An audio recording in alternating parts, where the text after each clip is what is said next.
Okay. Two. Hi, Angie. Hi, Brandon. Hi, Clark. Welcome to the July 9th, 2025 Historic District Commission meeting workshop.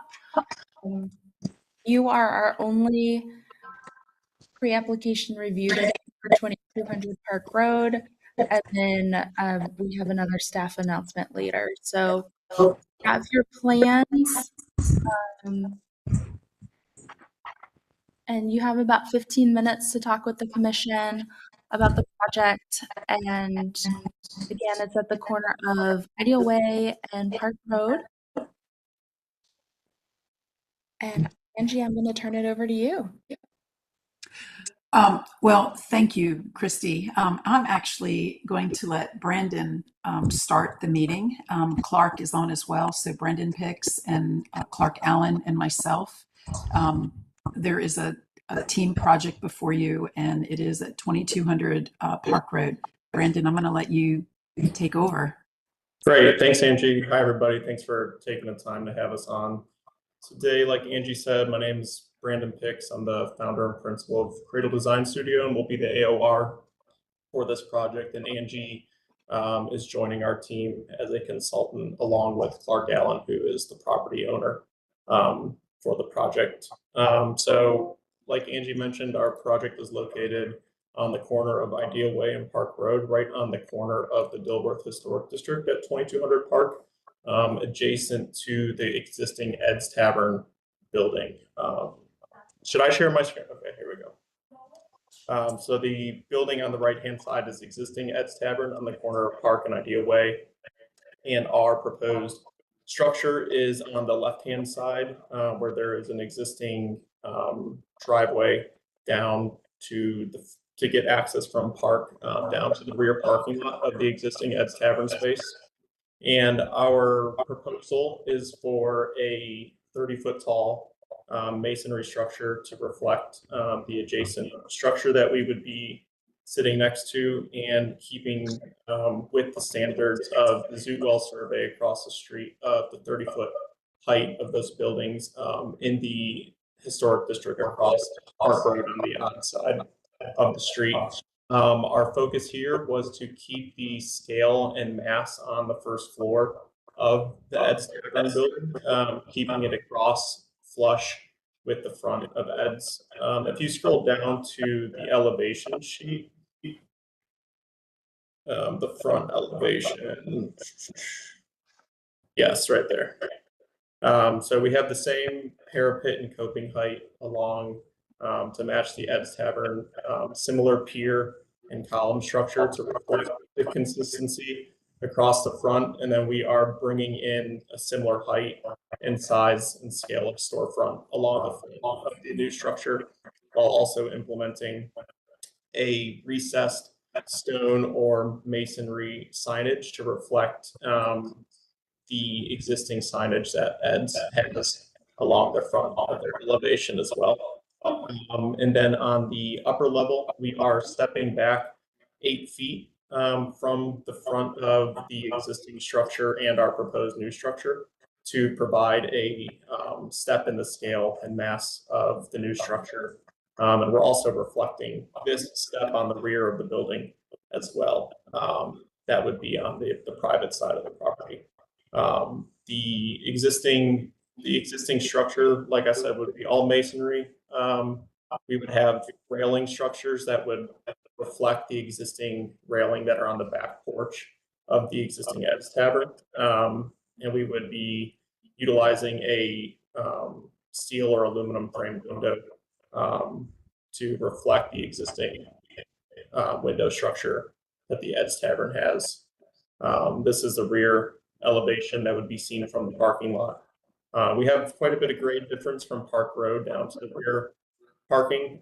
So we would be utilizing a partial basement level on the rear with a rail and column structure to reflect, continue the existing structure that is on the back side of the Ed's deck that could be seen from Ideal Way.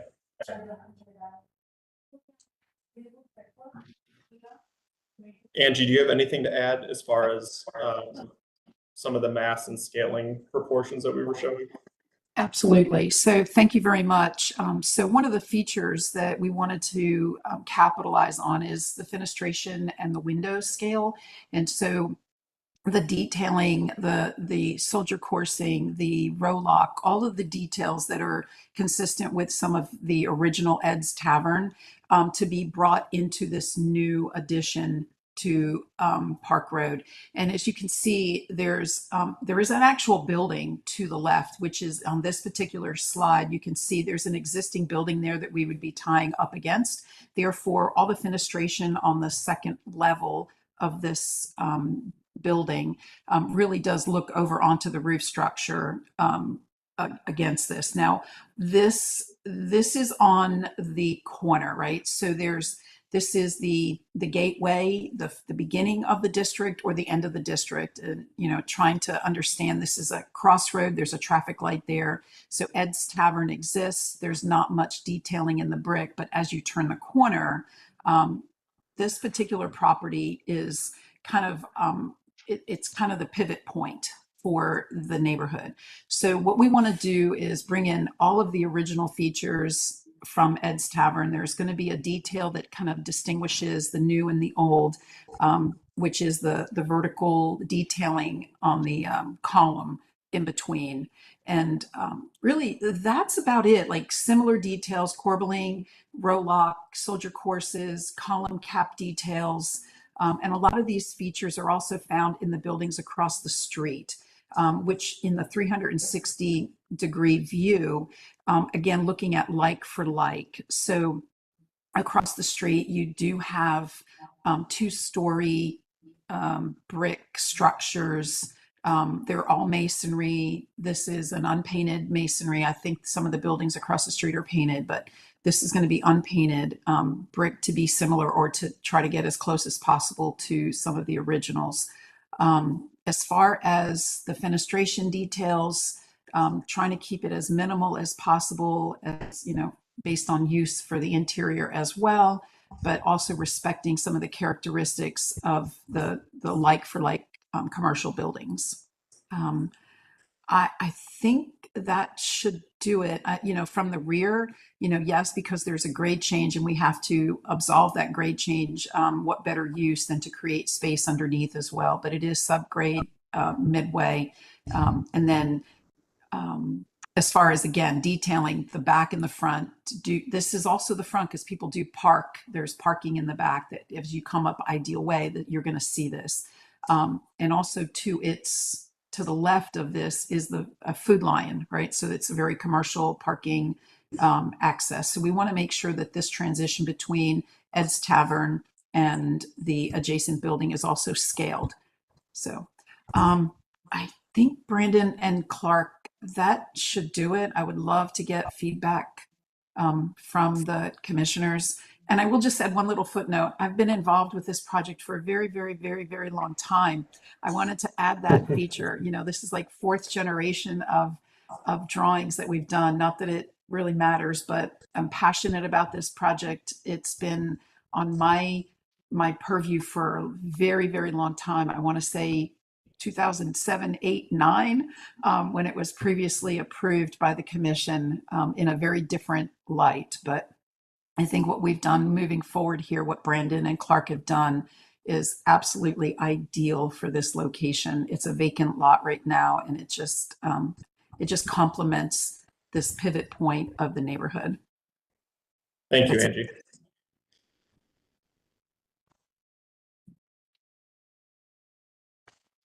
Okay, thank you. Any comments or questions from commissioners?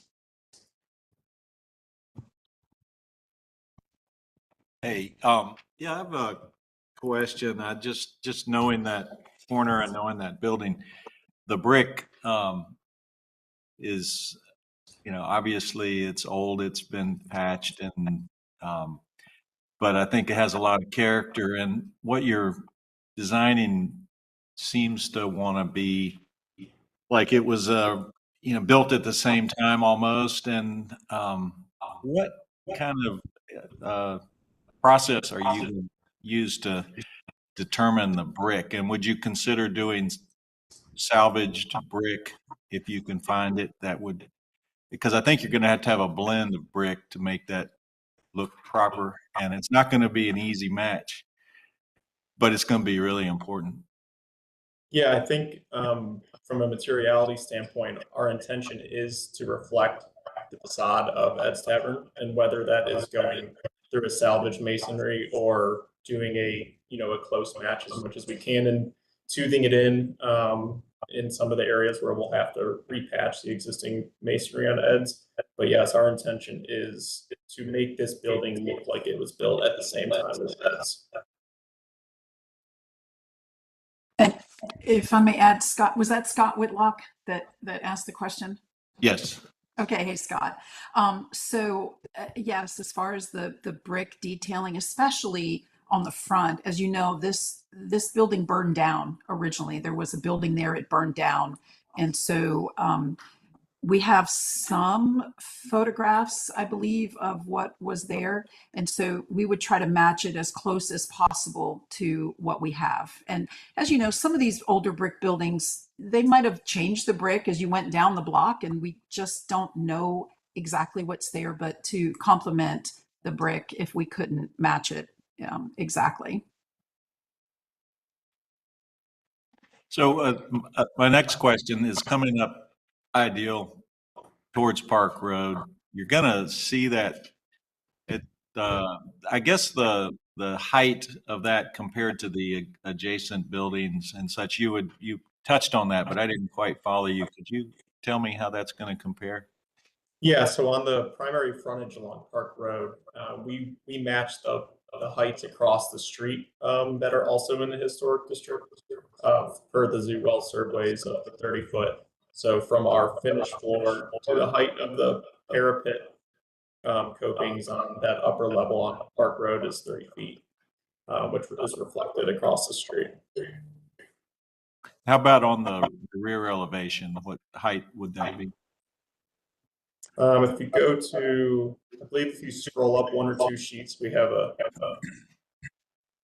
elevation. Yeah, so we're, I can't see what that is. There's a grade change, so we're dealing with the slope there, but it would be roughly like between 5 and 6 feet to where the parking deck is from where that first floor is. But the grade constraint is something that we're trying to work with and is out of our control for what we're trying to accomplish here for in urban infill in this particular site. So, Christy, I have a question for you. Like the work that's been done at the tavern in the back and the seating area and all that, is that all done with approval? Yep. That was I think that was pre-COVID. Yeah. And Scott, there was masonry piers added back there that really do kind of complement everything that was approved.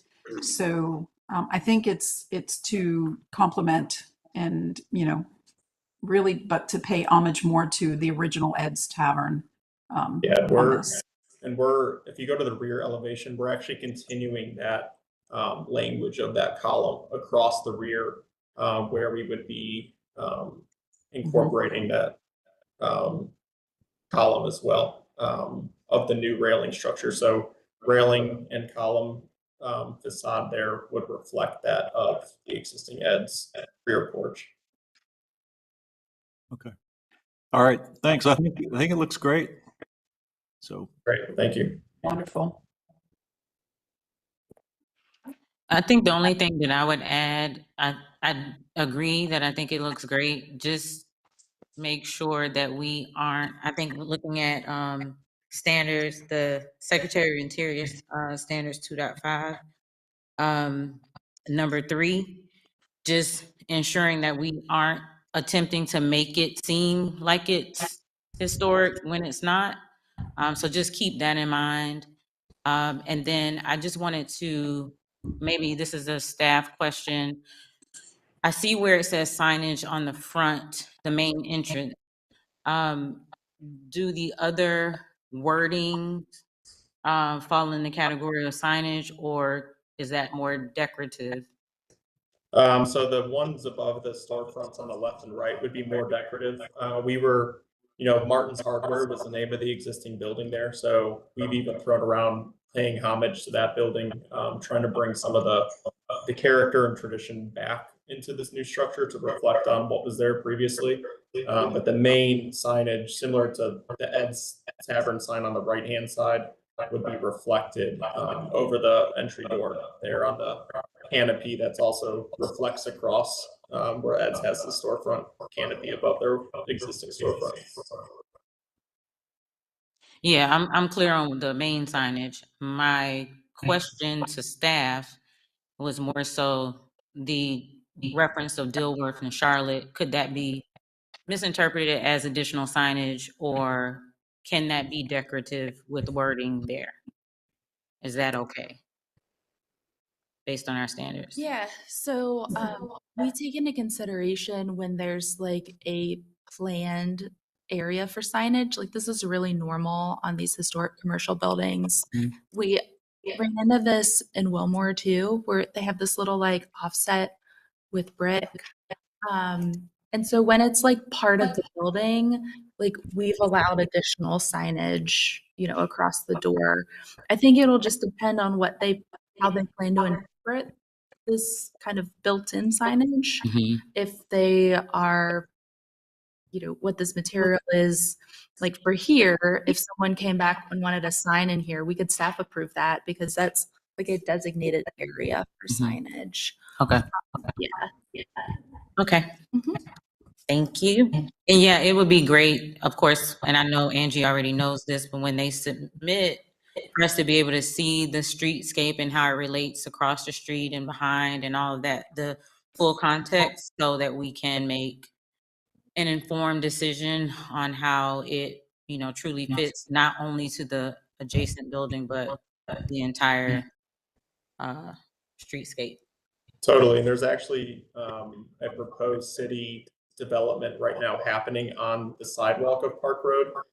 And Clark has been in conversations with city members on what their plan is to replace some of the concrete in front of the Ed's patio to make it accessible. So we would be kind of incorporating those changes all the way across our building as well. So there would be no parking off of Park Road. That would be patio accessible space, ADA accessible. Commissioner Taylor? Are these considered, well, three things. One, I may have to recuse based on the number of drinks I've had there and will have. Two, are these considered two separate buildings or is this one building? It would be separate from Ed's. Yep.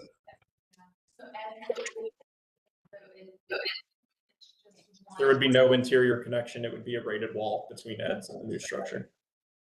Are you asking like these are two? No, I'm asking if existing Eds, it's an addition to existing Eds, or is it a new build? New build.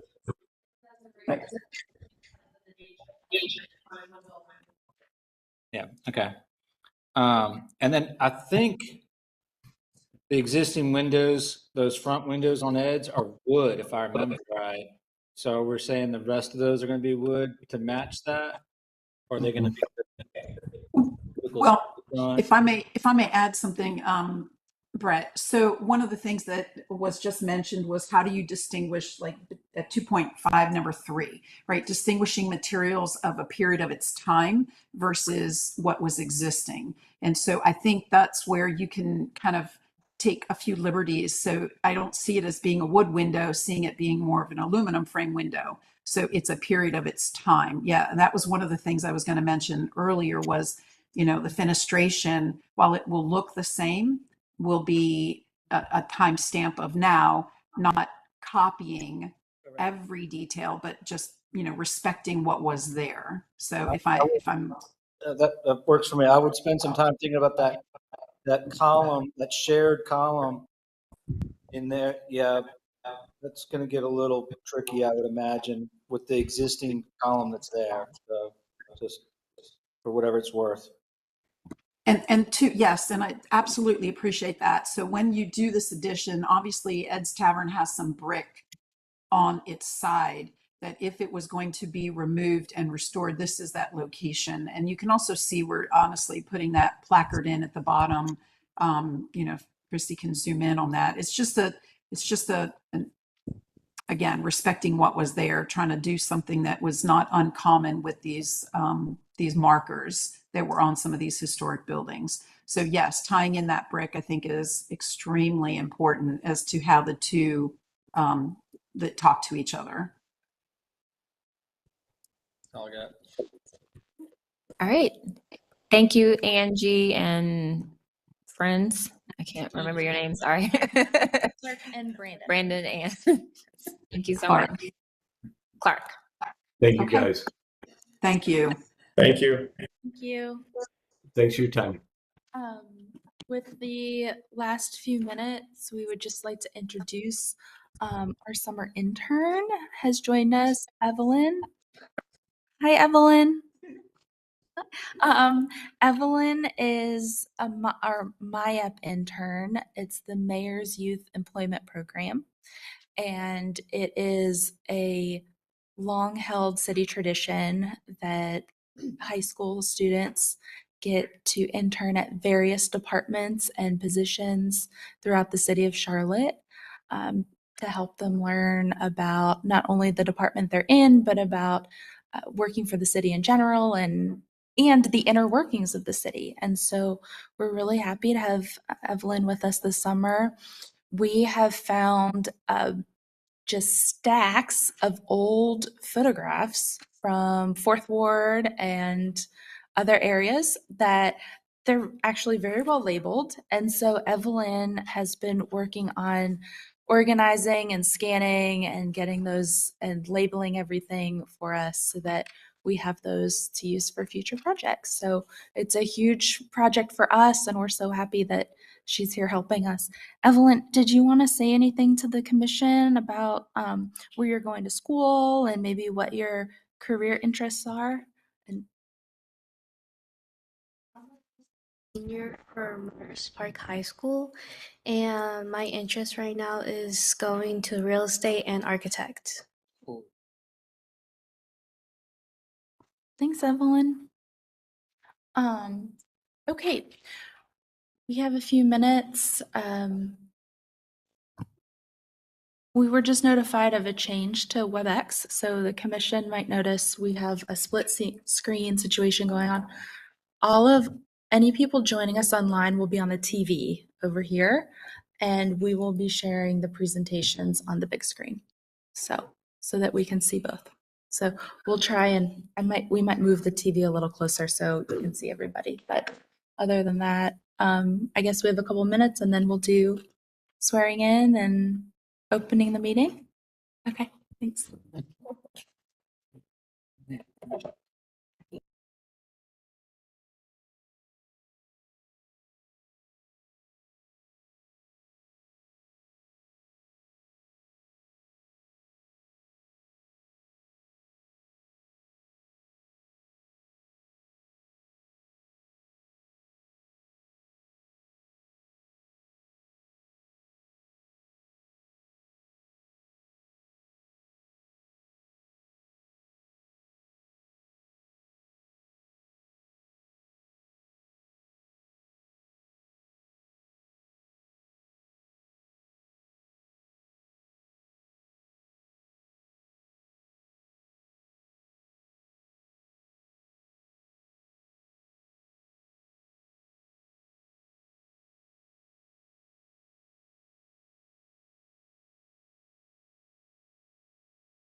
The Charlotte Historic District Commission welcomes you to the July 9th, 2025 meeting. I am Shauna Bell, HDC Chair, and I call the meeting to order at 1:05 p.m. Also sitting on today's commission are Nichelle Hawkins, Cameron Holtz, Brett Taylor, and Scott Whitlock, who are present in the meeting room. Also present are HDC staff Christy Harps, Aaron Chantry, Candace Leidy, Marilyn Draith, Jean Bear, Jen Bear, Elizabeth Lammy, and JT Fawcett, Jill Sanchez Meyer, Senior Assistant City Attorney, and Candy Thomas, Court Reporter. I would like to start by acknowledging that this is an in-person meeting. However, the Commission is permitting applicants and members of the public to participate using a remote online platform if they choose. Due to the hybrid format, I ask for your patience today as we proceed. There may be slight delays as we transition between speakers, participants, and presentations. Each of today's hearings is a quasi-judicial evidentiary hearing. That means it is like a court hearing. State law sets specific procedures and rules concerning how this commission must make its decisions. These rules are different from other types of land use decisions like rezoning cases. The commission's jurisdiction is limited. The commission must base this decision upon competent, relevant, and substantial evidence in the record. A quasi-judicial decision is not a popularity contest. It is a decision constrained by the design standards and based on the facts presented. If you will be speaking as a witness, please focus on the facts and ordinance standards, not personal preference or opinion. Witnesses must swear or affirm their testimony. While hearsay evidence is not specifically excluded, it is only given limited weight. Participants in today's evidentiary hearings were required to provide a copy of any presentation, document, exhibit, or other material that they wished to submit during the evidentiary hearing prior to today's meeting. All such materials, as well as a copy of city staff's presentation and documents, were posted online prior to this meeting and may be reviewed by visiting the HDC webpage. For everyone participating remotely in today's meeting, we ask that the following guidelines be observed. Please make sure you are on camera using a video source during any testimony. Please mute your audio when you're not speaking. Use only one source of audio, computer, or phone. Do not put your phone on hold. Make sure you are in a quiet area. Please turn off or silent electric devices and do not speak over the person talking or you will be asked to leave the meeting. Please use the raise your hand tool. Please do not speak unless recognized by the chair or by staff. Because the commission is a quasi-judiciary body, any speaker for or against an application must be sworn in. Any individual wishing to speak for or against an application was asked to sign up and provide any additional evidence in advance of the meeting.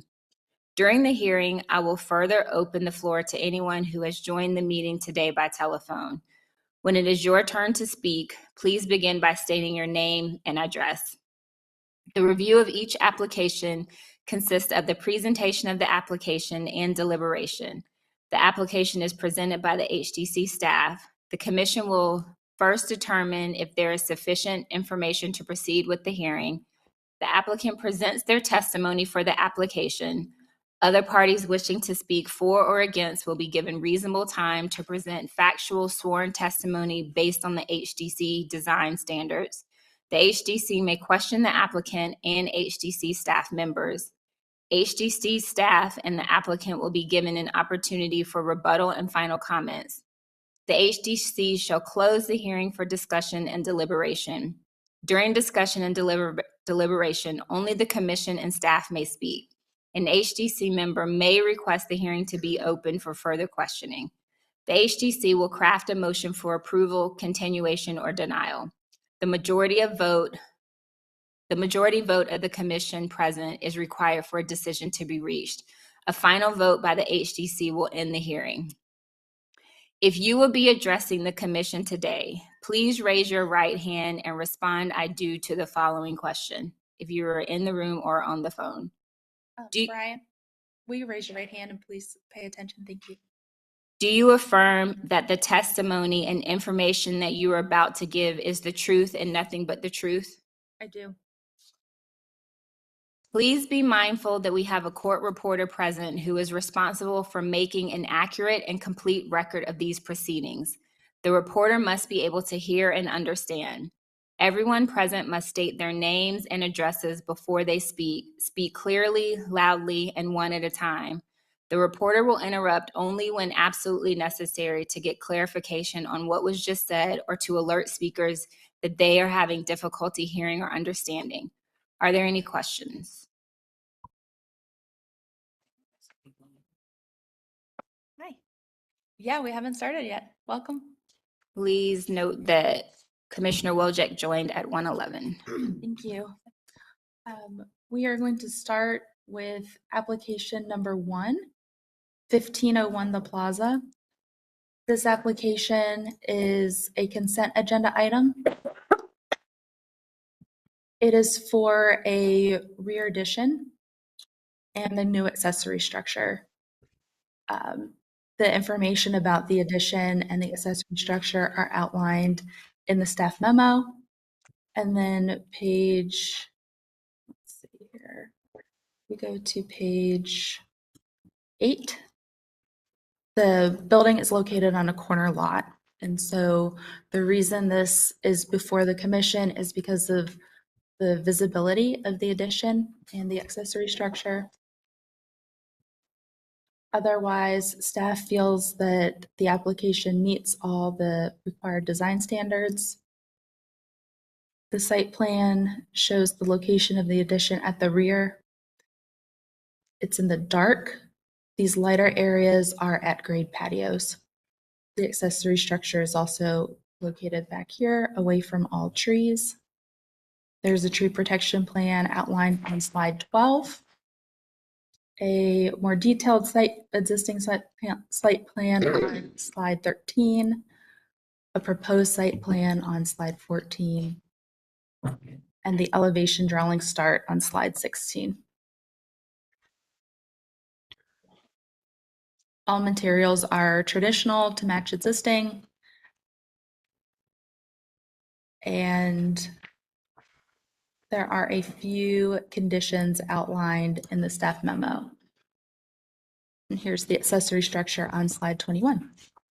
The applicants are online, but again, since this is consent agenda, unless a commissioner wishes to take this off of the consent agenda or a neighbor wishes to speak on the project, the applicant will not speak. So over to you, Chair Bell.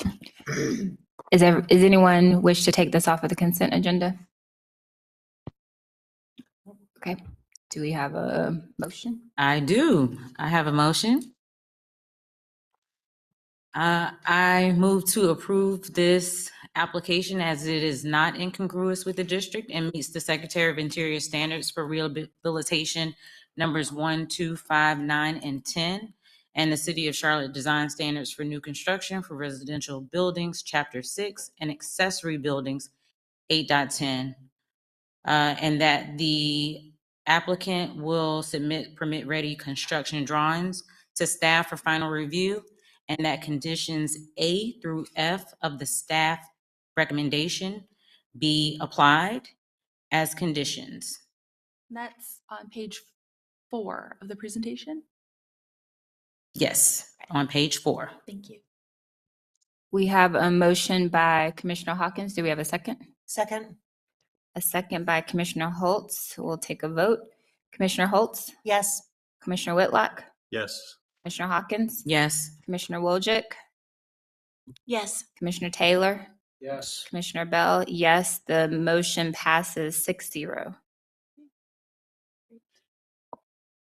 Congratulations, Shelley. We'll be in touch as usual. The next application is 600 Mount Vernon Avenue. This application is also on the consent agenda. The applicant is here in the room, but again, unless someone asks to take it off the consent agenda, we will not hear from the applicant. The project is also in 2 parts. It is a rear addition of heated square footage and a covered porch.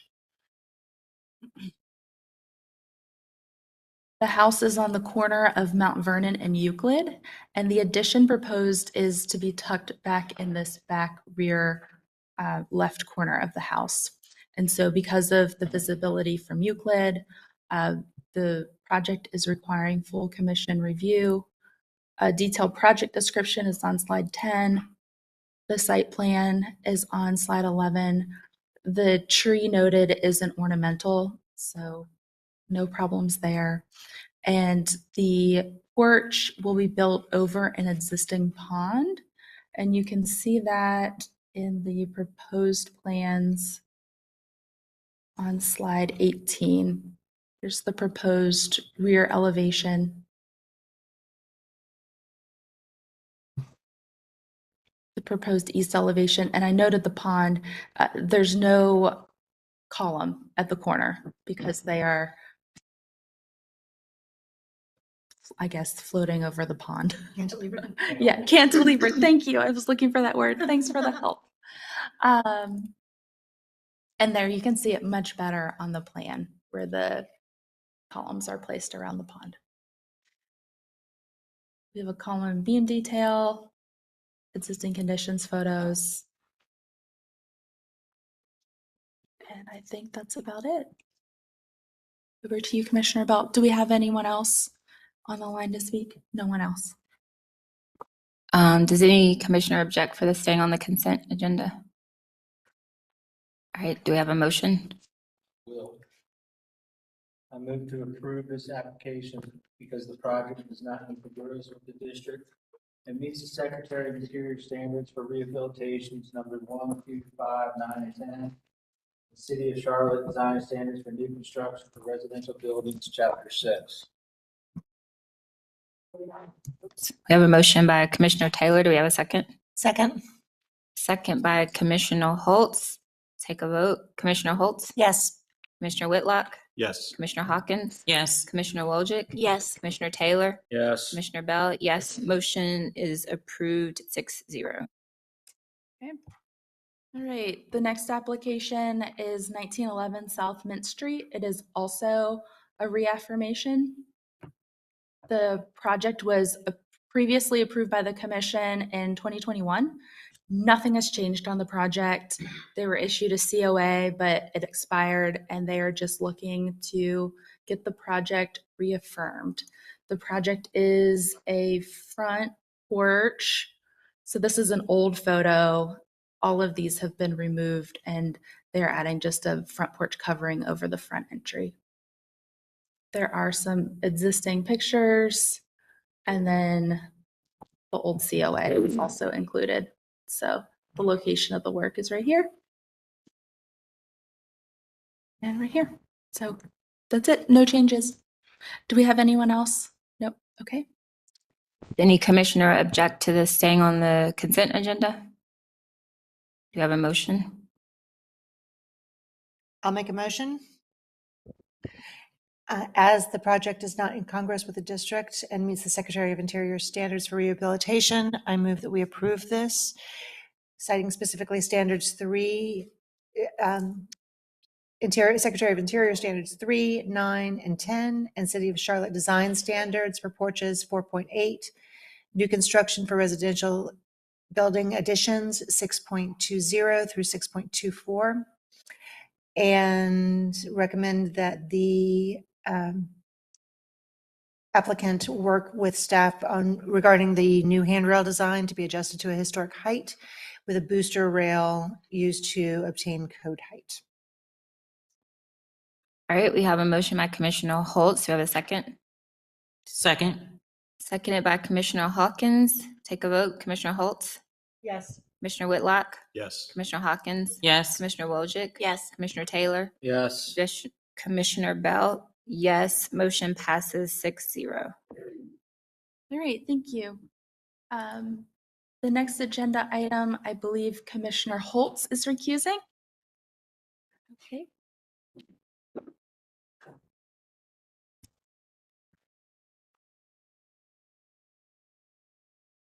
Let's see here. Oh, she already said it.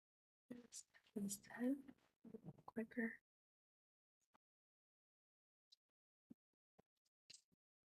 Okay, there we go.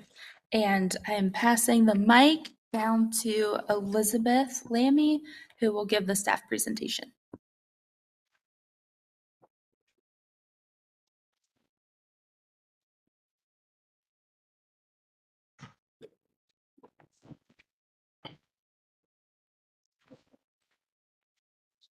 Good afternoon.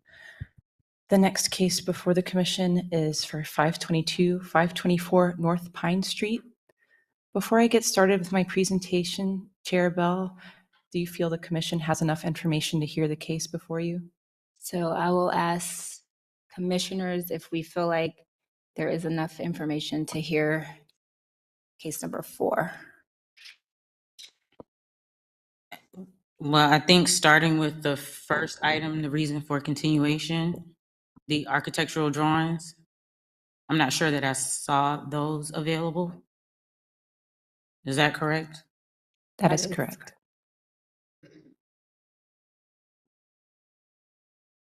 Then it doesn't seem like we have what we need. But I'll look to other commissioners to see what they think. Yeah, I agree. We don't have what we need if we don't have the architectural drawings. I believe we're still missing the window specifications as well. Windows and door specs. Too. All right, it sounds like we don't have, do we make a vote on that? Sorry, this question. The question is, they don't believe that they have enough information to vote. It was continued, and the items for continuance were not met, so they don't want to hear the case.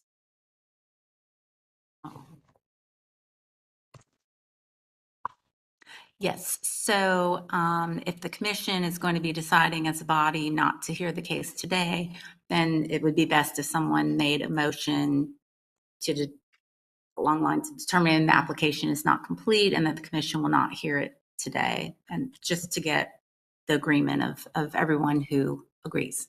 Okay. Do we have a motion? I can make one. I move that we not hear this case today, as we do not have a complete application or the information necessary to make a decision on this application. And it's based on, you continued it from last month because that you heard it, but you determined that you need X, Y, and Z, which are architectural plans, window door specifications, like a window detail drawing, and you don't have that, so you don't have the information you asked last time. Like, you gave them a chance last time, but you still don't have it, so you're not hearing it. Am I phrasing that correctly? Yes. Okay. And could we also note for the record that a decision needs to be made on this case at the August meeting? Okay. Okay. So I move that we not hear this case, but because we have not received the items for which this application was previously continued, such as architectural drawings, windows and door specifications. That's good enough. And that a decision is needed on this application at the August meeting. Thank you. We have a motion by Commissioner Hawkins. Do you have a second? Second. Second by Commissioner Whitlock. We'll take a vote. Commissioner Whitlock? Yes.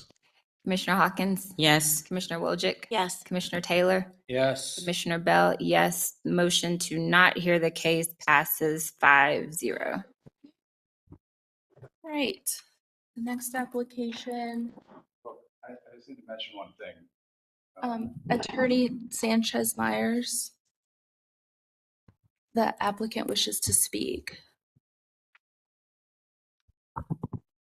So if you'd like to speak with staff after the meeting or during a break, that's fine, but your hearing has been continued.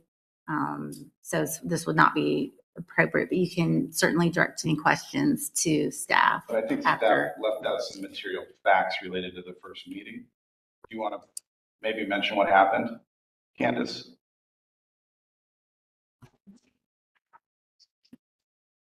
So I'll turn it over to the chairperson.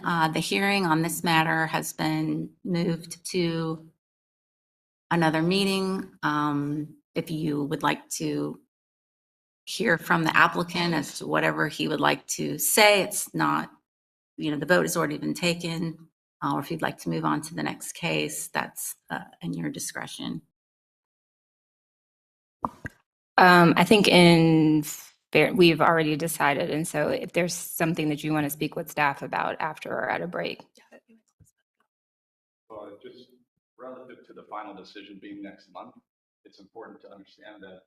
I'm sorry, we can't, we'll talk to staff and just talk to Candace and Elizabeth outside. They can help you while we keep this. The first meeting did not include my major application. They actually didn't. Okay, so you can speak with staff outside. They just walked out, so we already know can. this. You got some- We've already voted. All right. Take care. Jill, would you go assist, please? Thank you. Okay. The next application is 404 West Park Avenue. Is John Ferris online? John's online. John Ferris, welcome. Have you been sworn in?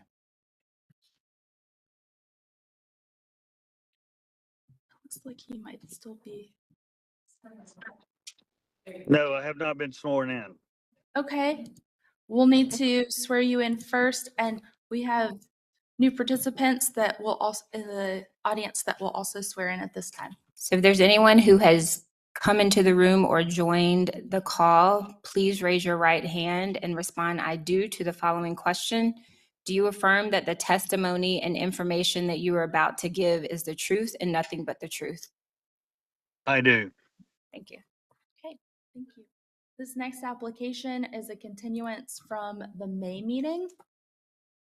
As a reminder, the commission approved the entire addition, and they continued the rear deck for a revised design. The applicant has provided that. Here's the house, 404 West Park. And elevations start on slide 5. Let's see. And I believe the updated rear elevation is shown on slide 10. John? Yes. What would you like to share about the project? Would you share your name and your address for the court reporter before you share your comments? Yes. John Ferris, 1918 Park Road. And let's see, what else did you need? Is that it? Just name and address? Yes. Oh, okay. You want some comments? Yeah.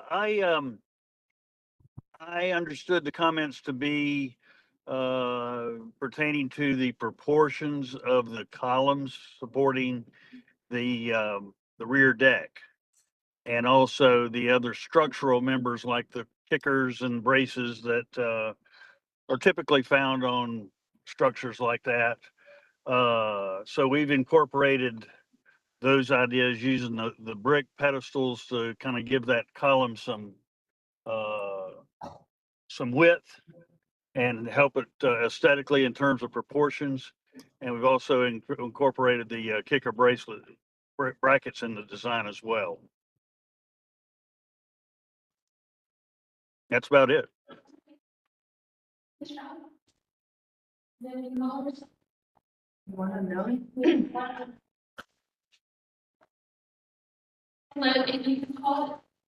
Hello, if you've called into the Historic District Commission meeting, can you please let us know if you want to talk about 404 West Park?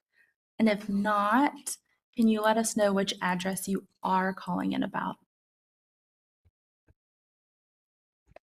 Yes, this is Jacqueline Bailey calling in for 700 Templeton Avenue. Okay. And I think I see Justin Bell.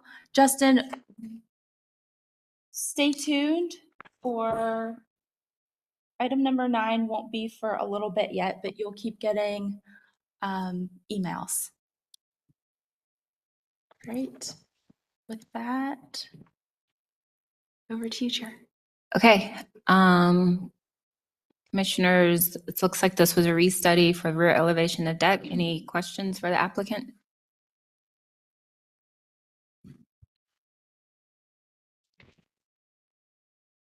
No questions for me. I think it looks good. Looks like the applicant did what we asked. Thank you for that. You're welcome. All right. Are we ready to? This is my debut appearance of the online presentation, so.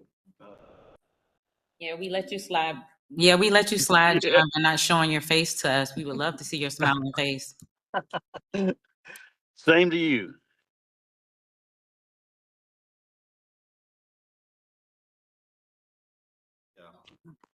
Oh, we'll close for deliberation.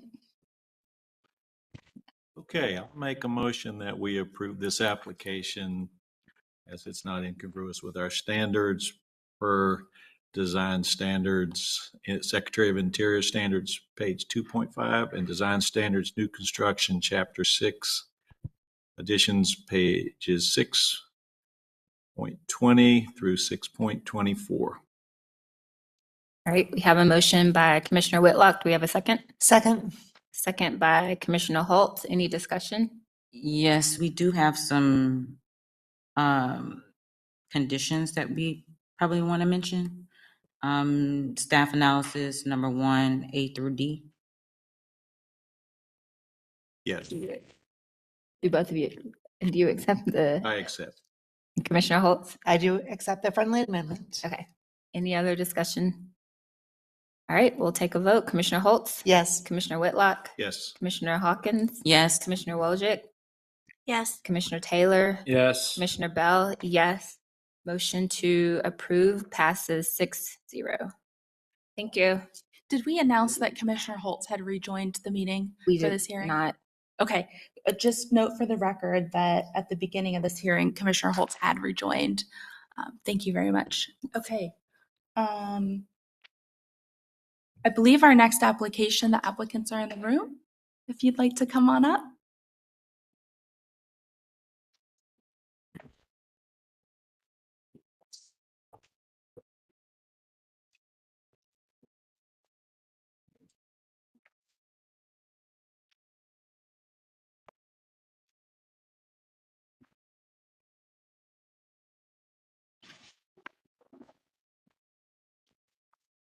And thank you for being sworn in.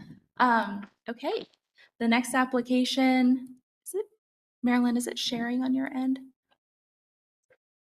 It looks like we're having some. Right now, okay, there we go. That should work.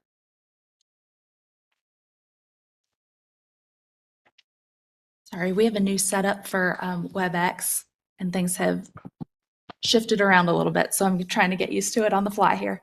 Our next application is 1823 Cleveland Avenue. And for this project, I'm going to hand it over to Candace to present. It was continued from the June meeting. So Candace, all yours. Hello, everyone. This case again is 1823 Cleveland Avenue, and the project is in 3 parts: an elevated plaza, a patio walkway, a walkway patio, I'm sorry, at grade, and then a mechanical enclosure. Again, they were continued for the items listed on the screen, and I believe the applicant also provided supplement information that was missing from one of their pages, so that is also included.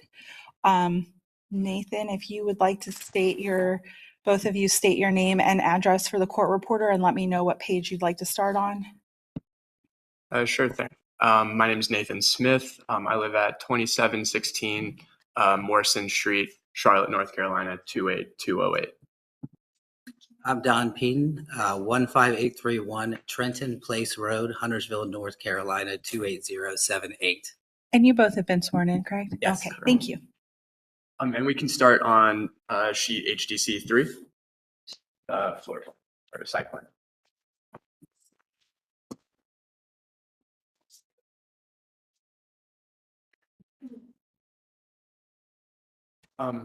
So we've seen this project before, but just to reiterate, this is a plaza area in between the relocated Leeper Wyatt building and Leluyah Hall. The plaza area is to meet functions such as access, event space and seating, and areas for equipment, and also linking Leluyah Hall to the new Leeper Wyatt building.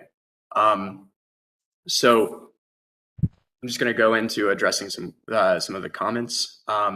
Looking at the site plan on the right, we've included a note to keep the historic rolled curb, addressing that comment.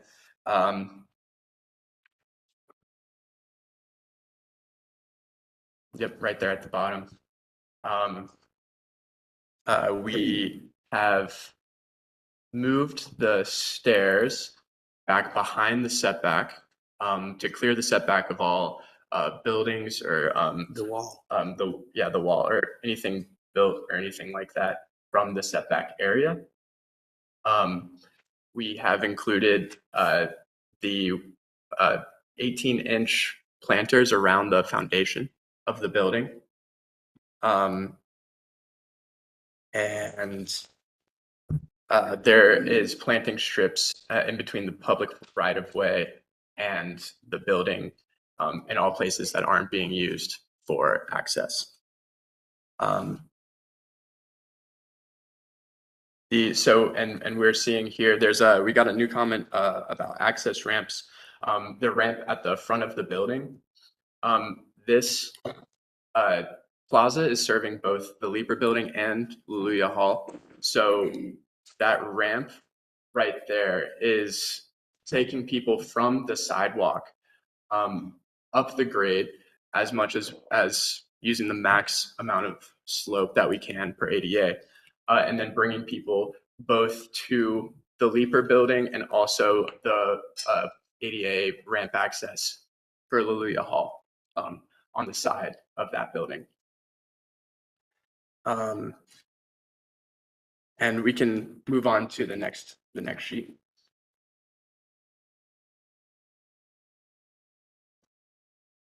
So we've verified the height of the building and the new grade, and it was set at the place of the civil plans as well as these drawings. So these are in fact accurate. So you can see here moving the wall back, behind the setback, just that dashed line at the front of the building, and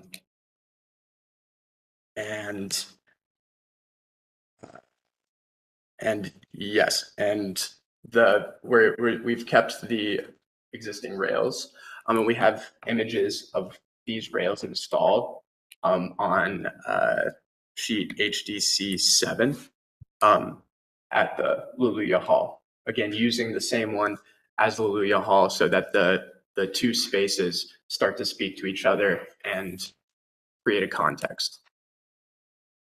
And then at the end, we also have perspective drawings, perspectives of that. So maybe we stop by HDC 7 to look at what those railings look like, and then move on to the renderings.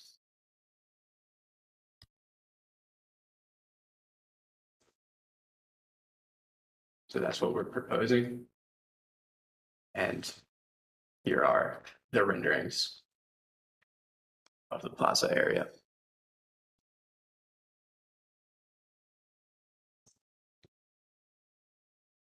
So we've done our best to meet the requirements of the HDC. Do y'all have any more comments? I'd love to hear them. I don't believe we have any callers, no callers. Chair Bell. Yeah, if I can too, Okay, just to sorry. go through a few of these things to kind of expand a little bit on what the comments were compared to what we're doing. If you go back to the HDC 3 sheet, and you'll see oh, wait till you get there. It's the site plan one, or the site plan, the right of the drawing. This one over here.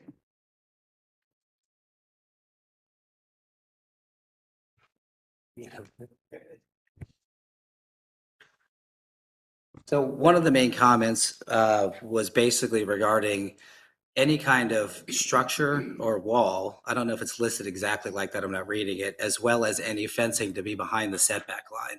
So that's one of the reasons why we pushed this back as far as we could, but limited to where the building is located, and also the 18-inch, which you can sort of see on this corner, this little planter that's coming around the side of the building to separate the concrete from the wall. It's limiting us to how far back we can go. And we're also concerned about the fact that we have double doors. The main doors being used will be the 2 double doors you see opening out right in front of the steps. There's some clearance issues there that not only for code, but also we think that there'll be gatherings of people there too. We need some space for them to do it. It does force the stair to come out just past that setback line. But another thing too, and if you go back and you look at some of those perspectives as well as the railings that Nathan was talking about, one of the main concerns was that this retaining wall, which is really just an elevated stoop for the building, at least in this portion, it possibly blocking the view to the historic building. And I think by pushing it back, it probably helps that argument. I'm not sure it was ever a real big problem because it's not a very high retaining wall. But also as well, the clarity through that type of guardrail or rail that's up there, I think is pretty evident looking at the picture that you saw of Laluya Hall. Again, to reiterate on the ramp that is being shown at this bottom corner here, Nathan had mentioned that is actually access for both buildings, and we need to have that ramp access as far forward as we can get it to get them to the public way. The reason that wasn't needed before, when this was a parking lot before the Leeper building came in, is that the main portion of parking and access was coming from this side of the building. Therefore, they could walk around and get to the existing ramp that's there. But now we need it from the pedestrian sidewalk. So it does have to be pulled as far out as we can get it to the face of that building. One of the reasons that it's in the location it is the sidewalk is essentially coming upward as you move away from Laluya Hall's entrance to the entrance to the Leeper building. And so this was allowing us to minimize the length of the ramp as well as get it to work with the maximum slopes that we could have it as an accessible ramp. The other piece of this would be, so we talked about the rails. There was a comment within there about things visual from the street in the plaza area. I think it was about, and I'm not really sure what the comment meant, but I think it may have had something to do with the angle that you're seeing. See how that piece angles up there? Right at the top? What that's doing is it's skirting us around the other entry to the Laluya Hall existing ramp. And it's allowing us to elongate that sidewalk so we don't have to put more ramps in, right? It allows us the more length that we can go, the less we can do the slope. Therefore, we don't have to do it in the ramp itself. Because if we get up to a certain slope, then it becomes a ramp. We need handrails. It starts to look much more in depth than what it is as a sidewalk moving to the side. The second part of that is on, I don't know which page. Which page was those images? We were trying to come to grips with the which one? You're talking about the rendering? With what? No, it was the images, the example images. Oh, that's on HDC2. HDC2 of some other instances where this very type of thing has happened. One that I think is probably the most relevant is 508 East Boulevard, which is this one down here. And if you look, and this is the best. Could you take the microphone with you if you Yeah, turn you around? bet. So if you look and you can see it goes straight back and that thing angles, and I believe it was for the same reasoning that there it is, that we're doing it here. So you see that thing goes, the sidewalk goes straight back and then takes an angle. And what that is that if it went straight back and did a 90-degree turn, then you would either have steps or a ramp possibly in that area. But anyways, we're seeing precedent for this in other places where it's not exactly straight. I believe that or at least my thoughts were that the sort of the intent of the comment or the intent of the code section had a lot to do with doing things like angled parking and stuff up front, kind of in front of the building. And then there was a portion of it, I think, that showed like a no for angled parking or a sidewalk towards the back if you could avoid it. Yeah, so that's that part. So I did the front, the ramp, the rails, and that sidewalk. So I think where I'm a little unclear is about what that comment was. I'm just speculating that it was about the angle of that sidewalk itself. So that's my 2 cents. Right. Thank you. Commissioner, do you have any questions for the applicant? Commissioner Wojcik? Thank you. I was just going through some of the mechanical enclosure. Did you discuss that? I'm sorry, I didn't see that. It was adjusted. I think it was to lower it. Okay, So it was too high. okay.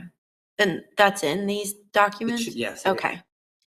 And then, so we have a handicapped accessible parking. It's in the back of the building. Mhm. And there's a ramp that approaches from that side. And then you also have an existing element that is at the building that's on there. So you have a ramp that comes up that way, and that's designated accessible parking, right? And then there's another ramp on the right front, in front of the other building, that does more of a zigzag kind of deal. So in my mind, is there a reason why those two ramps can't feed the area rather than adding a third one? I don't have a pointer. But the difference. You can walk, you just, Take that yeah. with you Oh, I and can just go pick the whole point thing at up. All right, the- that's nice. Yeah.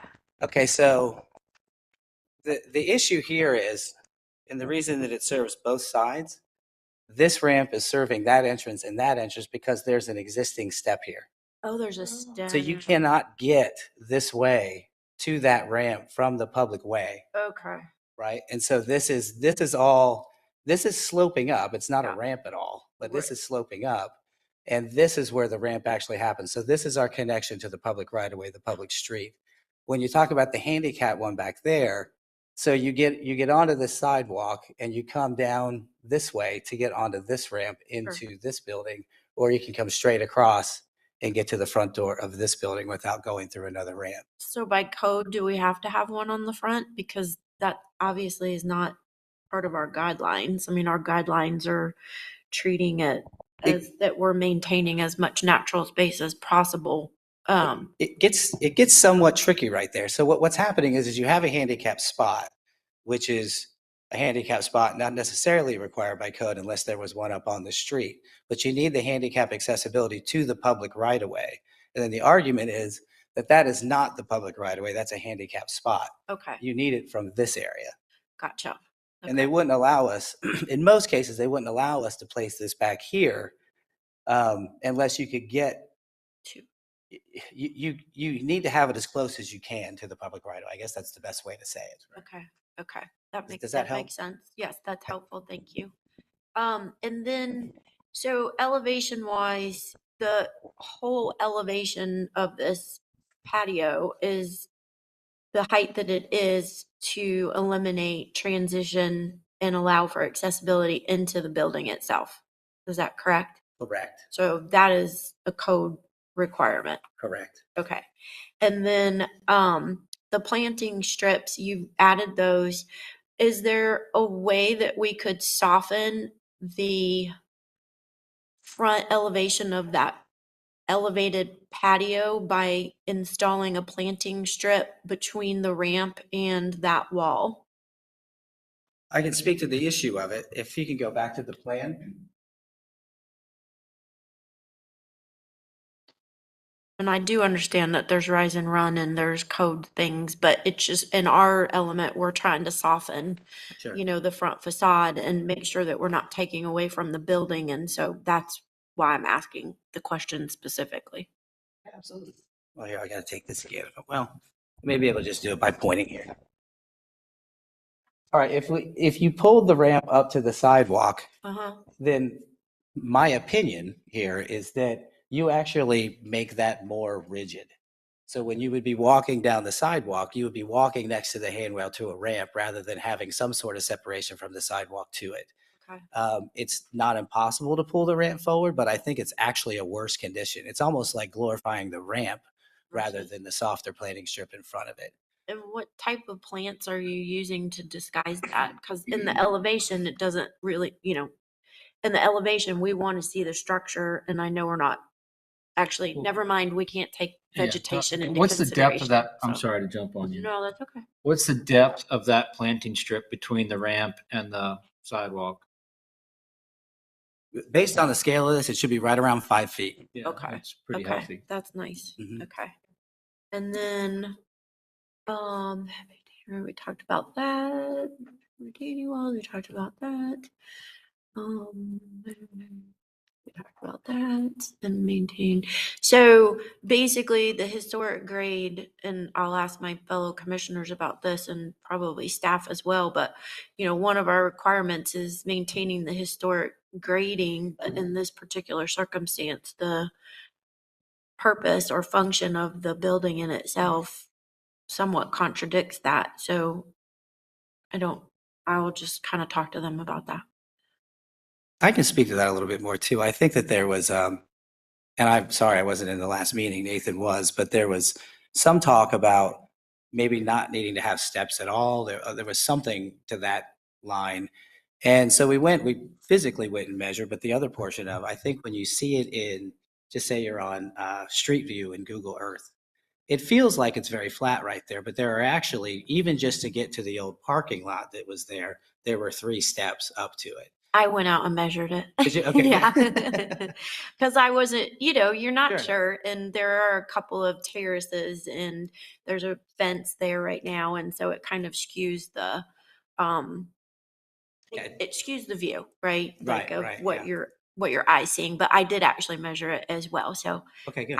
yeah, Great. thank you. That's helpful. Yeah. So I would just, I think that, I guess the other question is railing.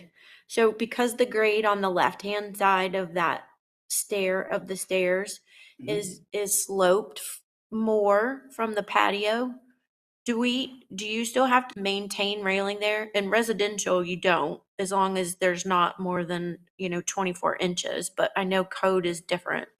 I believe in commercial, it's 30 inches and there is a slight berm there that goes down. I mean, Yeah. I think for personal safety, it's better to have the railing there. I also happen to think that it helps balance that piece out in front of the building too. Right. It would seem sort of odd to not have it there. But I don't have I can't tell you exactly if we could get away without leaving it there. I have a feeling it needs to be there, but it would take a little more work on my part to figure that out for sure. Okay. Nope, that's all my questions. Thank you. Any other questions for the applicant? I did want to just make sure we saw the mechanical enclosure and the height.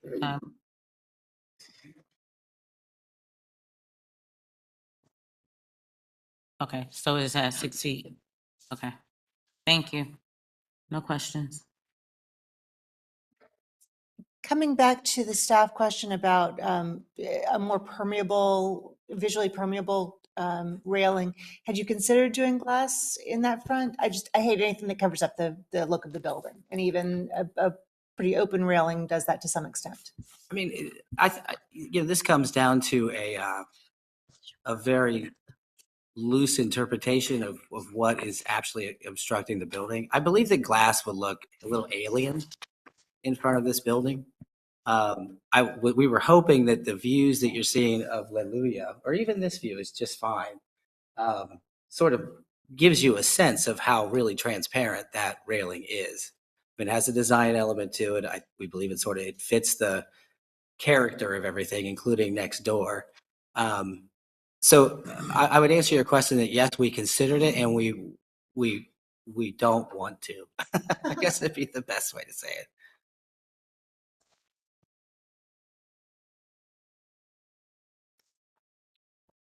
Any other questions for the applicant? All right, we will close for deliberation. I guess Commissioner Wojcik kind of stepped through all of the stuff that we were continued for, to make sure that the applicant covered everything. It sounds like they went through everything. I mean, I feel like they addressed everything that we asked them to, except for potentially the restudy the handrail material, which, I mean, we just asked them about it, and their preference is not to use something different. I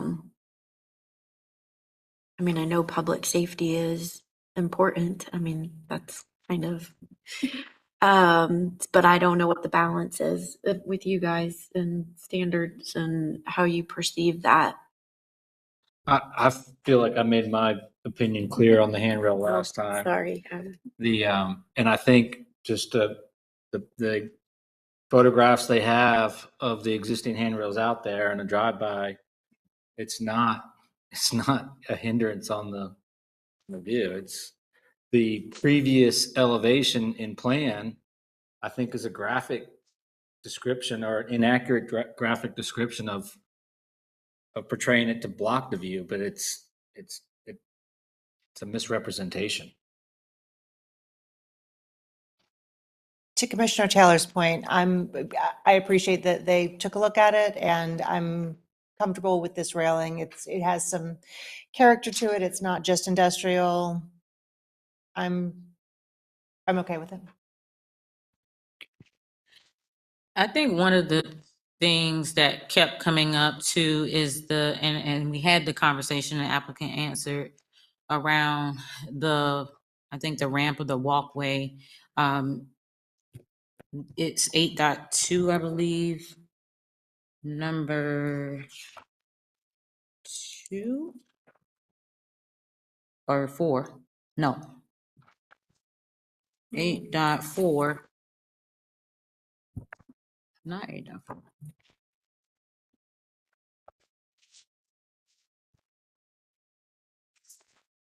Number 2, yes, 8.2, number 2.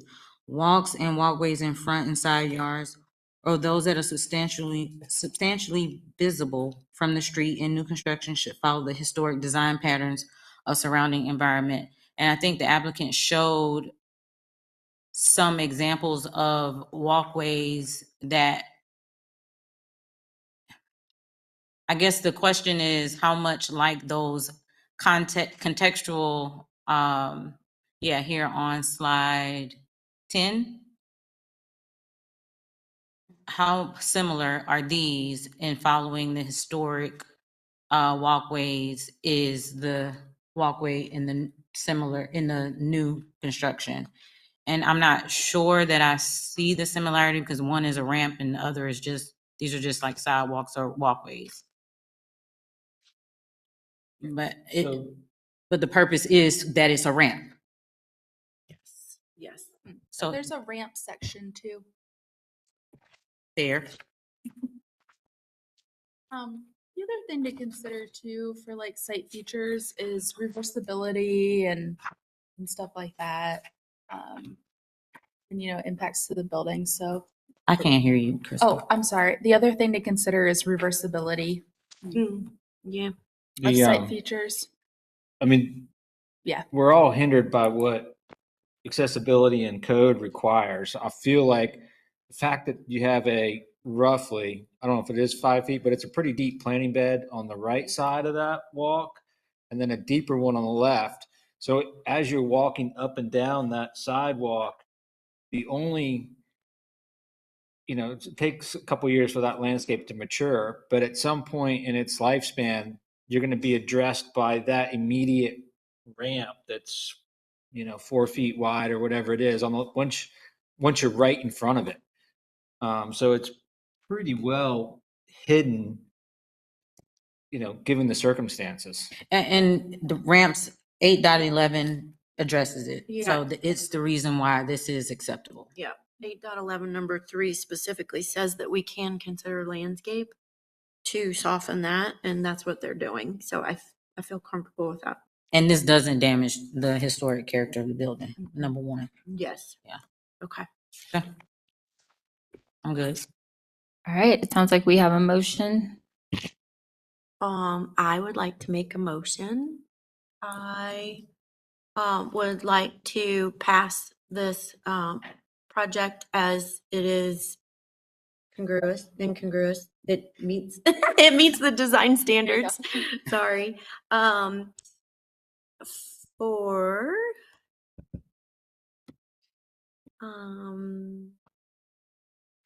seven, basically chapter 7, and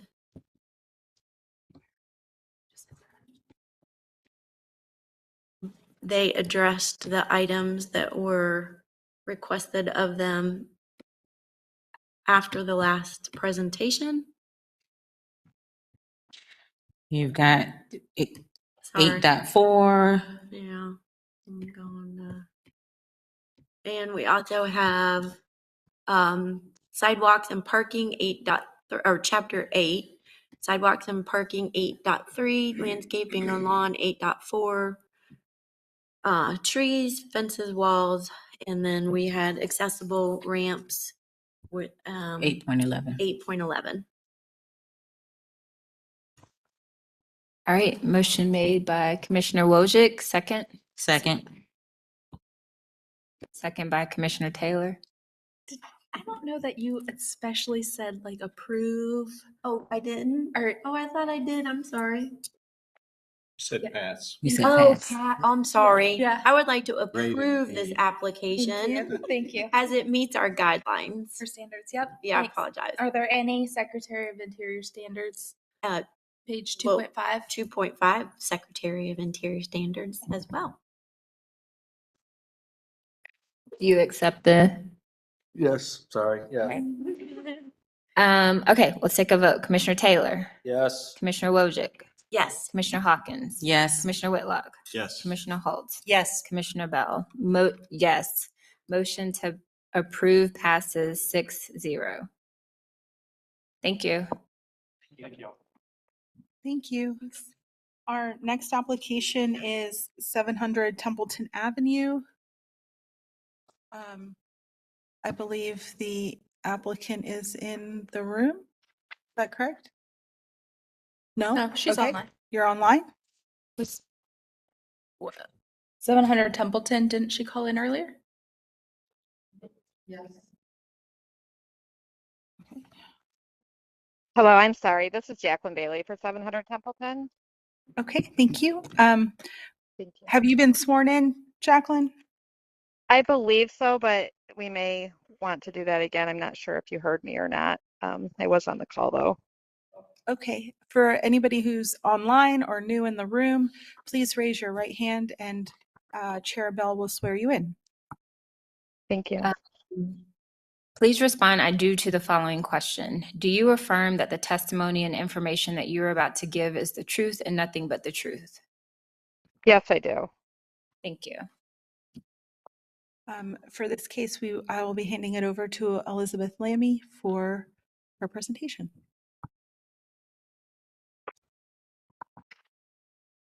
Again, everyone. Before we get started with my presentation, Chair Bell, do you feel that the commission has enough information to hear the case today?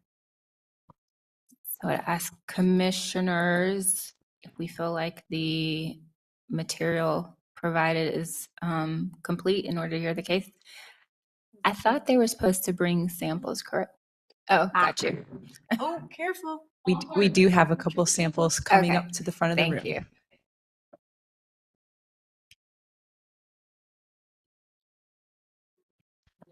This one's too heavy to pass around. The samples are too heavy to pass around. Oh, God, it's very heavy. Exhibit A is here. Exhibit B is here. And then there's an exhibit C from staff that we will enter in later. Elizabeth, if you would go to the PowerPoint.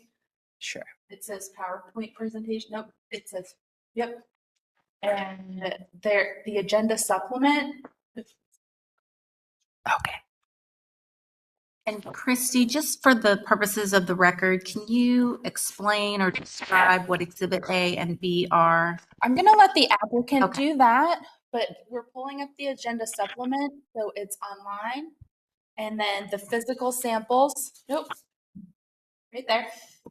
And then the physical samples are here, and the applicant will describe those, and then the staff will describe Exhibit C at the time.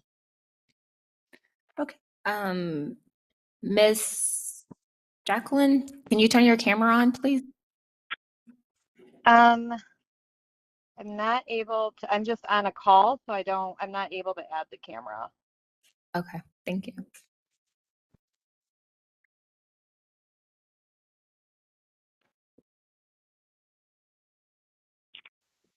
Are you ready for me to explain the, I guess, the Exhibit A and the Exhibit B that you're looking at? And in the presentation, I have it listed as physical example Exhibit D.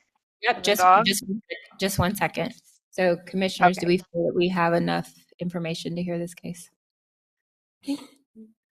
Just to clarify that initially the applicant had two options that they were presenting: to keep the existing brick or to stain the existing brick, and they have changed their changed the path they'd like to take and only present to you today keeping the existing brick, and that is why they haven't provided samples of stained brick. Okay. All right, I think we're good to go. Okay, I'll go ahead and start, and then we'll leave it to you, Jacqueline, in just a moment. Okay, thank you. This project involves an initial approval by the HDC in 2017 of a rear addition to a primary historic house. The brick for the addition was to match the original red brick on the house, and during the construction of the addition, the original brick from the primary house was removed and a new lighter color brick was installed on the original house and on the addition. The removal of the historic brick and the new brick selection was not approved by the commission nor staff. The applicant has previously proposed remedying the brick violation by staining the brick a traditional red color, and this was denied by the HDC at the April 2023 meeting. For the current proposal, the applicant, as I said before, had proposed the option of keeping the existing brick or staining the brick a traditional red color, but after consulting with the stain representatives, has decided against staining as an option and is today just presenting keeping the existing brick. This project is considered an after-the-fact review, with the commission reviewing the project on its merits as if the work has not yet occurred. And Jacqueline, you can go ahead with your presentation. Can you, Okay, thank you very much. And can you please state your name and address for the court reporter, please? Yes, my name's Jacqueline Bailey, and this is in reference to 700 Templeton Avenue. So this property, as you guys are all aware, in 2016 had a demo was placed on the property. And I think the owner had purchased this property maybe a month prior to that. In March of 2017, the original brick was to remain, and new brick added to match. However, due to the condition of the home, the brick structurally was not repairable due to that condition. So the owner had replaced the brick without the application. And then in 2023, we did propose to stain the new brick, and that was denied. And after consulting, we learned that staining this brick can be quite challenging. Each individual brick observed stained differently, making it very difficult to even for a skilled contractor to achieve the look, across the entire surface. So we have to be realistic about what that outcome would be. We did want to note that Exhibit D that you have in front of you, which would be from Exhibit A and Exhibit B, is basically the current brick that is at 700 Templeton, and that would be A, and then B would be right a brick that was used just one street over. with similar colors. So we are proposing to allow the current brick based off of what is in the area of that neighborhood. That, you know, there's painted brick, and it's not that it's all red on that same street or the next street over. So we're wanting this to be considered.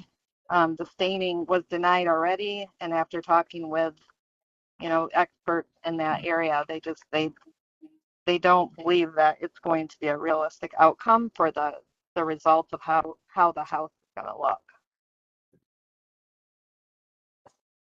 So we are asking that it be approved the way it is, based off of what's in the neighborhood as well.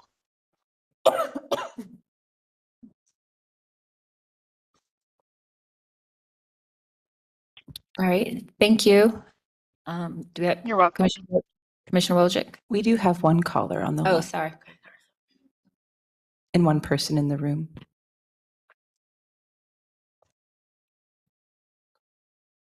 We'll go with the caller first. If you're calling for 700 Templeton, can you please speak now and state your name for the court reporter?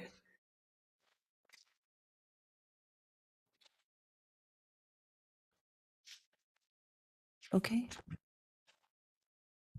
We can go to the person in the room now. Have you been sworn in? Okay, thank you.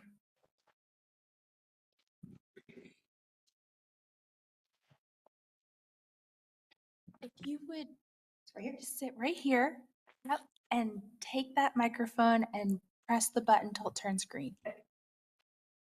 And if you would state your name and your address for the court reporter, please. Thanks. Hi, my name is April Whitlock, and I've lived at 708 Templeton Avenue since October 2001. 8 years ago, in March of 2017, I came in here before this commission on behalf of all of my neighbors on our street to support the proposed addition and accessory structure at 700 Templeton Avenue, a request that 8 years ago you graciously approved after lots of discussion. Ours is a small, close-knit community of just 15 homes, and we were genuinely excited to welcome that newly remodeled structure on our street 8 years ago. We are no strangers to the guidelines designed to preserve the historic character of our neighborhood. Most of the homes on Templeton Avenue have been remodeled, including my own. 11 years ago, I stood in the same process seeking approval to add a second story to my house. 5 years ago, I returned to request permission to build a stone fireplace visible from the road. While the process was frustrating at times, particularly with the added cost and complexity, I respected the intent behind the rules and made sure every detail of my project remained in compliance. Today, I'm here once again, this time to advocate for the current owners of 700 Templeton, who are requesting an exception to keep, now not to stain, but to keep their brick on their home. I understand this is the second time they've come before you with a request, and yes, I understand that it's an exception. But I also urge you to understand this. After 8 years, the color of the brick, whatever the brick, that is far from the most pressing issue of this property. And anyone who has driven past it recently would likely agree. What matters now is allowing the builder to move forward so they can address the far more significant issues that pertain to broader city code compliance. On behalf of our neighbors, I respectfully and urgently ask you to approve this request. Let's allow progress to continue and help bring this long overdue project to a close. Thank you. Thank you. I had a question. If I could just clarify Okay. one thing, we're not, the brick conversation is not preventing anything else Okay. in the property from moving forward. Like, they're perfectly able to finish their project and meet any code issues. That's not our purview. And so that's, you know, I empathize, you know, and understand what the neighbor has said, but unfortunately that's not our role, and what our role is not hindering that. Can I speak on that? This is Jacqueline, and that's incorrect. We are not able to move forward getting our final CO because of this brick. We are being fined every day because we cannot get this approved. But the project's not finished. there's other issues with like the rear yard and stuff that can be finished. Is that not correct? We need to get our finals. Our finals, like we have everything else approved. Our mechanics, the electrical, like we just need to call in for our final, and they will not do that because of We're part of actually, the. I'm sorry. Our finals are approved. We cannot get our finals compliance because of this brick color. They will not go ahead and allow us to continue with, yes, the yard and doing everything that the owner wants to do and finishing the paint on the, there's No, certain things that we could probably finish, but your statement's incorrect. See, there are things that they can finish. Yeah. So, anyway, Okay. they do need a final approval from us to get a CO. But Correct. anything else that needs finished, they can keep moving forward. Got you. Okay, thank you. Thanks. Yeah, Any thank other- you. Thank you. Any other questions for the applicant? All right, we will close for deliberation.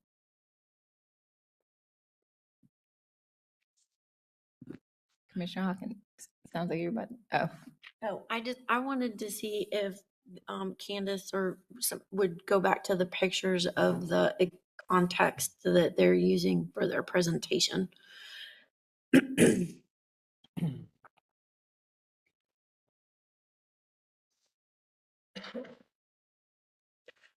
So 2 of those are painted houses.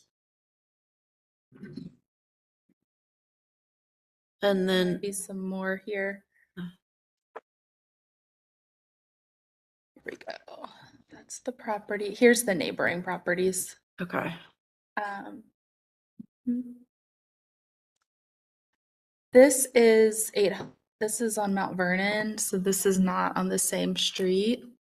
Yeah. sharing Oh, thank you. Okay. Thank you. Thank you. So this is 800 Mount Vernon. That's what Exhibit B is over here. Okay. And on the table, they say it's a similar color. Staff did the research and we have the actual color that was approved, and that's what Exhibit C is, should you want it.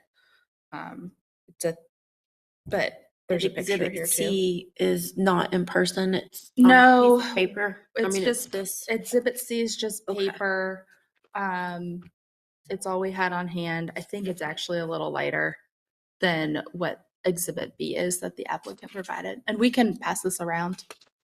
I'm sorry, Chris, Exhibit C is what 801 Mount Vernon is? Exhibit C Okay. is 801 Mount Vernon, yes. 801 Mount Vernon. And this other one that they're showing for context isn't historic, right? Right, this is Exhibit C, 801 Mount Vernon. It was built in 2024, so it's new construction.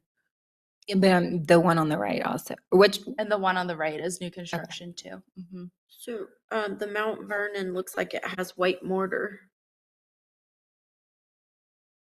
Well, I think they're trying to make the case again that It's just not traditional. it's not traditional. It's similar in color, even though, the nuance is that Mount Vernon's a new build and this is a historic house, right? And they had a red brick on the historic house, but this is where we're at. So, what the commission needs to decide is the brick and the mortar, which is Exhibit A. Are you going to approve that? Well, and we don't compare to non-historic. Right. So is that even a good example for us to be reviewing? It's what the applicants provided. Okay.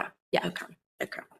Thank you. This is after the fact. This is after the We're fact. supposed to look like it's, It's a Not new in print. request, right? As if they haven't done it and they want to, this is the brick of the original house. This is what they're asking to put on instead of the original brick. I'll different. say, driving through the area, it is jarringly out of place to my eye. Because it's not done.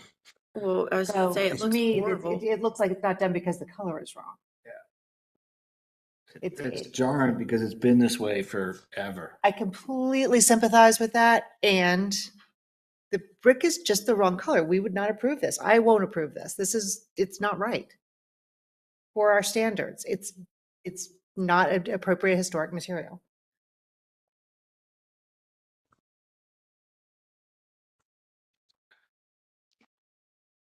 Are we in discussion? Yeah, we are. We're close. We're close. So what? This is, we've approved stained brick before, right? Yeah. No. I'm going to let Candace talk about that. She did a lot of research on brick staining to get to like a more traditional color. Candace, do you want to? Sure. So there are two options for the applicant to review for staining, and the staining is different than paint. It's not a coating that covers the brick. It's actual mineral silicate that's kind of bonds to the brick and is more like a stain. So it seeps into the brick and allows the brick to continue breathing while altering the color. So although the applicant has taken it off the table, that's still an option for the commission to move forward with. Why was it denied in 23? That's not relevant at this Oh, point. okay. Yeah, Okay. yeah, yeah. It wasn't because Yeah. of a. No. Okay. Okay. No. Okay. Yeah. Yeah. It was just And- because of the commission. And the other thing to note that Candace didn't note about staining is that like you'll still be able, unlike painting, you'll still be able to see like mortar lines and mortar color. Like you can just stain the brick. You don't have to stain the mortar.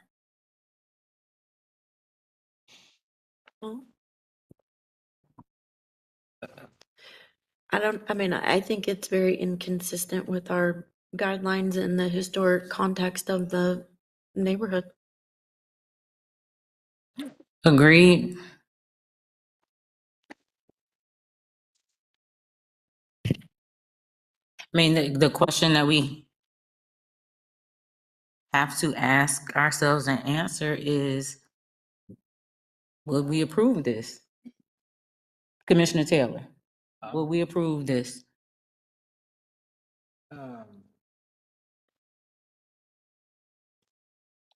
I don't know. I mean, I wasn't a part of approving that 700 block of Mount Vernon, but it got approved.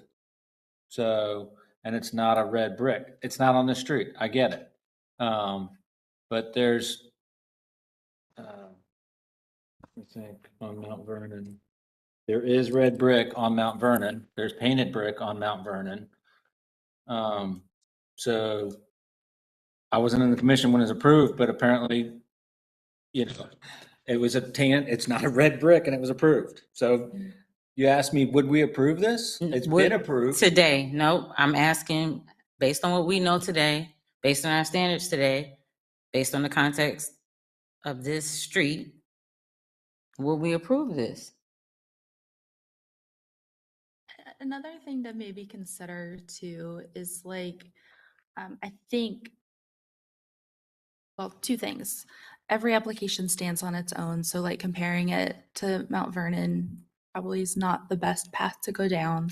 But also, you know, Mount Vernon, they made a case as applicants that this color went with their Tudor, their selected style and architecture was Tudor, which can be darker brick, right? So they made that case. So what's before you now is you need the applicant to make the case that this brick is appropriate for this house in this location, right?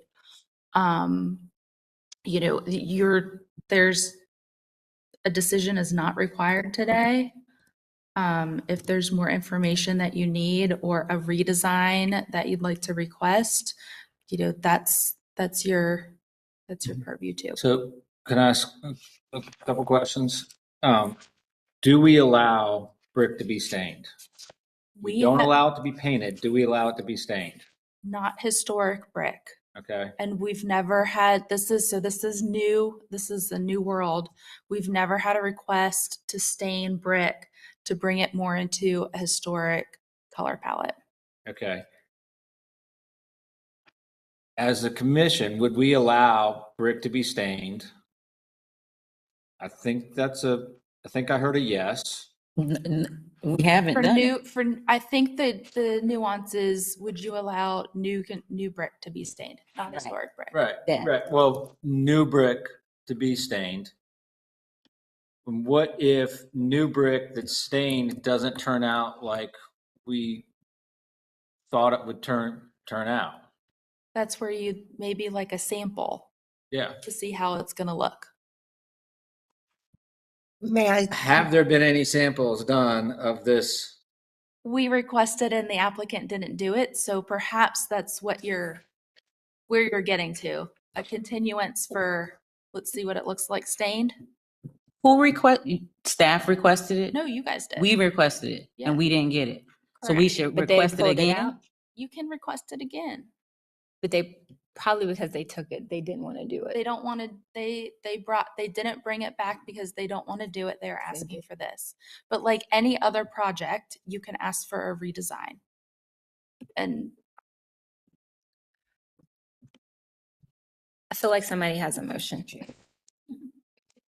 Yeah. May I suggest that a continuance, stipulating that there seems to be a strong aversion to the brick as it is presented and as the applicant is requesting, that we direct the applicant to return to us with a sample of the existing brick with the stain recommended by staff for us to consider at the next meeting? Is that a motion? Yes, let's make it a motion. Okay. I move that we continue I got, with that. I'm sorry, I have one more question. I'm sorry. Does it have power on it? Yeah. I don't think power's been turned on, but I can't speak.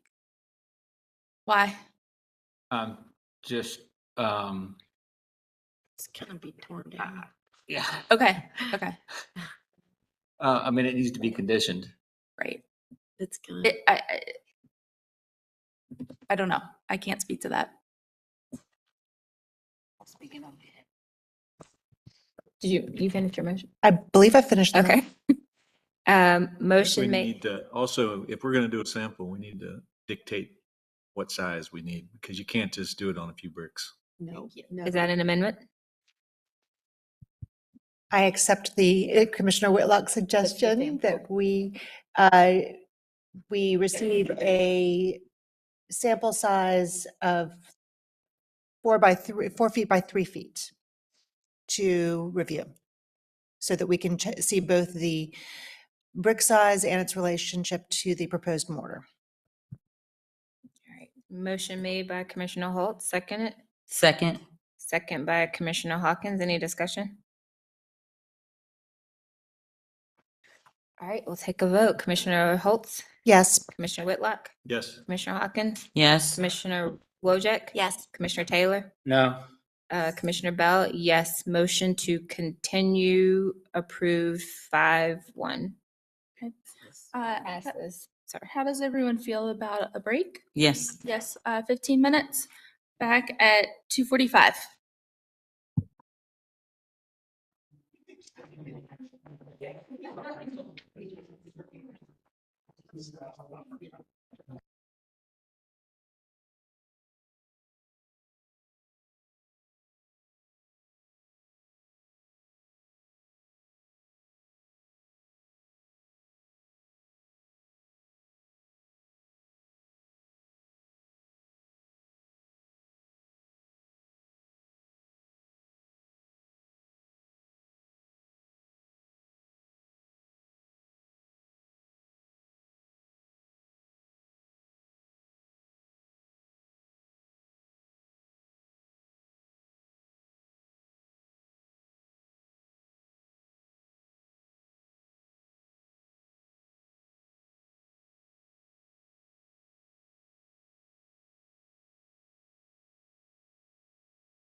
All right. Welcome back.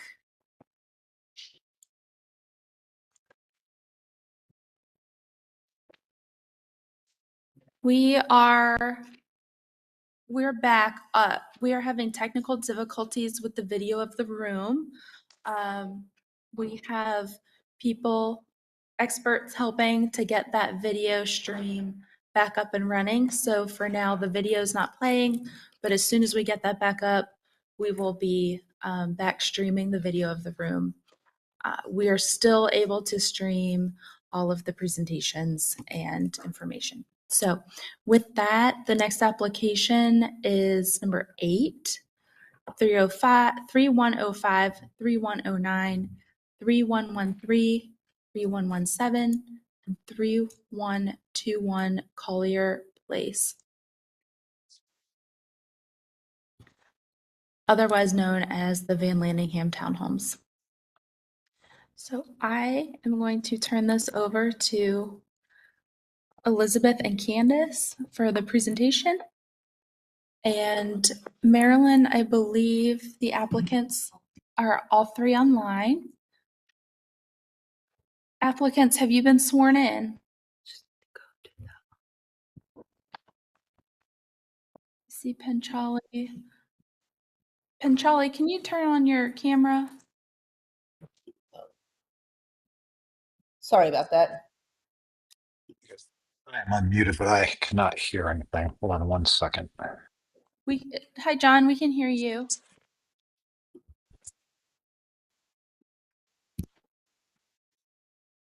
Do I see, is it Russell? Is that Russell? Russell, can you turn on your camera as well, please?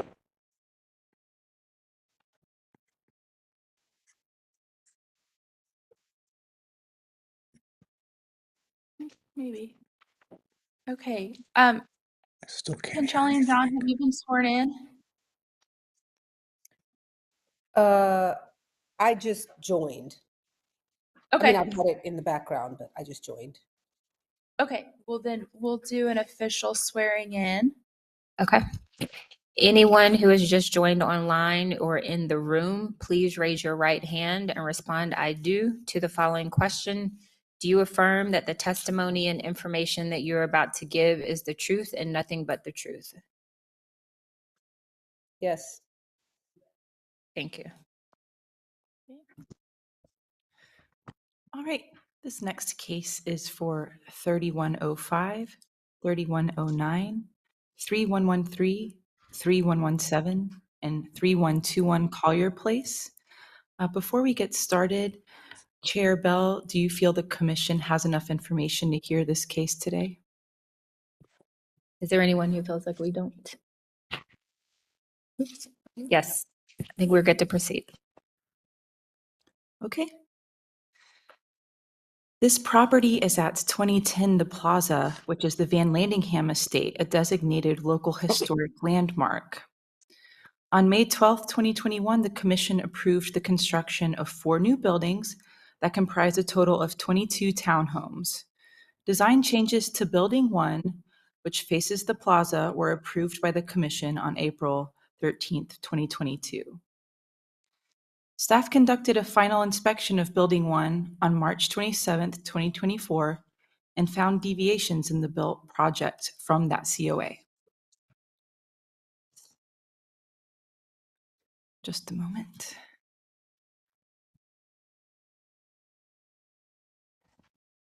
So, staff worked with the applicant with everything we possibly could staff approve, including HVAC screening, handrails, and rear door style changes, among other things. The remainder of the presentation today illustrates how the project was built differently than the approved plans. The applicant is proposing to come into compliance by requesting the commission's approval of design changes to Building 1, which faces the plaza in Collier Place. The applicant is also requesting that if these changes are permitted, that staff be able to approve the same changes to Building 4 as applicable. I'm not going to outline every single detail as to how the project is different I know the commission has reviewed all of the presentation. I'm just going to mention some high points. On all elevations, the size and style of some of the windows have changed. Some of the cornice and trim details are different than approved. Dormer roof pitches are shallower than approved.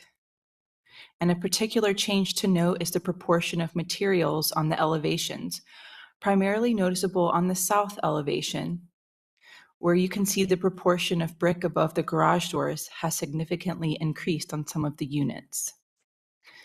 This project is considered an after-the-fact review, with the commission reviewing the project on its merits as if the work has not yet occurred. And Panchali and John, you just let me know where you'd like me to go in the presentation, and I'll leave it to you. I need you to state your name and address for the court reporter, please, and you can continue. John Mang with Intech Group. My address is 2459 Wilkinson Boulevard in Charlotte. And I want to thank everybody for taking the time today to review this application. I think we were pretty clear and concise. If you couldn't follow through, we had the approved COA plans on the top of every page of every elevation for this first building, and then the as-built plans directly below it, and then every change is also keyed. So you can kind of see the changes side by side. And we also included a photograph of each elevation down in the lower right corner. I want to make a couple of points. One is that the materials have not changed from what was approved. Colors are as approved, and every change that was made as part of this were due to three factors. One was code requirements and code compliance, building code and life safety code. There's some unforeseen conditions in the soils, and having to do some remove some unsuitable soils. I had a lot of heavy organic material in it just from the nature of that property over the years that has been there in its previous use. And then also construction best practices, constructability issues when it comes to water intrusion and flashing details and concerns in certain areas as it was originally designed. We were not the original architects for this building. We were brought in to do a kind of a third-party review and assessment of both the original design documents that were approved and then compare it to the as-built conditions, and those were our findings. So I believe I'll cover the code issues first, because I think that's most of the window related issues. Some of if you look at the plan that's on the screen now in the kind of upper left corner of the plan, you can see it's highlighted by box number A right there. You can see how that window had a divider down the middle of it. Each one of those two windows, and because that's a bedroom, each one of those windows on either side of that divider were not large enough to make egress requirements for fire safety. So at some point during construction, the window was switched to a single double hung window to meet the requirements. Also, when it comes to, and this is a general statement for all of the windows and the dormers and the roof pitches, the changes to the pitches of the dormer roofs, the main roof slope is as it was. There were some conflicts with the design documents, some header details, how they interact with the ridge line and how they needed to be framed into the ridge line of the main roof. And then compounded with some of the egress requirements, they were kind of boxed into a condition to have to, kind of make a few changes there along the way. And then also at the bottom of the windows at the sill on some of those dormer conditions, there are some water flashing concerns about water on, getting back up and into the windows under the sills where some of those dormers and the windows come down to that main roof area. There just wasn't enough room to get the code compliant windows in there and also flash properly up and underneath the sill condition. The other main, I guess it's not really an issue, but it was just the way it was solved for during construction is the brick quantities, which was noted over the garage doors. The unsuitable soils caused the foundation or the slab elevations to change a little bit in certain areas of the building and not others. That's why you're seeing some of the wider brick areas above the garage. We went and measured and noted the differences between the approved COA plans and the as-built conditions, so you can get a sense of scale of how much the quantity has changed. I think when you stand back and take all that into consideration and look back at the whole of what was originally designed and what is constructed, the intent is there. Just there's been a few minor modifications for those reasons along the way. So with that, I'll Panchali, do you have anything to add before we just kind of answer to questions? No, I don't have anything to add. Thanks, Sean. One more note from my end is that even though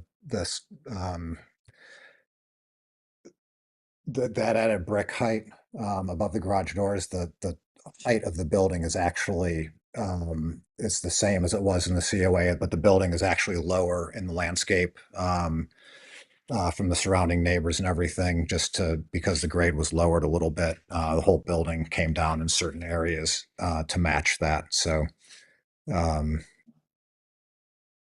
with that, I'll turn it over to the team.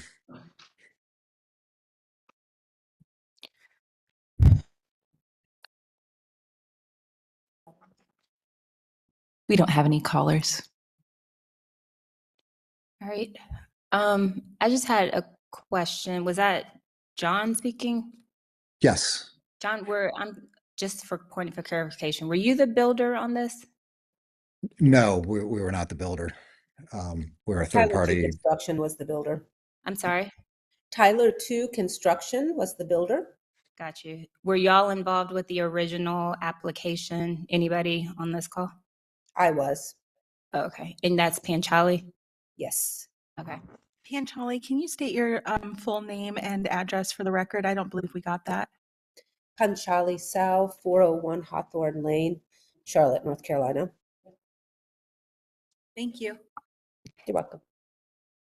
And so when issues came up in the field, were you aware that there would be a process to come get changes approved? No, I was not. Okay. And Tyler 2 has told me they were not either. But you went through the process the first time to get everything approved? My architect was the one that went through the process and updated me on, the results. We went through a process to revise buildings 1 and 4 and revisions to buildings 2 and 3 in addition to the original approvals. Thank you. This one's a big one. So start with any questions, or we can start with I know John said there was a few changes. There seemed to be more than a few. If we want to start at the beginning. Are we closing or?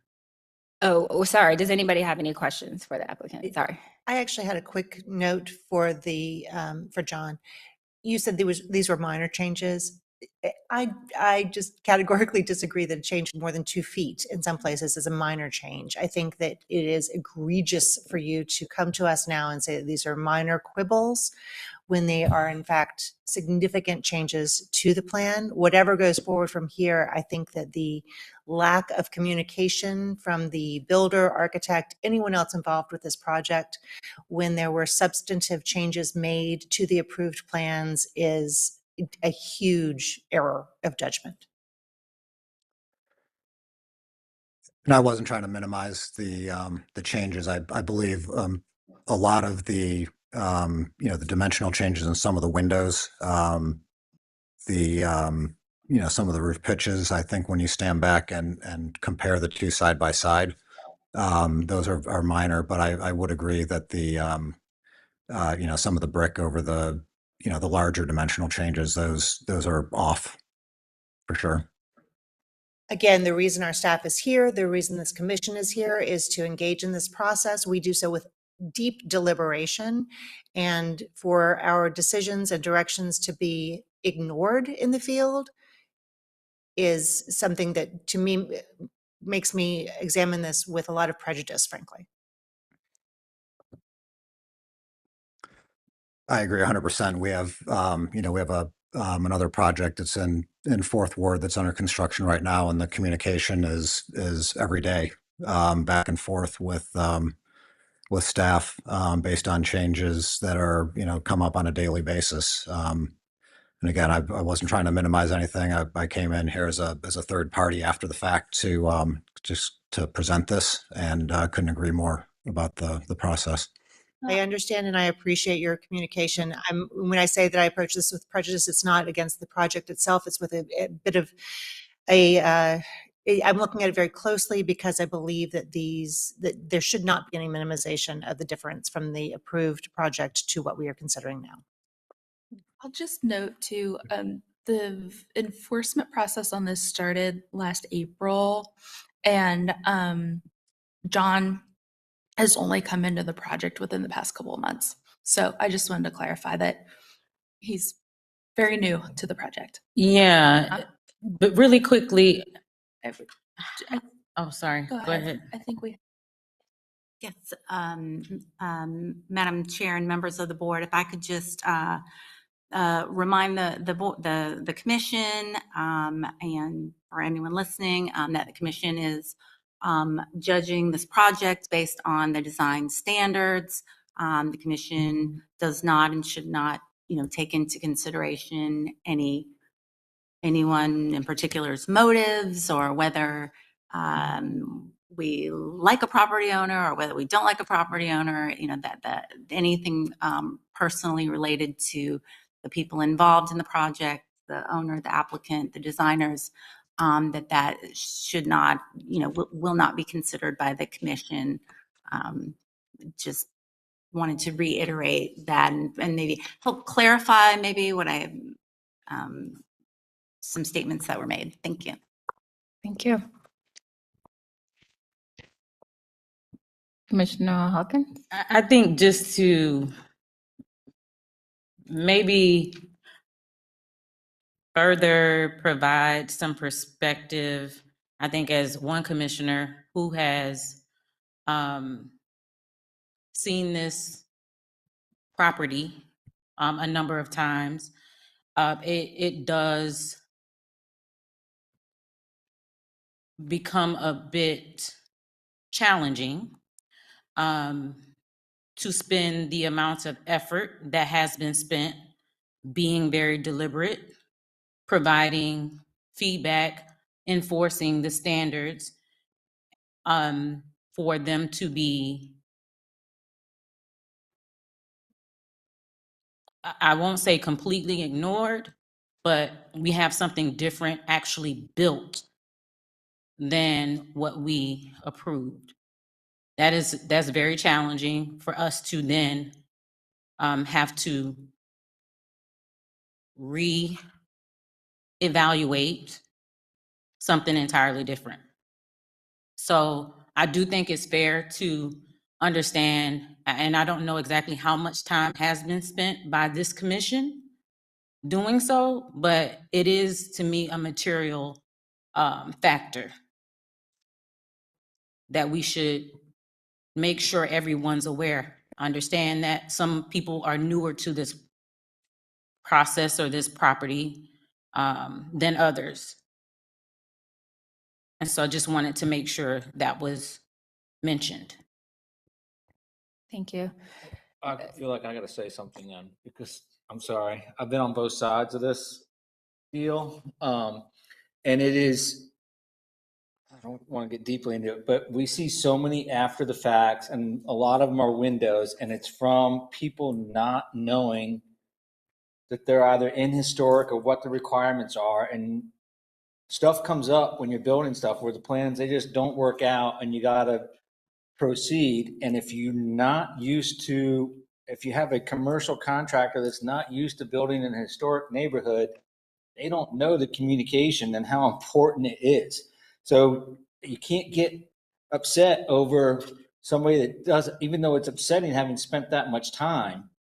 It's a lesson learned from hard knocks, unfortunately, in my experience, which has been too much, unfortunately. But it's like, oh boy, that detail just changed.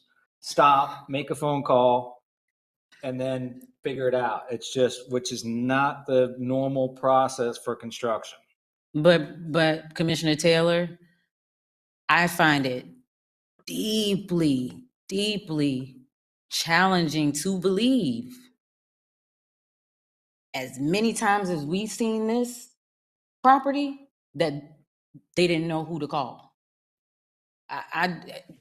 I'm sorry. To me, it was, and to your point, we see too many after the facts. People are too comfortable doing things out in the field and thinking that we're just going to accept it as an after the fact. I don't think that that's right.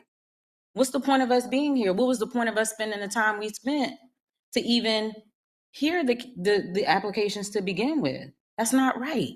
I'm not saying it is. What I'm saying is and this is a sidebar, maybe we should have, you have a project this size, pull in the superintendent or every superintendent that's going to step foot on this project and say, here's the cheat sheet of what you need to do, because communication just falls apart from going down when it starts to dig footings and they have bad dirt to pushing back up to the guy in the field that, I don't know, whatever he did, he changed the handrail or whatever because it was easier or whatever.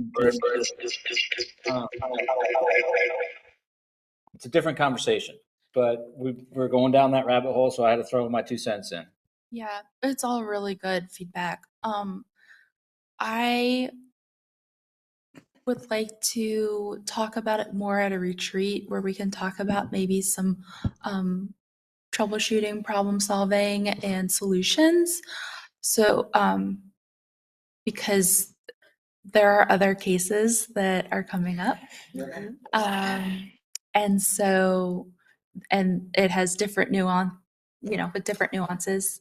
So let's focus on the changes here. And just as a reminder, it is a big case. You've spent a lot of time on it. You're looking at this as if it's not been built and you're trying to approve this as new construction.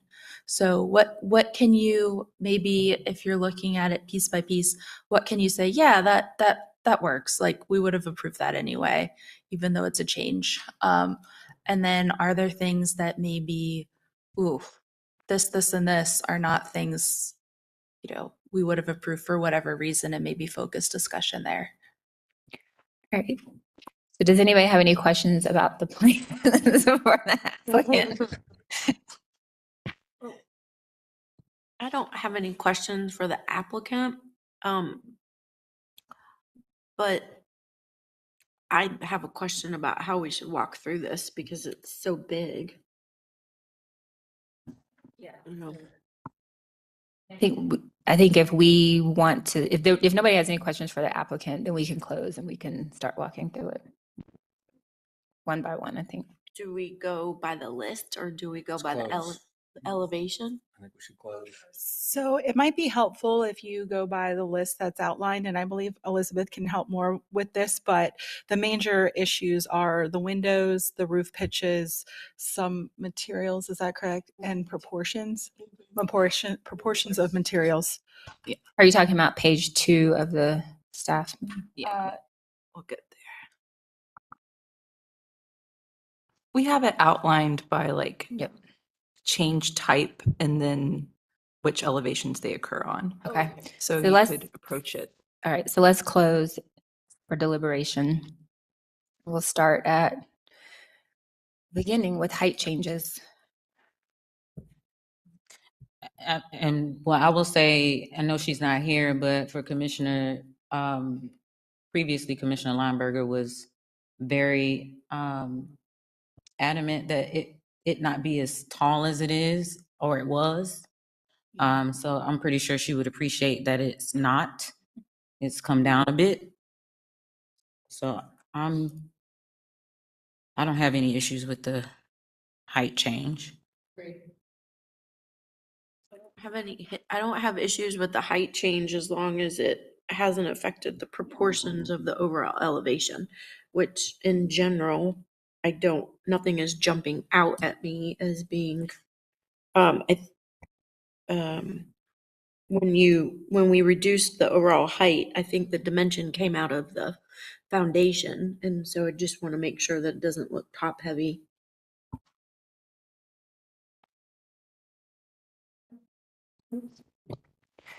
Next thing is the roof.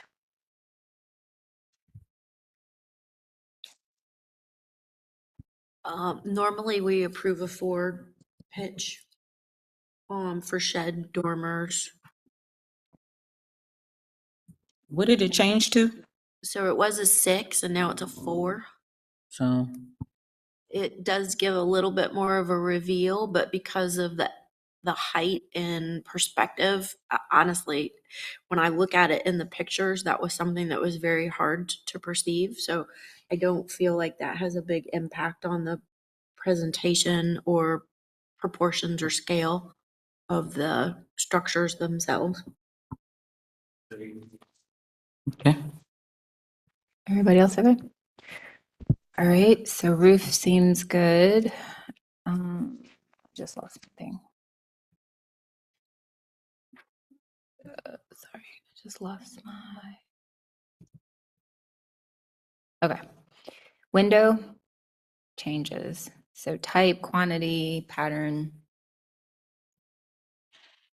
So this is the one where they were changed due to meet egress requirements? Some of them, yeah. Ah, And some of them were framing and flashing integration for kind of building science elements is how he described it. You have to have clearances for trim and flashing to make sure that the water goes where the water's supposed to go. Commissioner Holtz? Has the contention that things were made, that these changes were made for the engineering reasons been confirmed by staff? Has that been reviewed or confirmed by staff? I think that's something that I would like for y'all to take a look at. If a change was made for code enforcement with egress, or if it was made for those other reasons, I'm inclined to approve it. If it was made for other reasons of convenience or aesthetics, I'm inclined against it. That's great. That would need to come from the applicant. They would need to say, this window we had to change because of code, this one because we wanted to change the interior layout or whatever. Yeah, we would need that from the applicant. So maybe, go back up, please, Elizabeth. So maybe you pause on windows for now. You guys have said good with height, good with roof. I would say maybe go through all the things, set aside the things that need a little more discussion and come back to. And then we can focus in maybe by elevation on those things and what's needed by elevation. Will that work? Okay. Okay, so we'll come back to windows, door changes. Does that feel quick or that we would need to come back to? style and pattern. He didn't specifically say why they changed the design, but it seems like the mutton pattern is the big difference. He, in the application, it said to let in more light. Oh, thank you for that. That was the only reason. Okay, well, that does not meet our guideline. Correct. Okay. Foundation changes. So this is what we were talking about when he started digging with the soil. Is that a? So our guidelines want the definition of the foundation to be appropriate and consistent with the neighborhood and the context, proportion.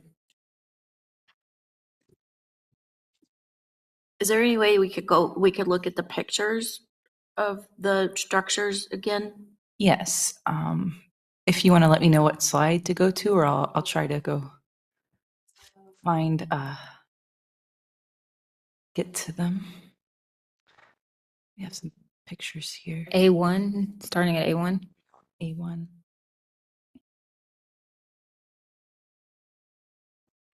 Okay. A1. Okay.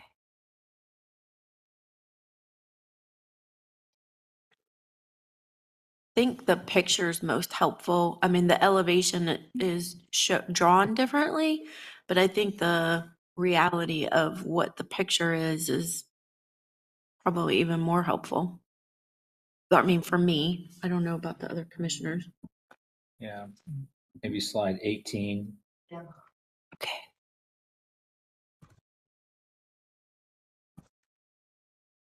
Okay. 19.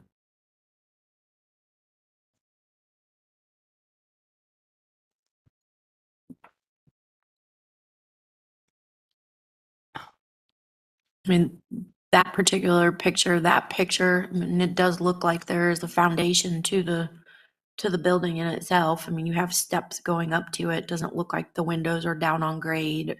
There's a dimension between the ground and actually probably that particular one looks better being a little bit shorter. That has a foundation to the patio. There's some steps presenting themselves. I think that that's in proportion to the overall height of the building.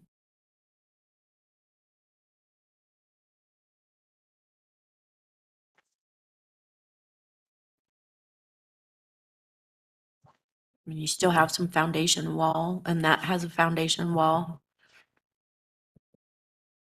It doesn't look like it's, sitting on grade per se.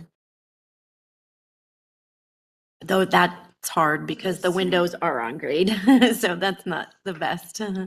But that also shows kind of the change in the proportions of the brick and such. But at the end of the day, if that was presented to us, I don't know that we would have fought it per se. I mean, it doesn't look out of proportion. It looks different than what was approved to me.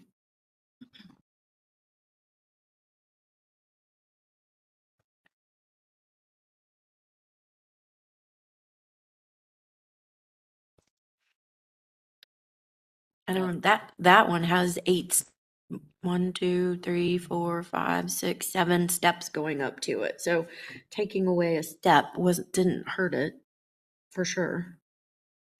So I think each building kind of presents its own different set of rules. Different. Can we look at slide 21, please? Yes.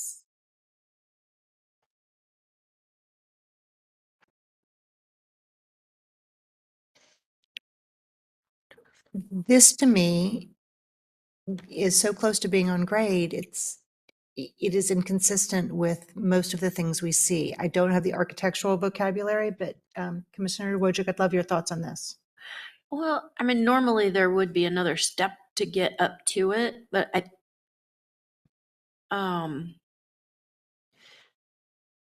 but again, it varies so dramatically across the property.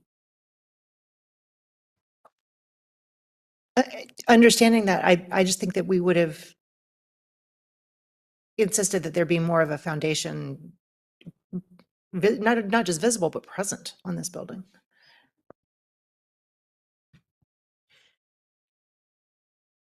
I don't know. I mean, they have the roll lock detail at the, framing. I'm assuming this is on slab. I didn't even ask that, but I mean, they've added the roll lock detail and soldier courses to transition, to give it a foundation. That step looks a little bit tall to me, actually. Seems like there should be another step in there. Can I speak? Yes, please. Sorry. I'm with Commissioner Wojcik. I mean, the foundations, they vary. This could easily be, I mean, envision this 10 years down the road and the landscapers built up the mulch and it's, gotten higher on the foundation over time. I mean, every house has that. I think this is, not to jump forward, but these are not, the foundation and the roof pitches are not the elephant in the room on this project.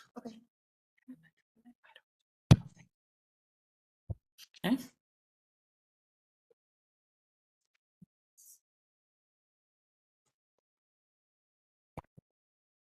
Okay, so it sounds like we are okay with the foundation changes. Okay. I would say yes, because if it went the other direction, it would have looked worse. I mean, it would have been more out of proportion. Sorry, not looked worse. It would have been more out of our guidelines because of the scale change. So I think this is actually a better direction for it to have gone. Cornices and trim. Is this one we need to come back to for further discussion, or can we?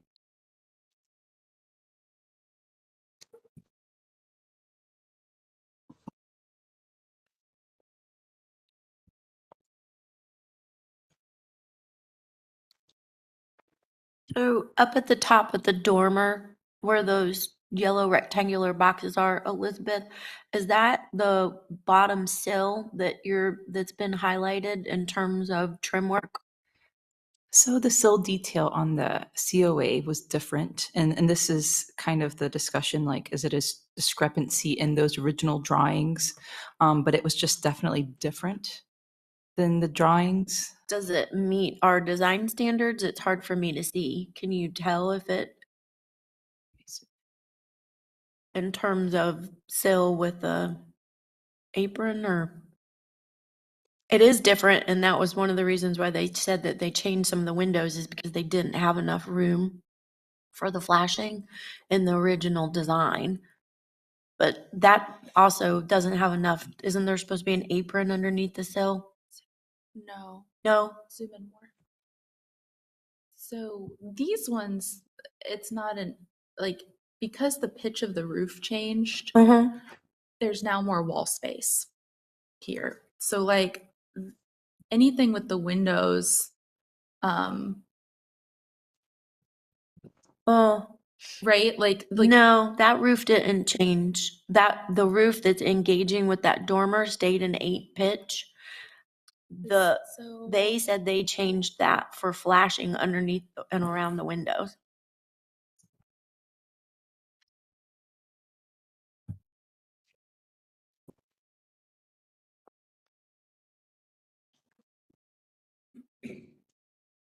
So they're saying that they changed the windows to provide for flashing. Yes. Like what was actually built is better than what was in the original drawing in terms of construction science. Are you sure the roof didn't change? Yeah.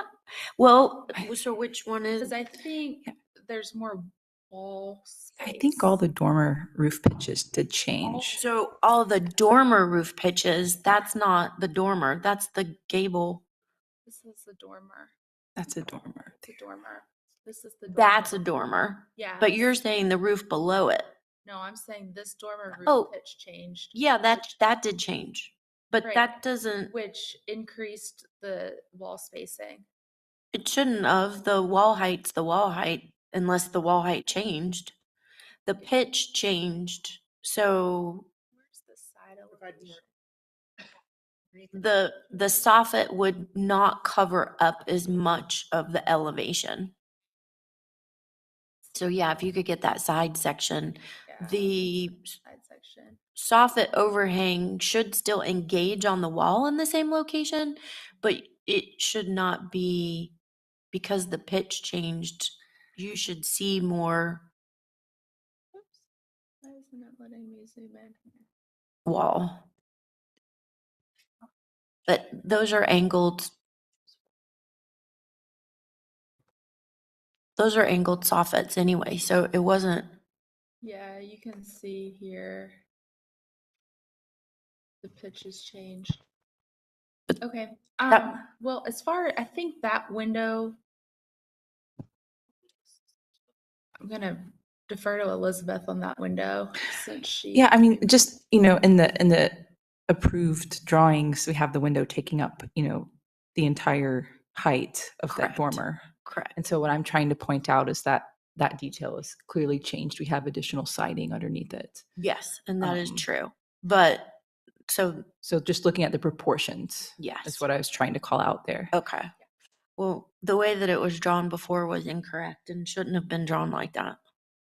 And I think that was their point, I guess.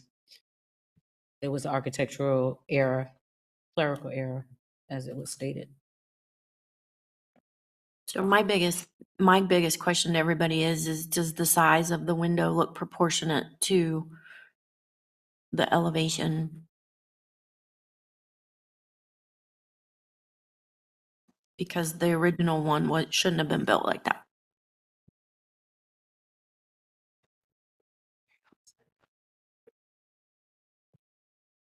Yes. There you go. But is that the only one? Because, No, I think yeah. So if that one's okay, or all of them look like that? most of them are like that. And the dormer Okay. windows, I think that's a typical application or like Mhm. condition of the shed third floor dormer. And we were gonna come back to windows anyway, right? Yeah.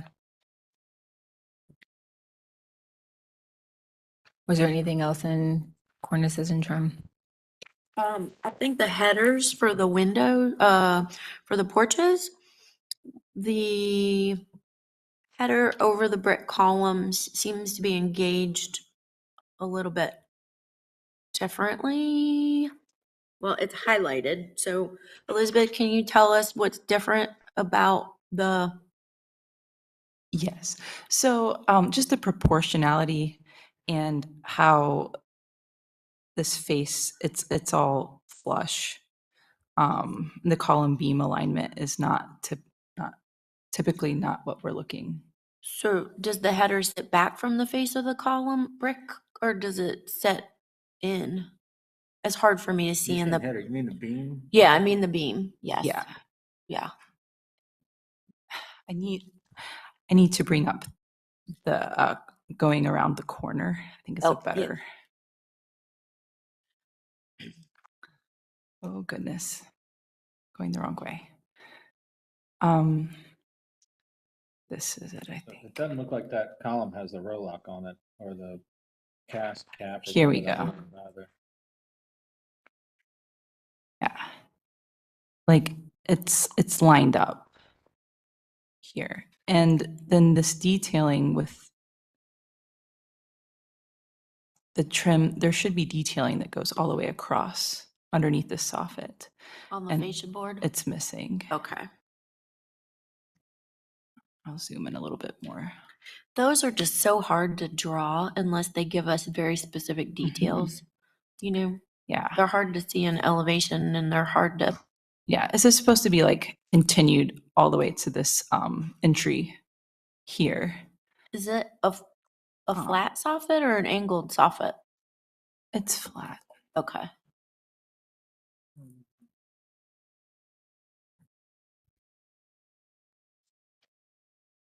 Yeah, so this isn't like the traditional column beam detail that we look for.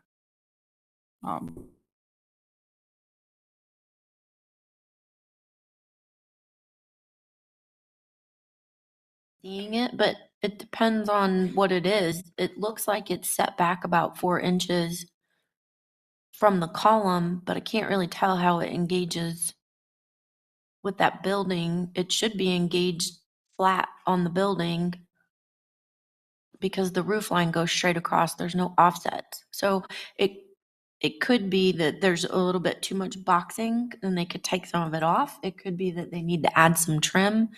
I mean, I don't know. I can't tell the answer from this. I was just curious. We don't necessarily need to tell the answer. Yeah. We can Just take say, it tell us. back and say, how might you fix it? Okay. Yeah, just identify maybe some issues that you wouldn't approve and that might need fixed.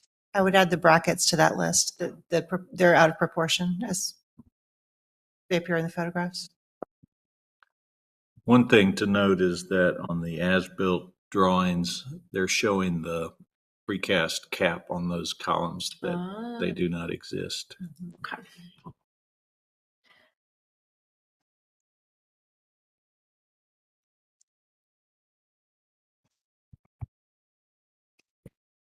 Okay.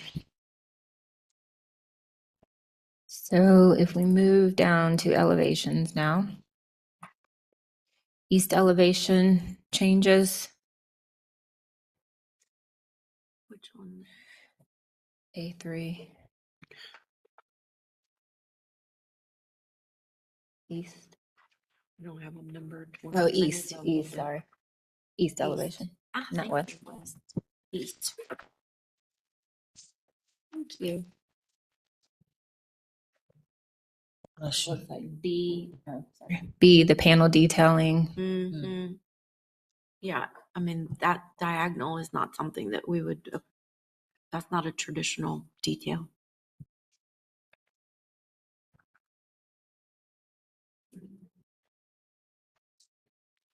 Agreed.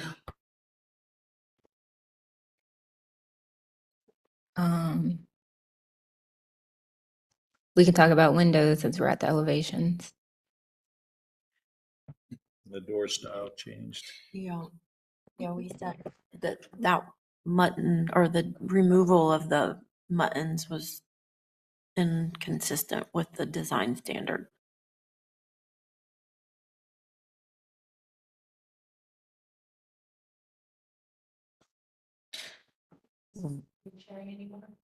Are we? Right. So Elizabeth, oh, sorry. On the back of those brackets, there's like a backer to it. Is that what you had highlighted in one of the pictures, I think? I think you did. Just a moment. Just seems like there's kind of like a little tail sticking down. Yes. Let me get east elevation.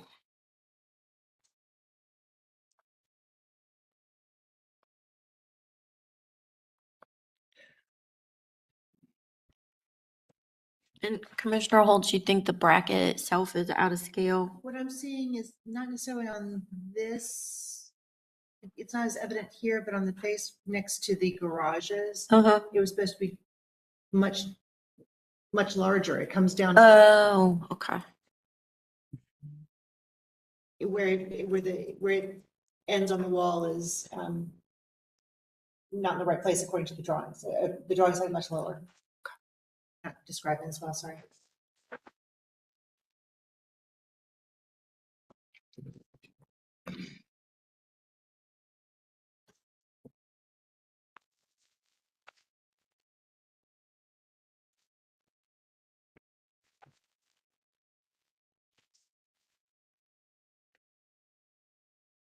Oh, what about the soffit detail on south elevation? Sorry, I printed my drawings and I don't have the same references. Can we just finish east? Oh, sorry. Yeah. Are we done with the east No, elevation? I'm sorry. Okay. Anything I'm else on sorry east about that. elevation? So there's on the Are we on east? Okay, Yeah. so on the east elevation, it's the paneling in between the windows, it's the door style. And I think we already said we were comfortable with how the proportion of the windows in the dormers.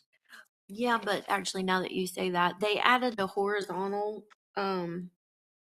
mutton. No, yes, mutton. To break up that design, and so it creates, well, it's different than what they originally had, but it creates it a little bit more of a horizontal pane of glass. But honestly, the other ones kind of have horizontal panes of Mhm. glass as well. I think it's fine. Yeah, it's still It's different, horizontal. but it's fine to me. Okay, so for east, the paneling in the door. Right? No. Huh? The paneling, no. I mean, Yeah, that's what I'm yeah, saying. The and paneling in no the on door, we have the, yeah, Yeah. okay. All right, so north elevation.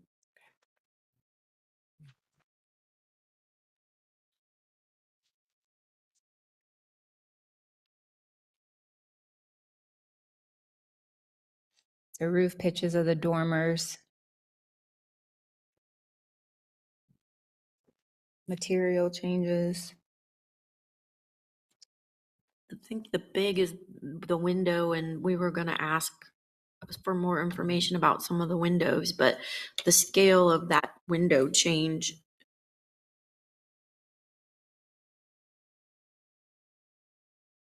I know that one was for egress specifically.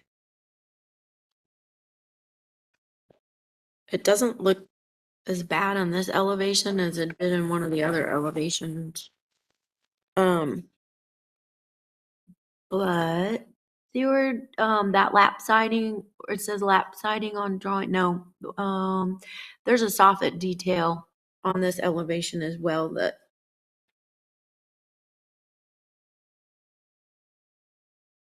is different. So on that drawing, the blue circle has two double hung windows, or what looks like double hung windows. Yep, right there. So that would not have met code. And so they changed it to one. It looks like it's centered with the windows below it, but it is a different size than the window to the right of it. How can you tell? Because I'm looking at the drawing. Oh, You want to see the as-built?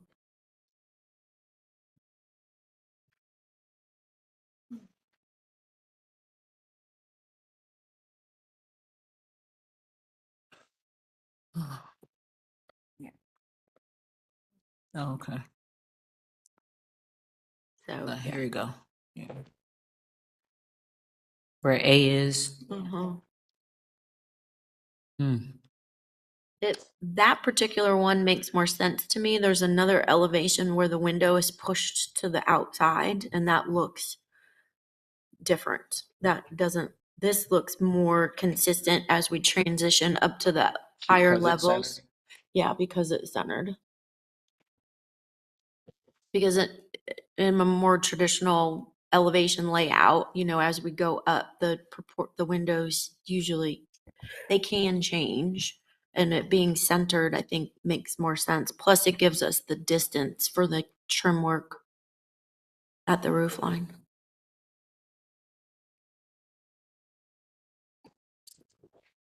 So it sounds like this window change, which I think he said this was for egress, right? Yes. This one feels okay. No objection from me. Okay. While we're still there, Elizabeth, can you do the little arrow where the soffit and the gutter engage right there? Yes. So this is different, and this looks different than I think we typically would trim that. Yes, it does. Yeah, I believe I called that out on a different elevation, did. but You it's did. Yeah. also occurring here. Yeah. Yeah.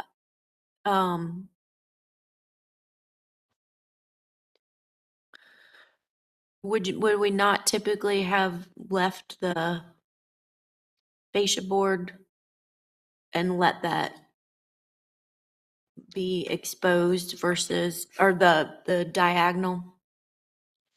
The roof line fascia coming down, would we not have left that exposed and down to the point and then stopped the gutter and fascia on the other more That's how it is in the COA. Yeah, like Right here. like that. Yeah. Yeah, I don't think that those soffits are the same depth.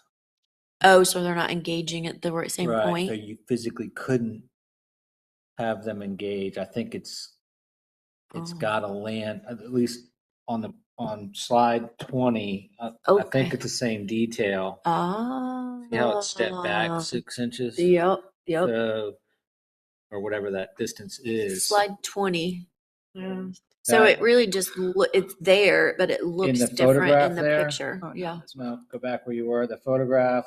Yep. Yep, Right. where those two roofs engage in that photograph, where the fascia engages, that gable rake, right-hand rake engages, yep, you're close, yep, Yep. right. This is a different location. I know, but Yeah, the but same it's the detail. same Yeah, detail. same detail.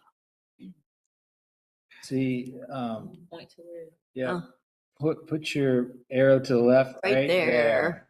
Yep. Because they're not at the same plane, you can't have them Yep. tie together. One's got to die into the other. So Because they changed the slope. yeah. Well, no, I No, think it's that's not a pitch. no. No. It's- That was an architectural. Chances are it's because architecturally that those soffits were drawn at different depths, and it was missed.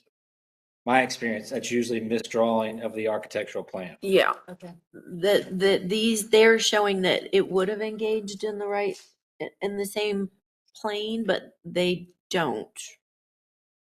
Yeah, you see the drawing on the right there, where it kind of comes down and ties together. It's just Photographs tell the story. I think for me, that's acceptable. Yeah, I mean, that's the way that it would go together. if it's the only thing they could do. If that's in fact the case of how it happened is misdrawn, that's the remedy. They just need to pick up the phone and say, we got a problem, we got a remedy. Can we move forward? Mhm. So, So we would have moved forward even if this isn't according to our standards because of an architectural error? No. It's not that it's not in our standards. It was just presented differently. I mean, So if it was presented like this, then we would have, presented like the plans. no, if it was presented like it's built, then we would have said, Yeah, okay. yeah. Okay, got you. but isn't that different? That gutter extends over. Yeah, those two details are different. I was gonna say that particular one is different because those do engage. See, I think it's just because the gutter extends over, so you don't see the rake. Yeah, I can't tell. No. That's more like what was on the drawing. The rake extends down. I just think we can't see it because the gutter extends past, so it's more of a water control. So the trim in itself looks like it's installed the way that it was drawn in this particular application. But the gutter overlaps and they have a diverter up there. So do we ask them to pull the gutter back? I can't tell what's going on that picture. That's Yeah. Do we need more information on that, on those particular sites? I mean, Christy, do we designate gutter locations and stops and starts and things like that? We ask that they not be run down, main facades, but Okay. they're at the edges. They're, in logical locations. And I think these are, right? Yeah. Like it's at the edge. If you would zoom out a little bit, Elizabeth. It's just, I mean, This commissioner needs no more information on that. okay, I'm thank with you. this commissioner. Thank Okay, you. so we're Okay. good. Okay. What is it? It's a removable element too. It's not a permanent. And it's, they didn't run it down like the middle of the elevation. Right. Okay. All Thank right. you. So if we go back to north elevation, I'm not sure where we are right now. Yeah. You're good. We're still Are we the shallower roof pitch there. Mm-hmm. is shallower than was approved from 612 to 412? Mhm. That's fine. Mm-hmm. Okay. But we're comfortable with it, right? You would not know if they didn't tell us. You won't be able to. Yeah, they would. You wouldn't know. Okay. Smooth siding versus lap siding on dormer 4. Mhm.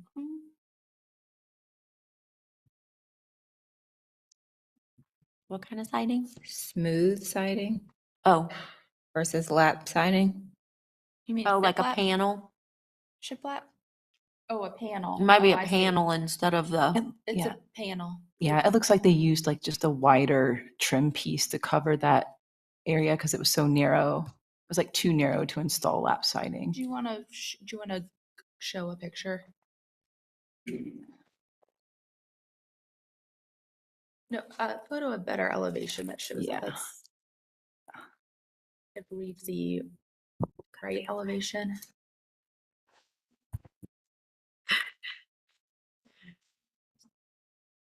Okay. I think that one shows it pretty well. It occurs in a couple of different places. Like this is a really good location. The small little dormer number 1, right there. Gotcha.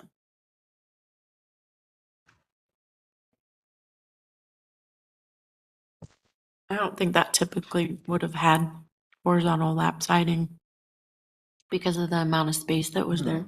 Way. Anyway, so You said what? that typically wouldn't actually have horizontal lap siding installed at that location. It would have been a trim board. So they're good. It can, yeah. Okay. We talked about the window. That was window A, right? Yeah. That you talked about. Yes. And light fixtures. Light fix. Oh, do we do light? Well, I guess we do, but The location. But could they work with staff on the light fixtures? So those particular light fixtures are in the spot that is potentially the biggest issue with this project, which is the amount of brick above the garage door and below the windows. Crazy looking. we changed some.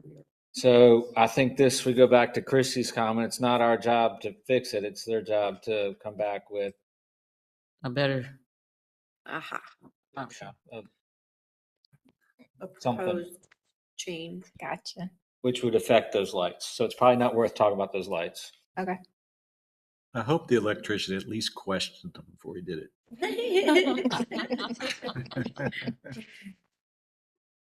All right. West elevation. It seems like some of the stuff we've talked about happens in the other elevations.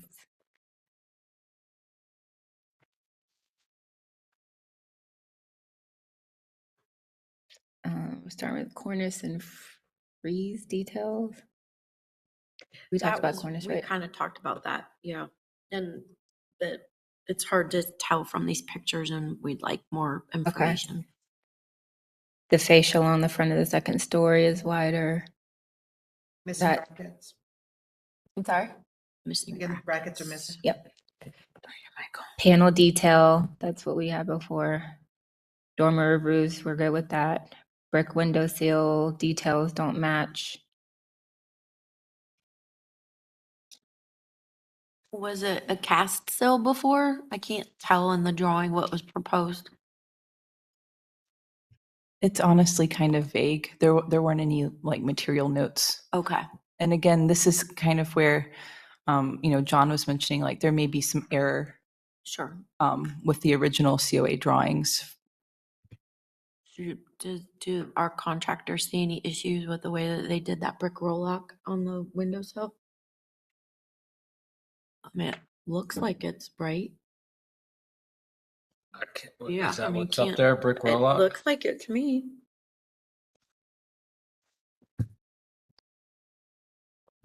21.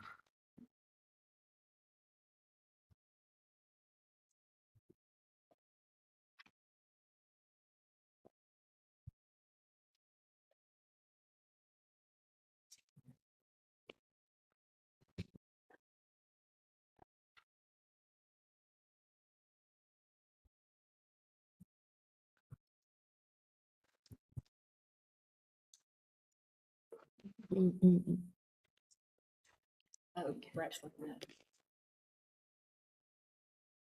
that what we're That- talking about? Yeah. Yeah, it's fine. You fine with that? Yeah.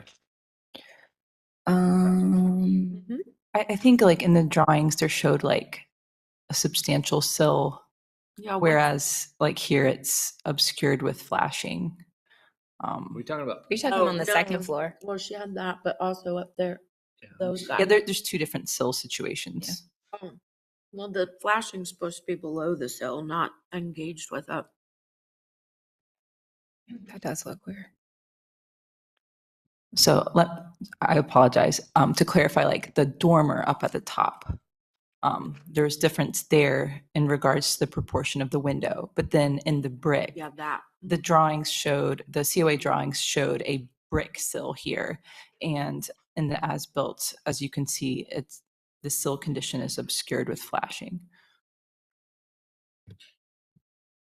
And that's not normal, correct? Go ahead. There's not.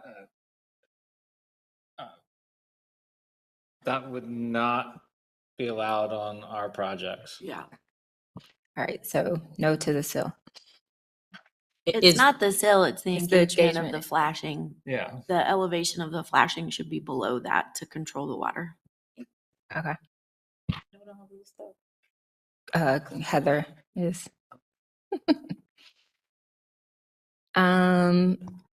Windows on the left dormer have changed from 6x2 to 6x3.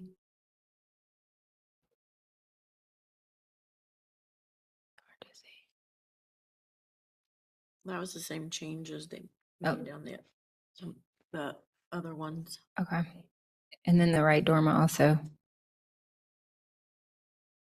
Is this the elevation where, no, it was south elevation that you said it looked? No. Sorry, I was asking her what, there was an elevation where the windows didn't look proportion. I can't remember which elevation. I think it's south. And the ground floor window. So we're looking at all the windows here.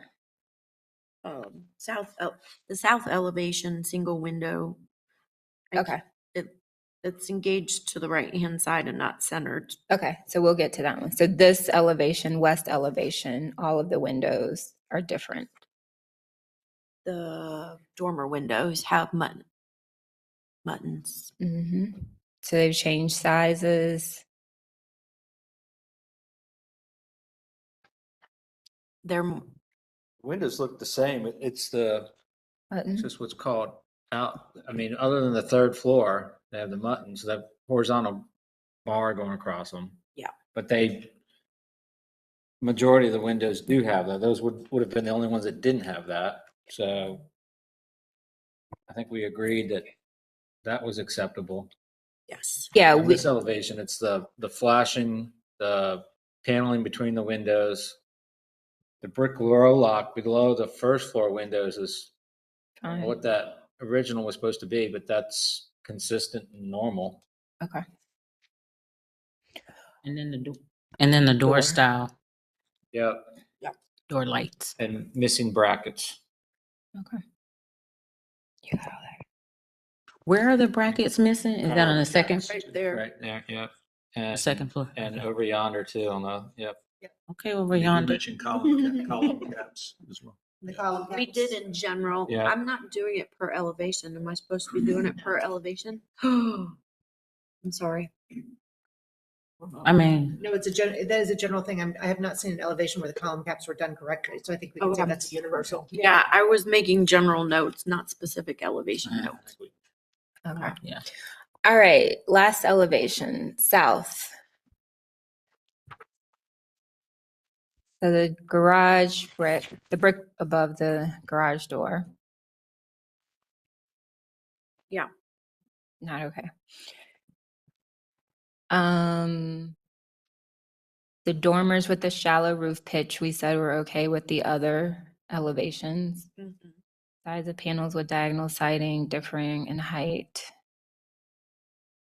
Oh, floor height. Cornice and frieze detailing. We have that for.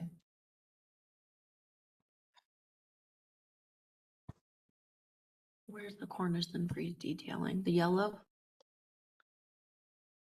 I think it's that, There. There's this situation here. And then, sorry, here. yeah, so that roof,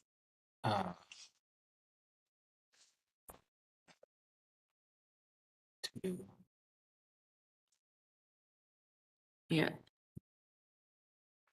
In the elevation, the shed was supposed to engage behind the gable so that they didn't tie into each other. Are the soffit depths different?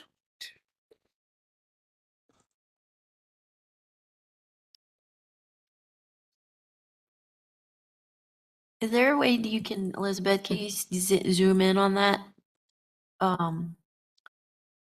Where the red circle and the yellow rectangle engage with each other?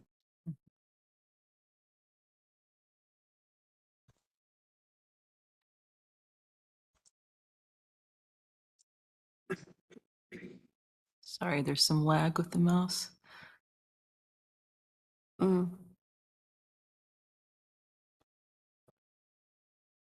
Well, I can't really tell, but in that particular circumstance, it looks like they built the soffit too deep. The roof overhang, not on the rake, or the rake was supposed to come out farther than it does. And I don't know the answer to that, so we should ask for them to address that. Because that looks like a trim issue, not.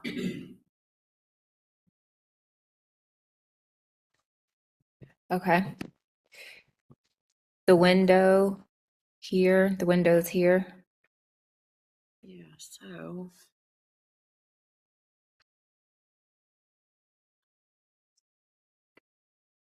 This is the one you were talking about, right? Yeah, I didn't. No, that's not the one I'm talking about. This one, the one. Slide that's- No, I'm 23. sorry, I meant this elevation. Yeah, it is at elevation. So yeah, so you have the panel issue again. Mhm. The windows are taller? They look taller. Yeah.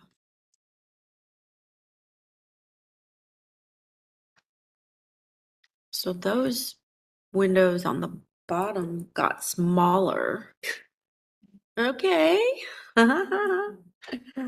So in that view, the one on the top changed to be the egress window to meet egress. And so it changed from a twin double hung, but the window on the bottom actually got smaller. That one got smaller.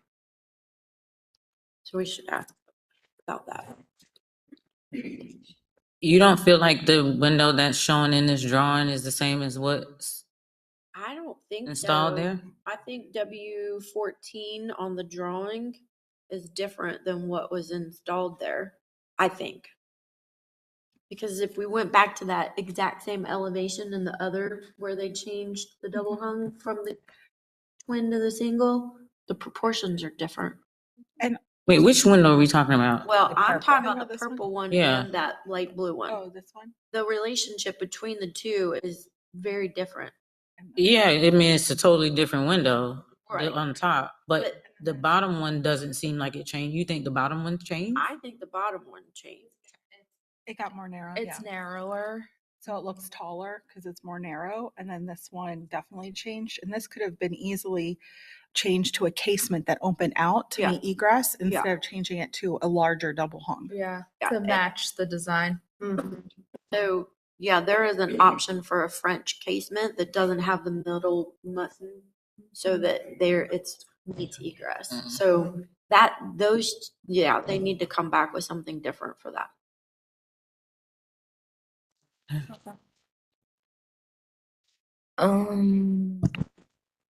So then we have the paneling, which we said was okay before. No. No. No, Oh, no, the- sorry, the Yes. red, The the trim on the red. dormer. Yeah. Yes. Dormer 2 has too much siding revealed on each side of the window. Try to get that. No, we hadn't addressed that. Can you go to dormer 2, Elizabeth? Elizabeth, is that different than the other ones? Or is it just that there's more than what was in the Let's swap. Do you want to swap to the other page? Do you know what they're saying? No. I was going to ask. Okay. Okay. You're restate just in case. Dormer 2 has too much siding revealed on each side of the windows. Is Right. that what we're talking about? Yeah. Okay. Green. The green.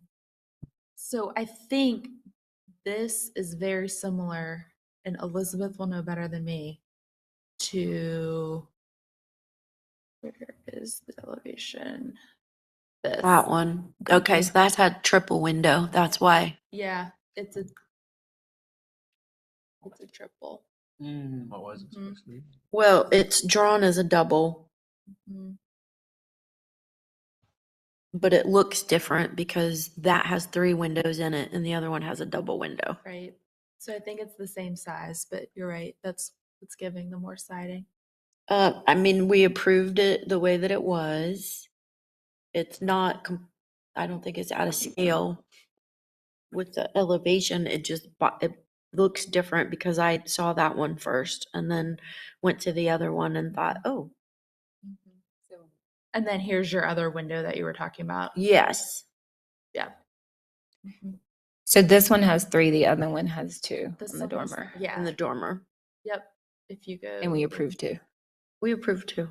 I don't know about that one. Hold on, that might be. I think it's No, that one was supposed to have a triple. They're different. They're different. They're This one different. was supposed to have 2, and it does. But I think the problem is they made it the same size as the one with the triple, and so So the proportions are thrown off of between the wall and the windows. And then that other one was what Heather was talking about. Gotcha. So how do we feel about the green? I don't know what's acceptable, but if we don't see that same proportion in any other dormer, then why not make this dormer like the other dormers? The window proportion and dormer relationship. So triple windows instead of 2. So the other dormers that have double have brackets in them, and that's why they look different. Why don't we So- send this back to the, why don't we send this back to the applicant and propose a solution? Yeah. Perfect. Perfect. Okay, so 2 more things. Eve, did we talk about this? The eave of the gable over unit 3104 runs into the top of the eave. We talked about that. Yeah, they need to review that. Okay, and then I'm not sure if it was a drawing error or a trim work error, but I think they should address it. They should address it. okay, and then the gable detail doesn't match the proportions of the eave line. That's the similar addressing the eave. All right.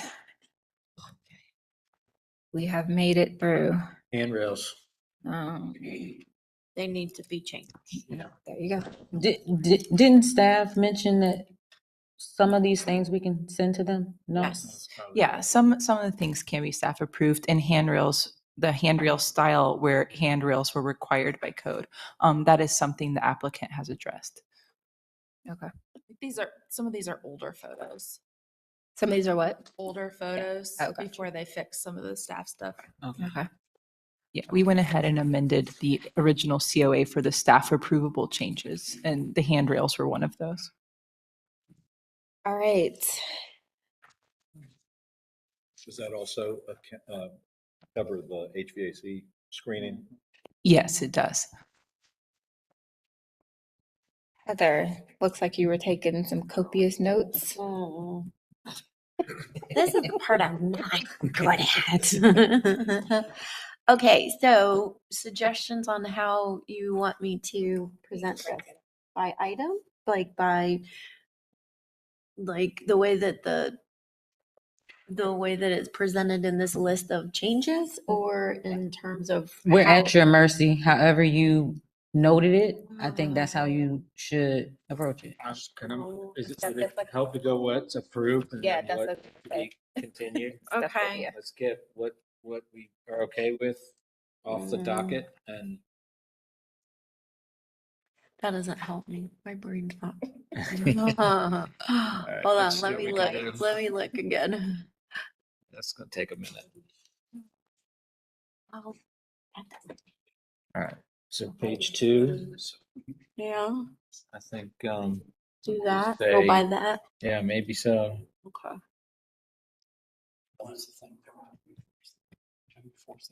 Okay.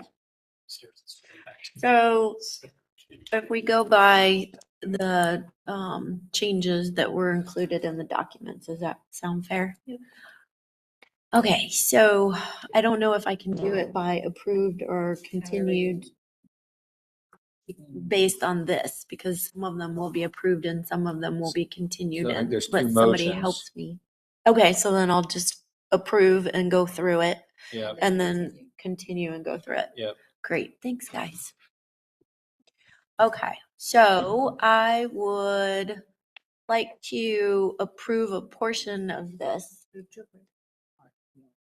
as part 1, based on the facts that they do meet our design standards. And as we go through the list,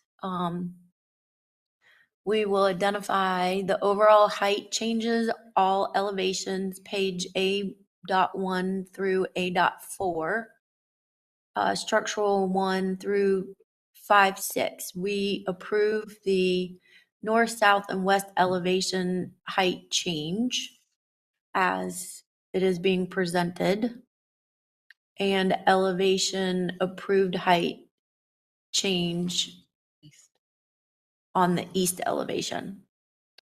The roof changes for the north, south, and west elevations with the shallower shed roof pitches from a 6 pitch to a 4 pitch have been approved as well.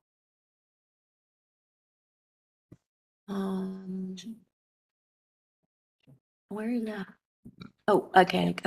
So foundation changes, all elevations. The foundation height changes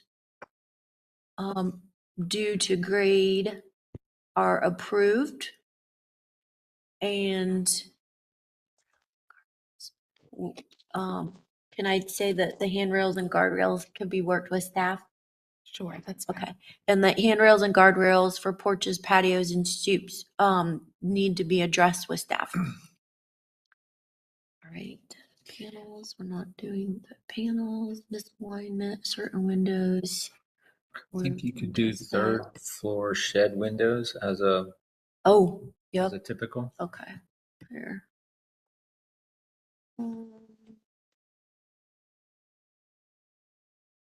Where do you see that? Or are you just saying that in Saying that, general? I'm saying that in Okay. general. So You'd say north, south, east, and west elevation, 3rd floor. okay, so north, well, all elevations, 3rd floor dormer window changes from casement to double hung or double hung look are approved. With details to be submitted to staff. Can you put your microphone on? Has staff approved those? A material though? I mean, it's the same window, isn't it? Or no?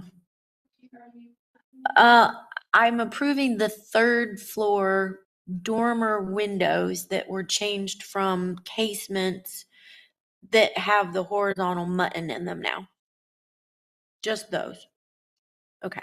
Is that okay? I think the north elevation, third floor. Go to slide 19, please.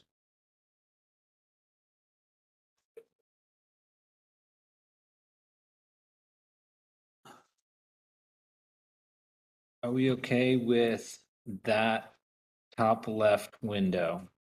It looks like that's the one that's centered, right? That one makes sense to me. That's the north elevation. The red circle? No, The to blue the circle. blue circle to the right of it. That's the one that's Yeah. centered and is still in proportion to the windows below it. So that's the north. So elevation details, north elevation, I would say unit 3105 unit 3105. and the north elevation, and just to be extra clear, The Top left. the third floor single double hung window that was installed in the gable end is approved. perfect. And the north elevation faces the Van Landingham estate. Just to The north elevation faces the Van Handing Land Landingham estate. Yeah, Thank you. makes it extra clear. Okay, Okay. great, thanks. And then panels were indicated. South elevation brick. I don't like that. And okay, I think that's everything that we talked about approving. Okay, so there's one other thing that the applicant's requesting. So they're requesting if any changes that you're approving on building 1, that also carries over to building 4. But we don't have So plans. that's or- building 1. This is building 1. I So would recommend that you ask for drawings of building 4. yeah, because the windows aren't the same. Right. Okay. Okay. So this is just limited to building 1. So yes, so our approval is just limited to building 1. Okay, good. Second. Okay. Any discussion? All right, Commissioner Holtz, Yes. Commissioner Whitlock, Yes. Commissioner Hawkins, Yes. Commissioner Wojcik, Yes. Commissioner Taylor, Yes. Commissioner Bell, yes. Motion to approve Part 1 is passed 6-0.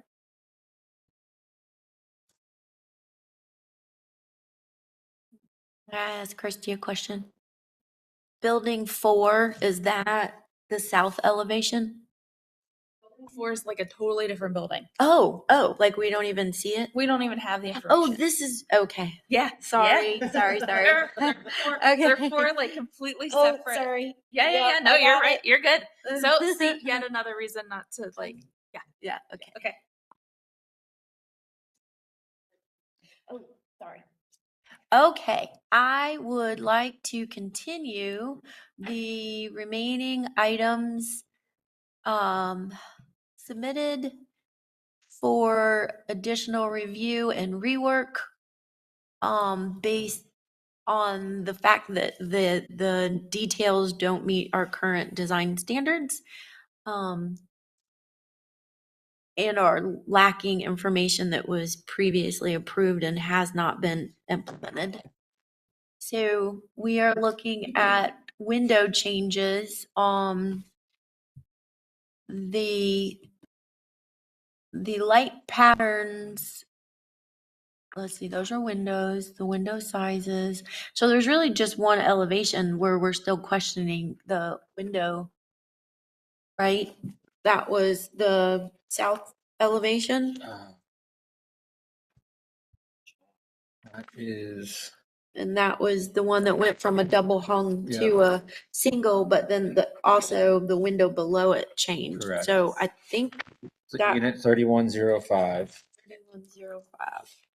Slide 23. Yep. Okay, so unit 3105 on slide number 23, there has been modifications to the second floor and third floor windows, and neither one of those changes meet our guidelines for window proportion and light, and are inconsistent with the rhythm of the rest of the building, so we need those reviewed.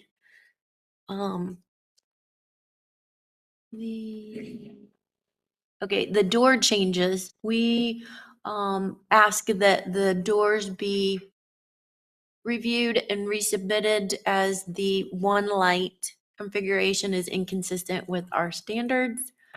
Our cornice and trim changes, there are too many different details that are being presented to us. We need to understand more specifically what the overall consistency is going to be, and whether or not that means that there's soffit depth changes or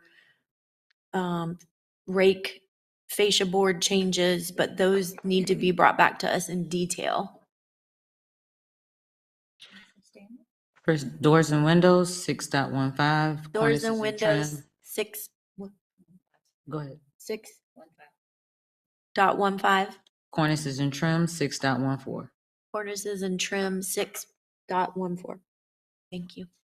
Will that include the columns with the caps and the details on them? Yeah, where is that? But is that part of the cornices and trim?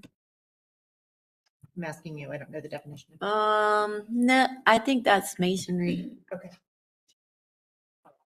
Yeah, so in addition to the column details need to be reviewed and a new proposal brought back to us.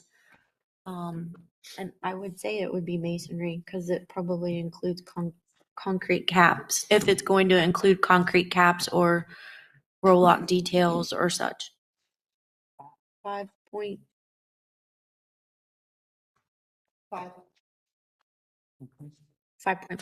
Masonry 5.5.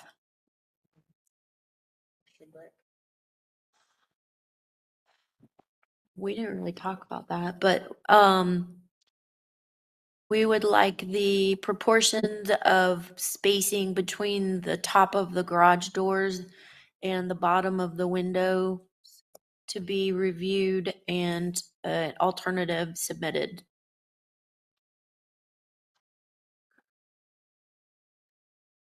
The panel elevation details, panel detailing with the diagonal orientation for the siding is inconsistent with our guidelines, and we would like an alternative presented to us for review.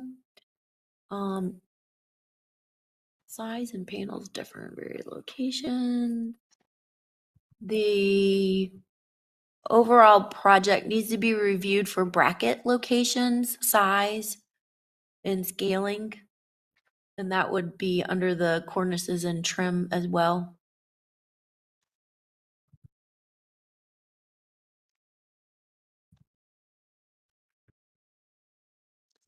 And then the north elevation, misalignment of certain windows to eave details, misalignment of windows from third floor to second floor, and the lighting locations to be evaluated and represented with alternative solutions. The garage door? Yeah, up above the garage doors. Thank you. Next to and above the garage doors. And then the south and west elevations, the brick sills, is the cornice and fascia detail the same as what I just talked about in cornice and trim? I think it is. The brick sills and the engagement of the porch roofs and how the flashing engages with them needs to be addressed and represented to us. The smooth panel siding installed on dormers instead of the lap siding, that should have been approved. That was approved. Oh, I forgot to approve that one. It's okay. Just put it on the side and we'll come back to it. Okay, okay. Oh, and then back to the proportion of brick between the top of the garage door and the bottom of the second floor windows needs to be reevaluated and represented to us.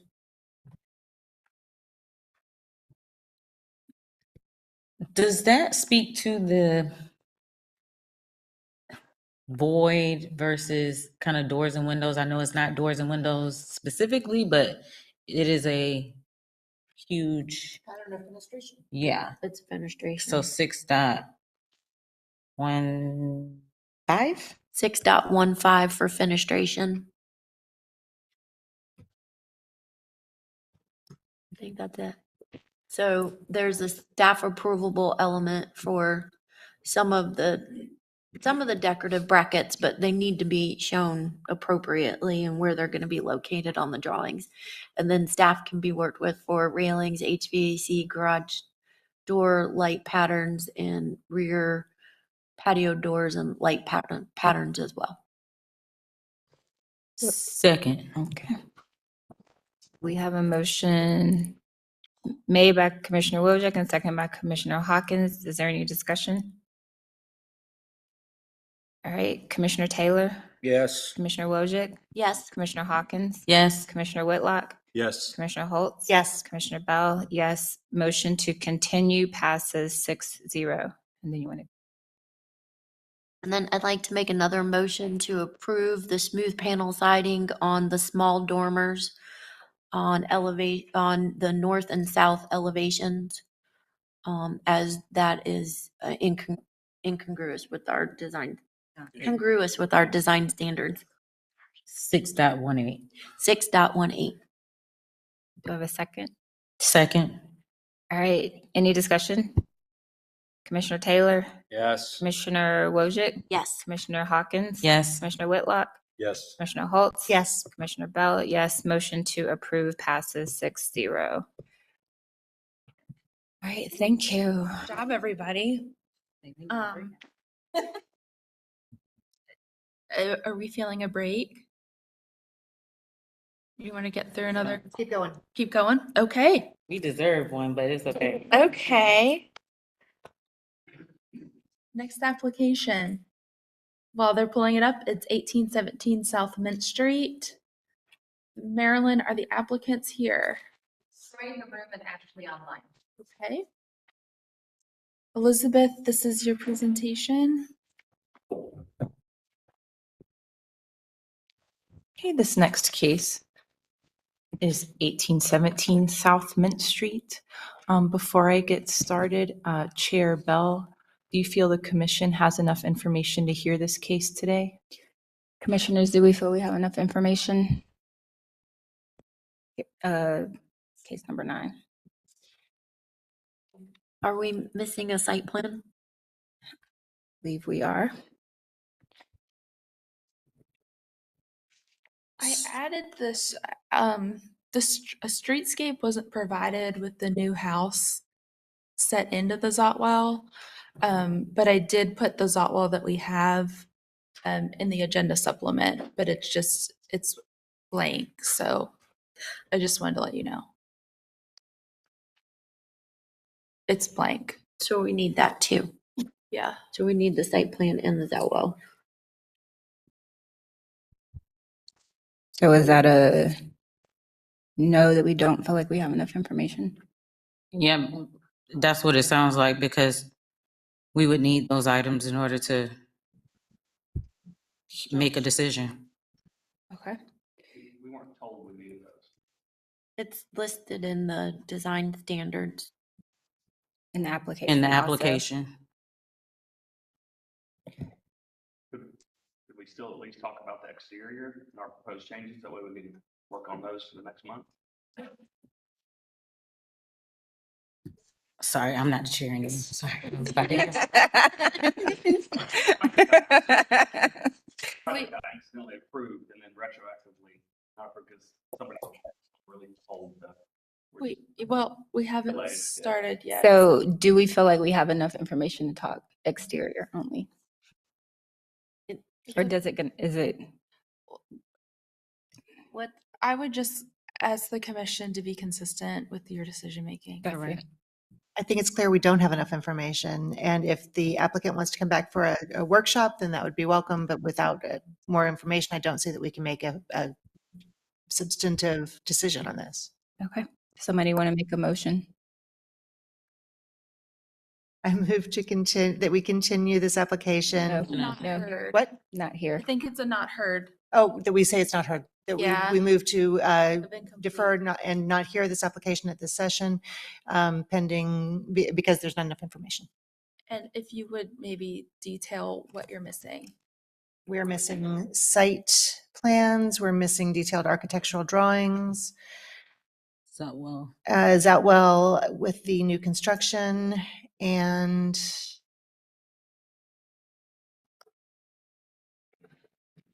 window trim detail. Okay. Okay. That's good. Etc. Okay. Second. All right. Any discussion? Commissioner Taylor? Yes. Commissioner Wojcik? Yes. Commissioner Hawkins? Yes. Commissioner Whitlock? Yes. Commissioner Holtz? Yes. Commissioner Bell? Yes. Motion to not hear passes 6-0.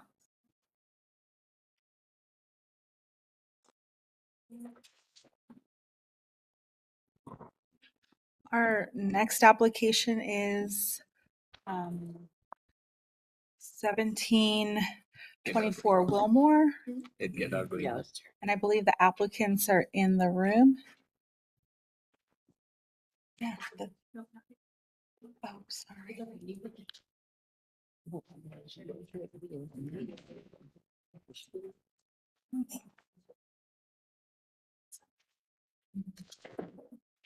I don't think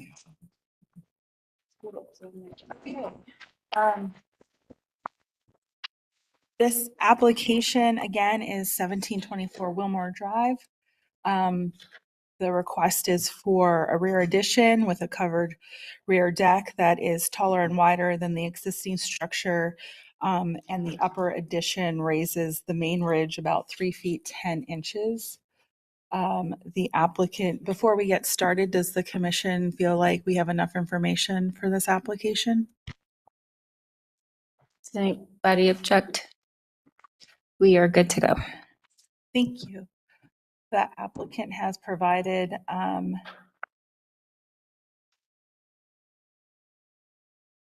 drawings on slides 8. I'm sorry.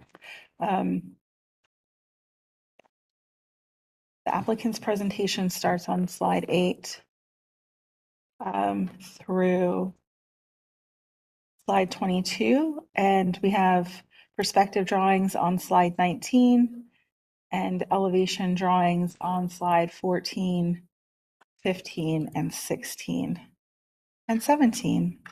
The applicant also included a Zotwell on slide 18 and a site plan on slide 13. If you could all individually state your names and addresses for the court reporter, and you've all been sworn in, correct? Yes. And then let me know where you'd like to start once you complete that. Thank you. All right. I'm Hannah Leitner, 1724 Wilmore Drive. Zach Leitner, 1724 Wilmore Drive. Zach Leitner, 1724 Wilmore Drive. And I'm Chip Leaf, 2008 Dilworth Road West. Do we have any recusals? Okay. All right. We can start on slide 8. All right. So I guess just brief introduction. Zach and I are the owners of this house, both Charlotte natives, grew up in historic neighborhoods.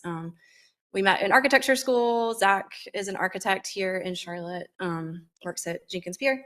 Then my dad's also here, Chip Leaf. He is also serving as one of our architects to develop this project. So looking here, here's to orient you where we are within the Wilmore Historic District. Our property is marked in the orange with a picture of the front elevation as it is. It was built in 1933. Currently 1,120 square feet, 2-bedroom, 1 bath.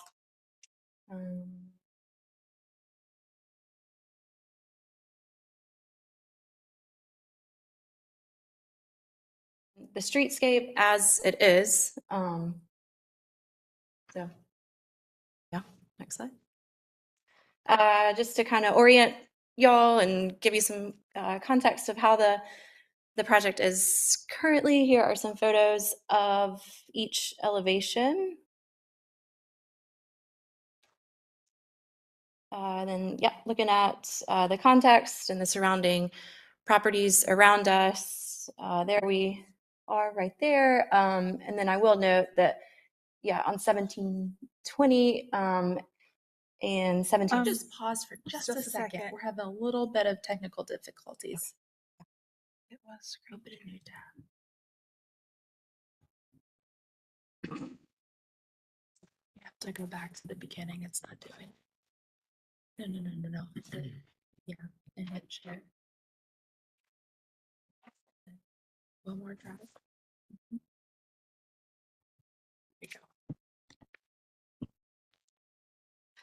Thank you for your patience with Yeah. our technology today.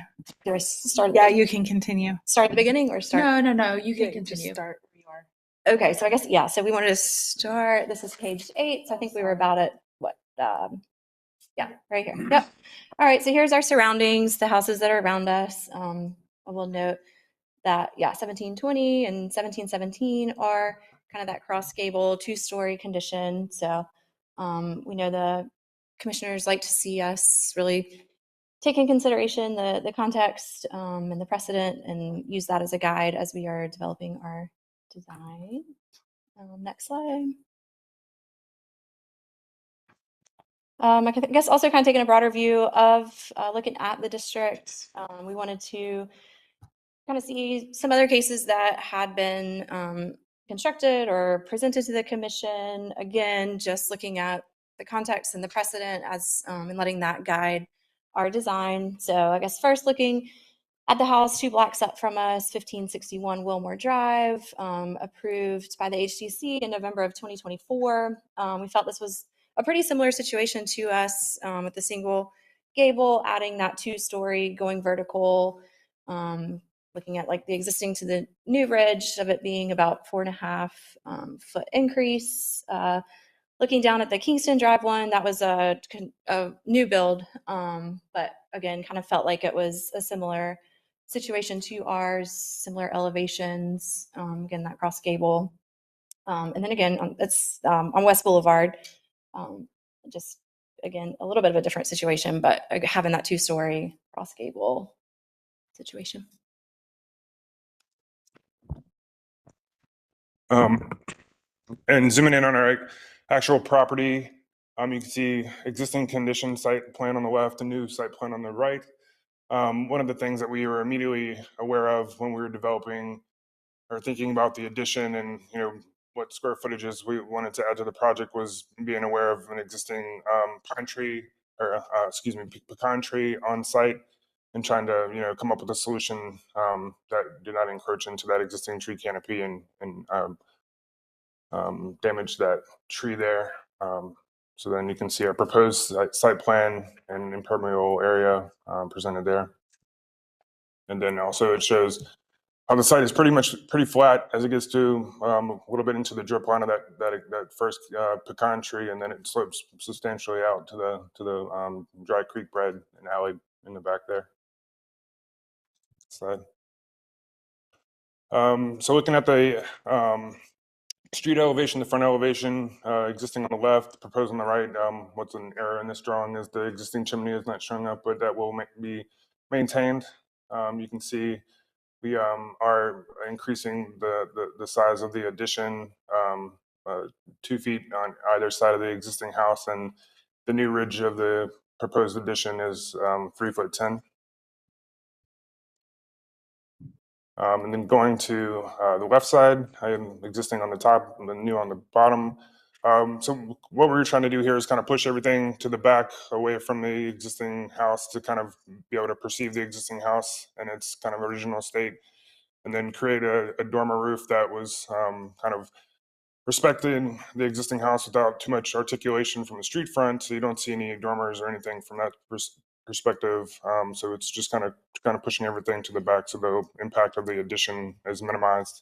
One other thing that we're doing here is, due to our lot and the grade, we are able to drop the addition down 1.5 feet or so, to minimize that overall impact on the delta between the existing ridge height and the new ridge height, while also getting appropriate ceiling heights. Next. Going to the rear, existing on the left and proposed on the right.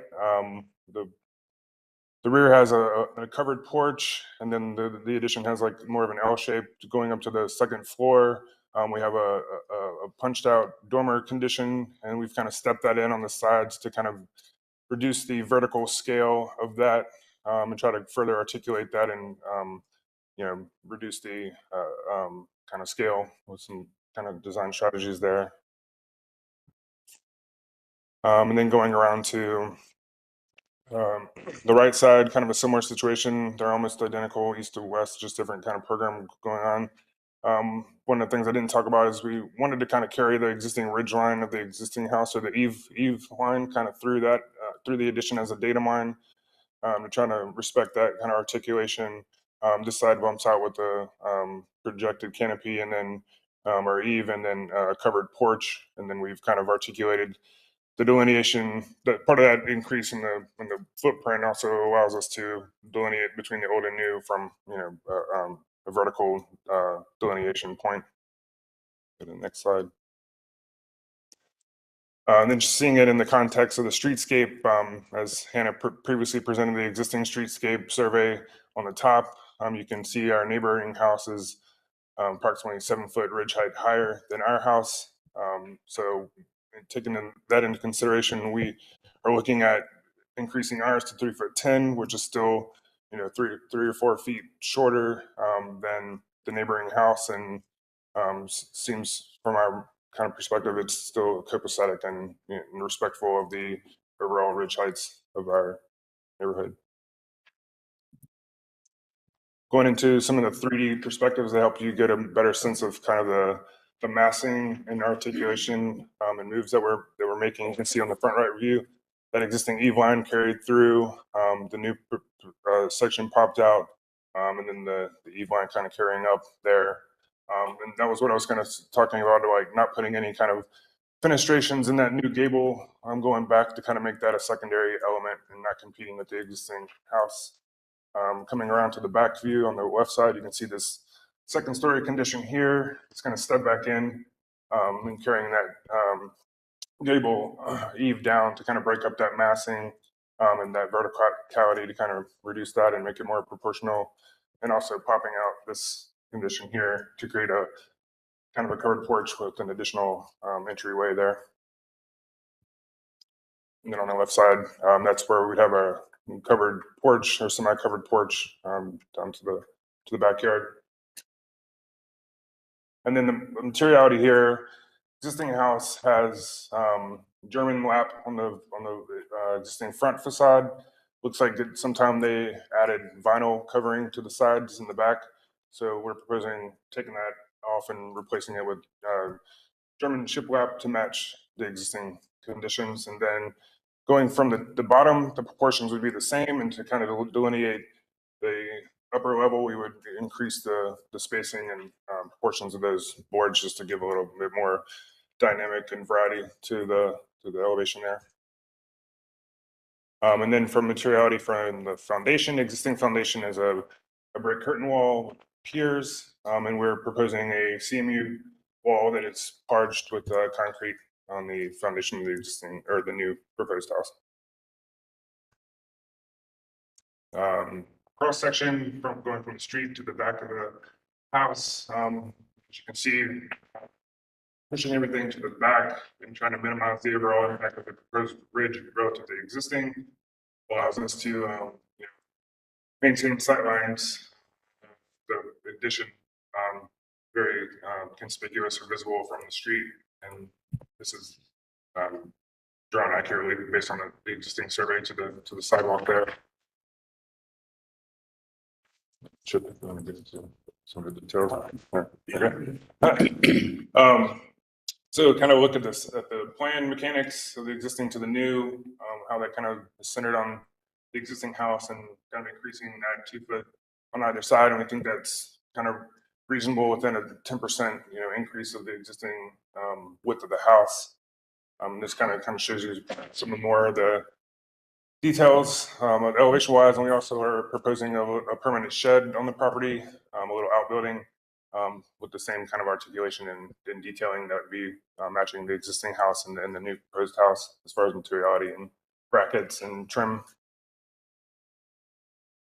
And then here's a detail section of kind of a cover-all, catch-all kind of wall section of the 2-story section, and then a detail of the railing that were proposed. Our current house has a railing, or part of it doesn't have a railing, and then the existing railing is not actually historic.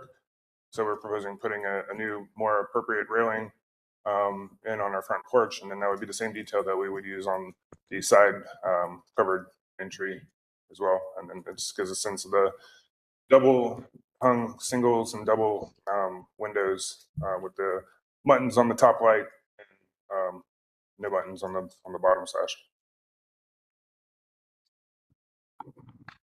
I think that's the last page. Thank you. Thank you. I don't think we have no callers. Thank you for that. I would just want to start off when we talk about massing. So I know you talked about your raising of the height will still be lower than the house next to you, but you're also wider, it looks like. So massing takes into account height and width. So that'll be one thing that we probably talk about. So welcome you addressing that right now.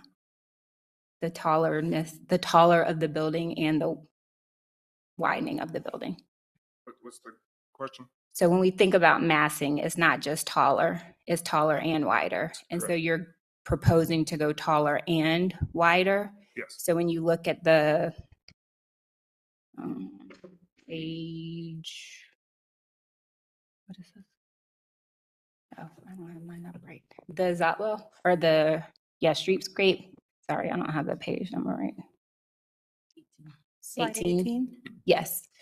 So you mentioned that you weren't taller than, you're going taller, but you're still shorter than the house to the right. You also seem like you'll be wider. So you were going taller and wider. And massing looks at both in proportion. So can you speak to the going taller and wider? Yeah, I think to hit the kind of program and space, to hit the kind of program and kind of comfortability of the space that we wanted to provide, gaining that extra 2 feet on the sides of the house is kind of paramount, and allows us to get a little bit more functionality to the addition. And we feel that the additional width is within the 10% increase of the average house width. And then the overall height of the house is, copacetic with the surrounding, as far as an increase, not being any taller than any house within 360 degrees around of our property. And then the existing or the neighboring house right next door is still taller than ours after the proposed is completed. Yes. I think the width is 2 feet on either side. One side already has a fireplace, so technically that's not it's equal on the right side. We're increasing it on the left side, but I think that would also give it a good transition point to delineate between the old and the new. Yeah, so as far as the massing, that increase, not only is a functional, but it's also a visual demarcation of the existing and the new, so that you can perceive the existing house as is and the new house. Yeah, thank you for those responses. But I would call attention to in the standard 6.21, it gives you a visual indicator of what an ideal approach to adding additions, what additions would look like, which one is ideal versus which one isn't. And also, if we look back at 6.20, I think the entirety of 6.20 would be applicable here to consider. But, and I know we'll talk about it more in deliberation, but the idea is to attempt to attach the addition that it's minimally visible from the street. And then to limit the size of the addition so that it doesn't visually overpower the original structure. Can you speak to how, if we look at the side elevations, how this addition isn't overpowering the original structure? Because I'm struggling to see that it doesn't. Yeah, I think the fact that it's 2 feet, and it's such a distance back from the street that I really think, I don't think that would be that visually impactful at all. I think from the exhibit that Zach had put together from the view from the sidewalk, which is down, I think the ridge of the new addition is going to be hard to see, and I think also just the perspective on the side, and again, it's 2 feet, so on both sides. So, and I'm not only referring to the width of the house; I'm referring to the entire addition, in how it impacts the original structure.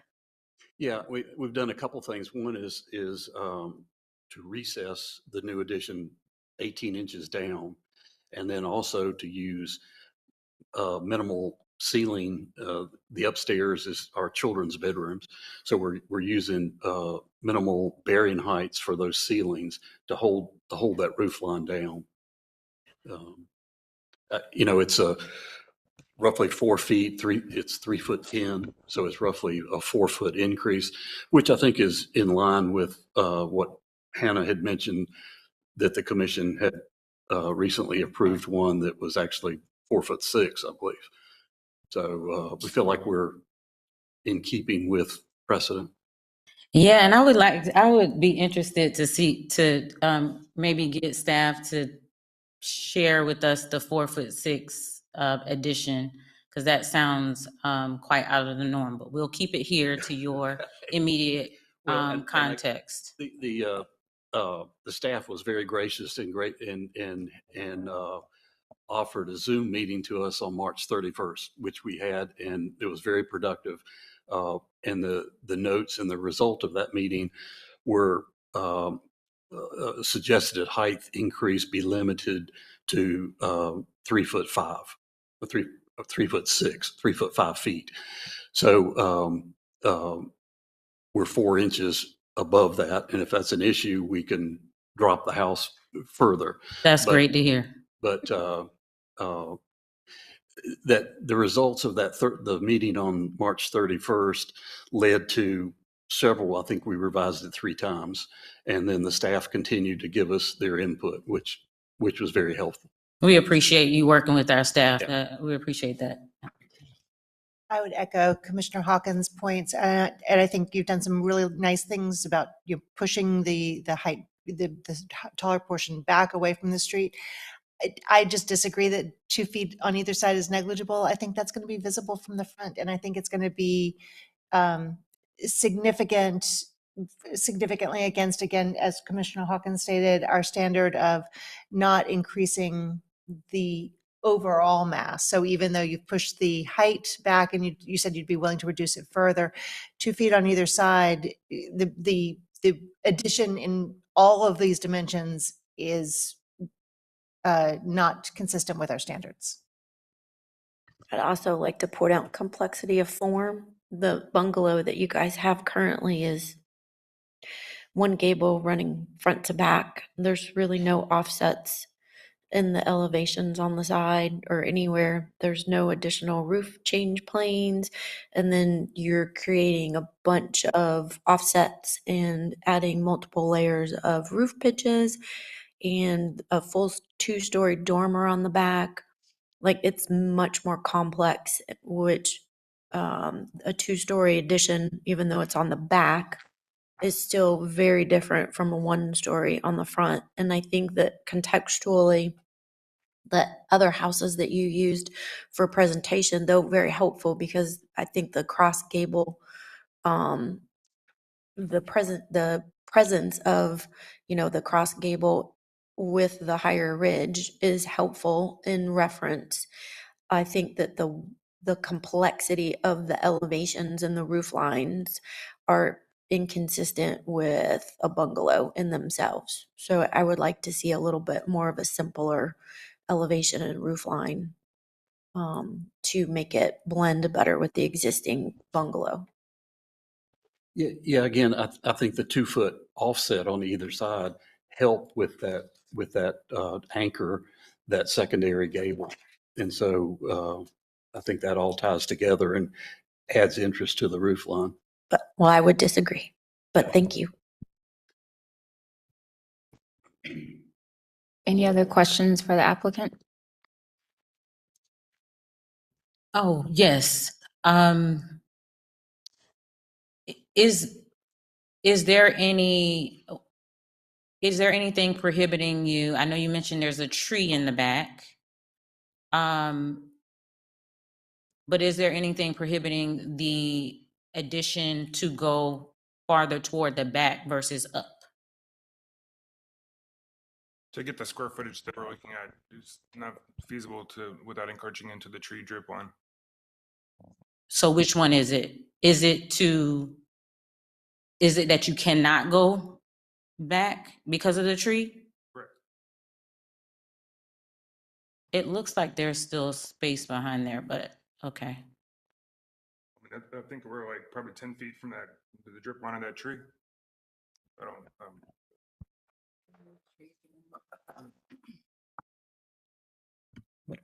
You're allowed to protrude into that space from a calculation standpoint, so I don't think that.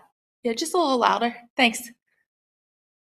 Based on the heritage tree restrictions that they have in place, you are allowed to project into that tree line.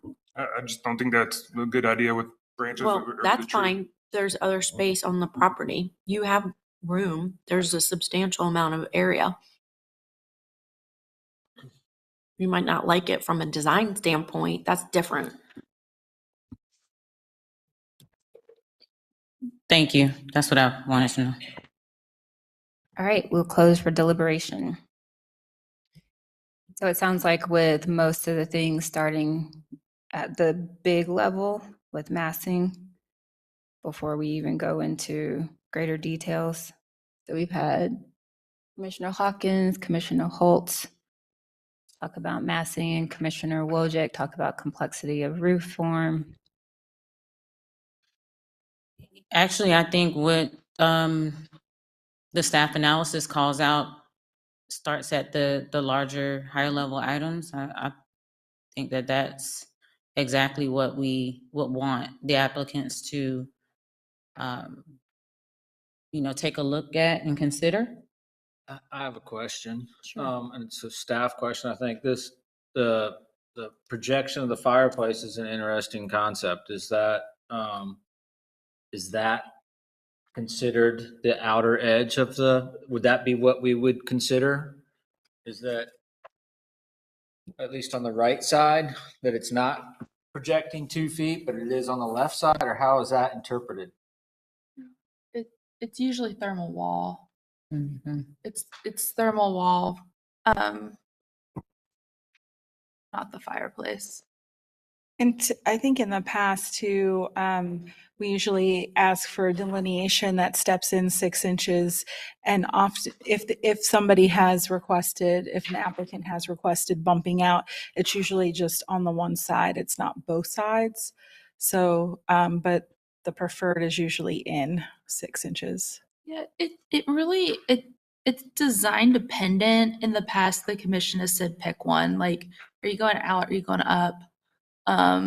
There is a specific case in Wesley Heights that was just completely continued, and the applicant was told to pick one because they were doing the same thing, bumping out on both sides.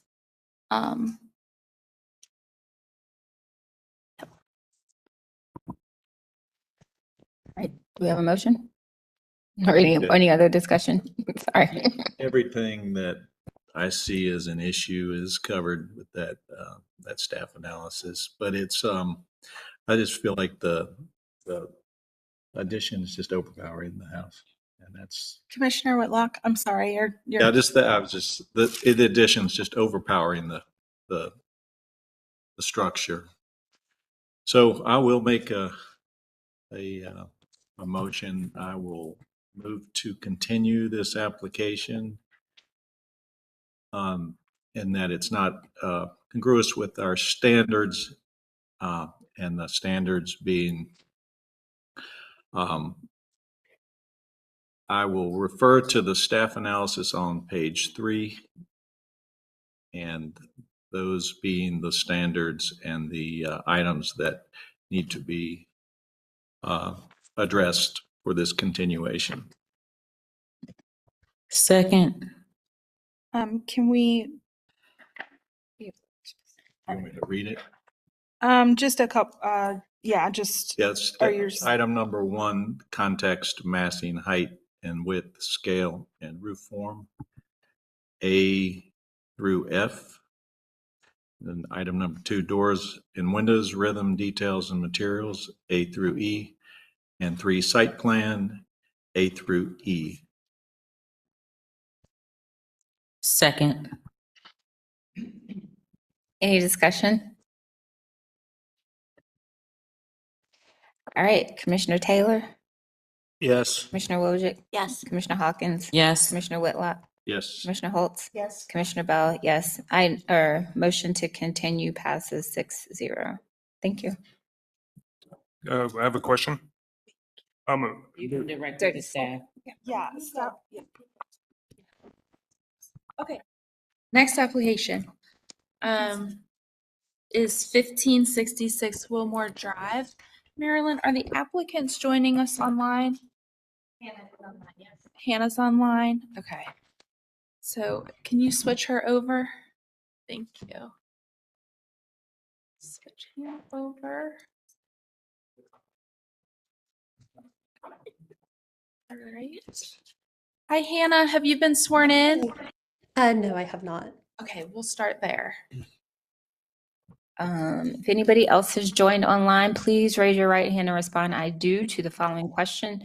Do you affirm that the testimony and information that you're about to give is the truth and nothing but the truth? I do. Thank you. Great. This next application is 1566 Wilmore Drive.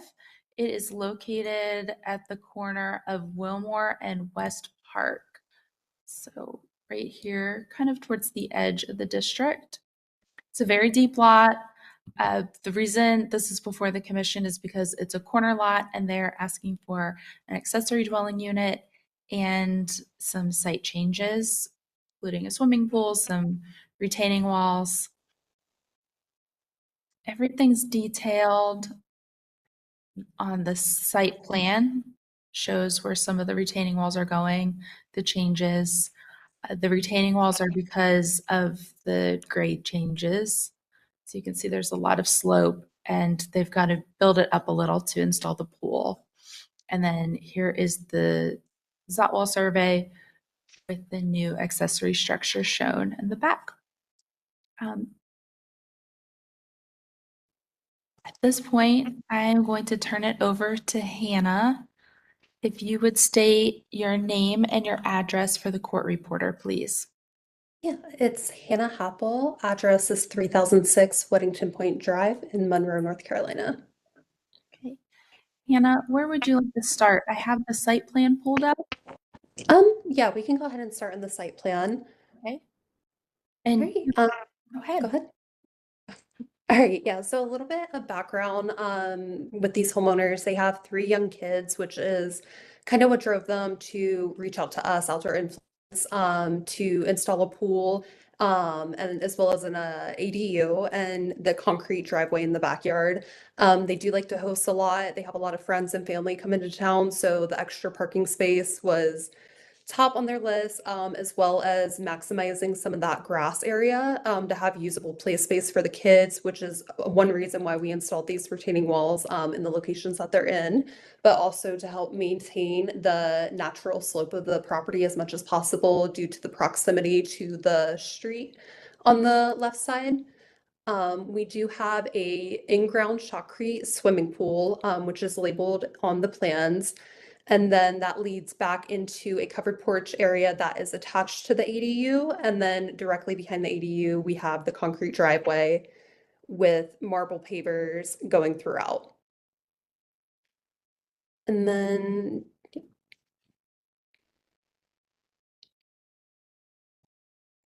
go.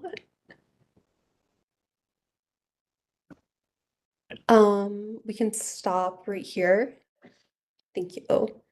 One thing that we are going to be getting rid of, there's currently a chain link fence within the property lines that has been there.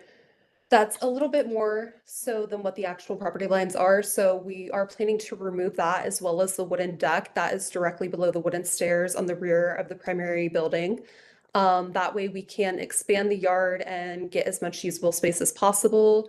The plan is to install a stained wood fence as shown in this 3D rendering with landscape screening on the street side.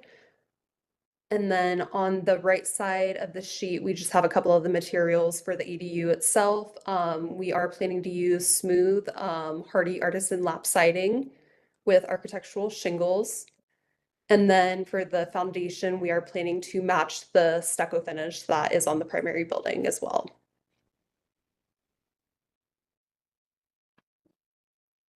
And then we just have a couple of 3D renderings showing the overall design.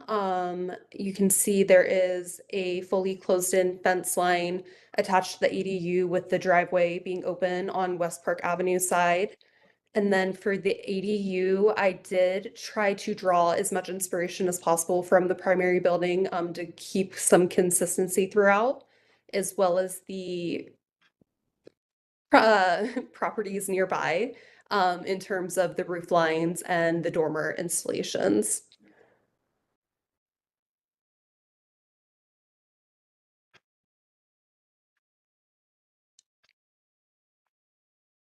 There you go. And then this is just the architectural plans for the ADU. I know, should I go ahead and address some of the questions that were? Sure. Okay, sorry, this is my first time doing this. I know there were a handful of questions in regards to some of the windows. I just wanted to go ahead and address those. Specifically on this front elevation, that front dormer, the second level dormer, we are okay with centering that window out. And we are actively working on a reconfiguration of that floor plan in order to be able to do that. Another question on this front elevation was the downspouts on the covered porch.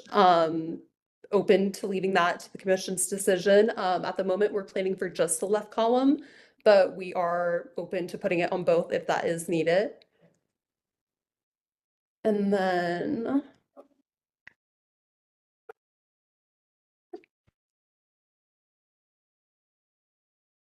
another one on the left elevation is, I know you guys were asking about centering the window on the gable right there. That is another thing we are able to do. And then also installing a matching window on that lower level just to help break up some of that siding, as well as the outdoor shower. We are currently planning on putting that closer to the right side on that first level, but we can shift that over in order to get that window installed. Is the outdoor shower attaching to the building? Yes, it would be attached to the building. Okay.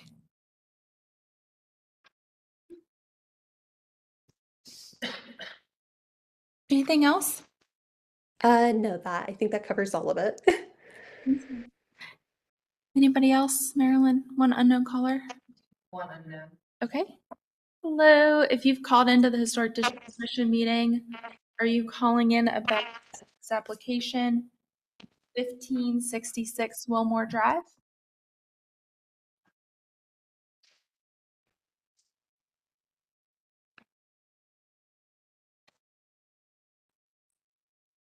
video working now? There we go. Okay. Chair Bell? All right. Any questions for the applicant? Commissioner Wojcik? Hi. Gosh, goodness, sorry. Hi, Hannah. I had a question about the roof pitch for the shed over the porch. Can you confirm what that is? That should be on sheet 1.06. If you keep going down.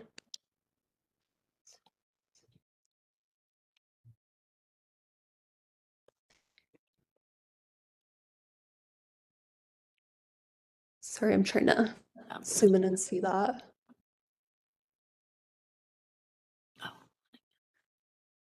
There we go. It says 212. 212, yeah. Then what material are you planning on using on that? On the roofing itself, or? Yes, the Which roof parts? material. We would be matching the shingles, the architectural shingles that were shown in the previous slide that matches the house to the best of our ability. So normally we can't do that at that pitch.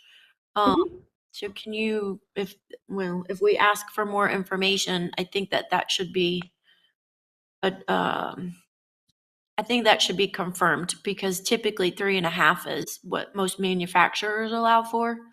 So I just want to make sure there's not going to be, a change during construction because materials need to change or something. Yeah, I'll confirm with the architect, just to make sure on that. And if we need to boost it up to 3.5, to meet the manufacturer's, requirements, then we can do that as well. Thank you. Commissioner Hawkins? And the rear yard permeability calculation, is that on here? Yeah. Yes, that is going to be on. That is going to be on sheet A-0. And that will be in the bottom right of it.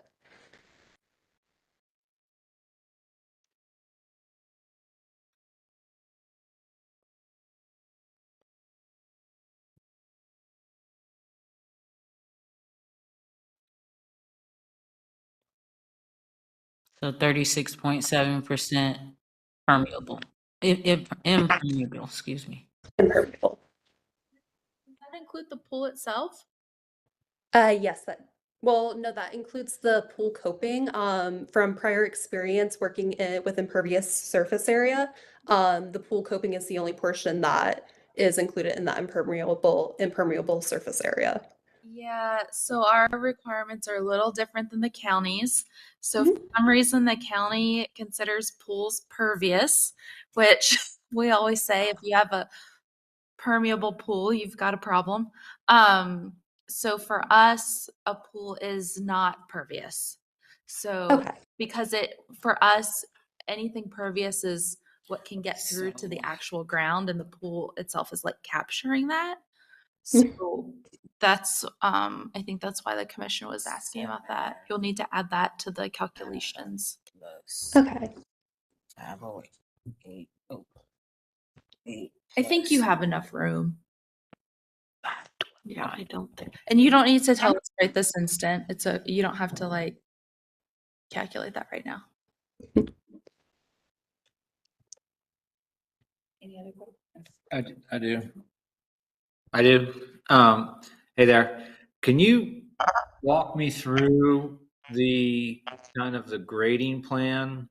Trying to understand the transition from the house to the backyard, then you step down to the pool, and then do you step down again to the ADU, or what is? Yeah, so there are 2 sets of steps, from the base of the wood stairs that are existing coming off of the primary building, to that first set of steps. We're going to leave that grade as natural as possible. And then you have about a 2-foot step down to the pool. It might be a little bit less, as well as more steps down to the ADU just because of the natural grade of the property. I think it might be easier if we're looking at the Zilhowit. I'm sorry, I do not know how to pronounce that. The Zotwell survey.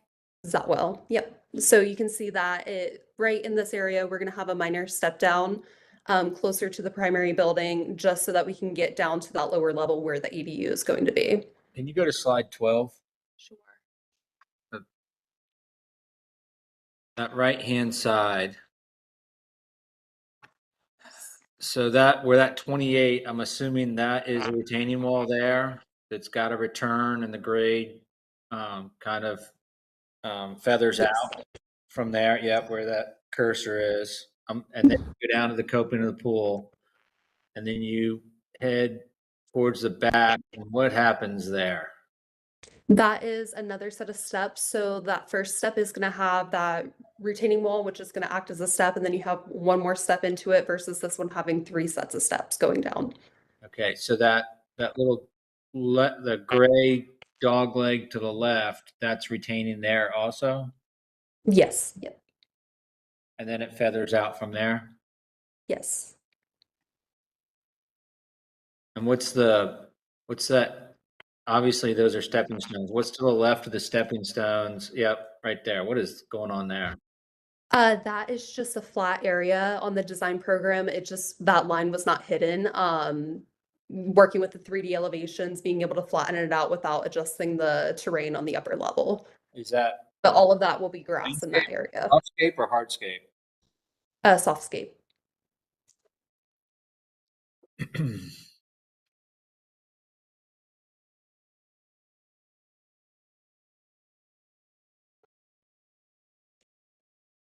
Is that it?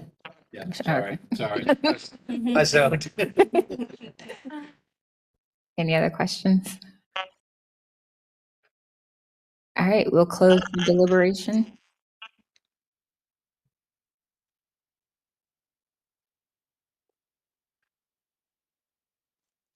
You know, at first glance, and the applicant addressed a willingness to, or mentioned a willingness to make a lot of these adjustments that are mentioned in the staff analysis.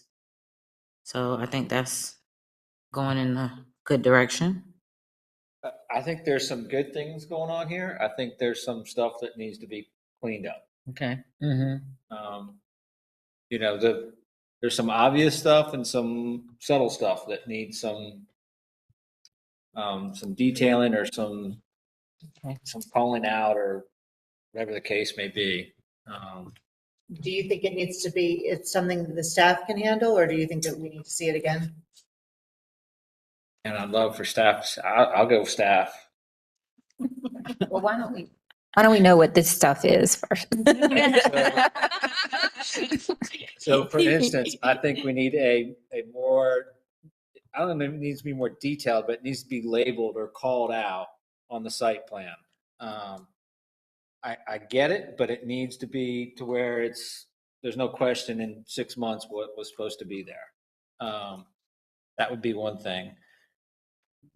That's the horizontal, I think. The retaining walls, I saw some notes on what the retaining walls could be made of, so I think staff can handle that. But so that's a staff thing. I don't think the site plan's wrong. I just don't think it has enough on it.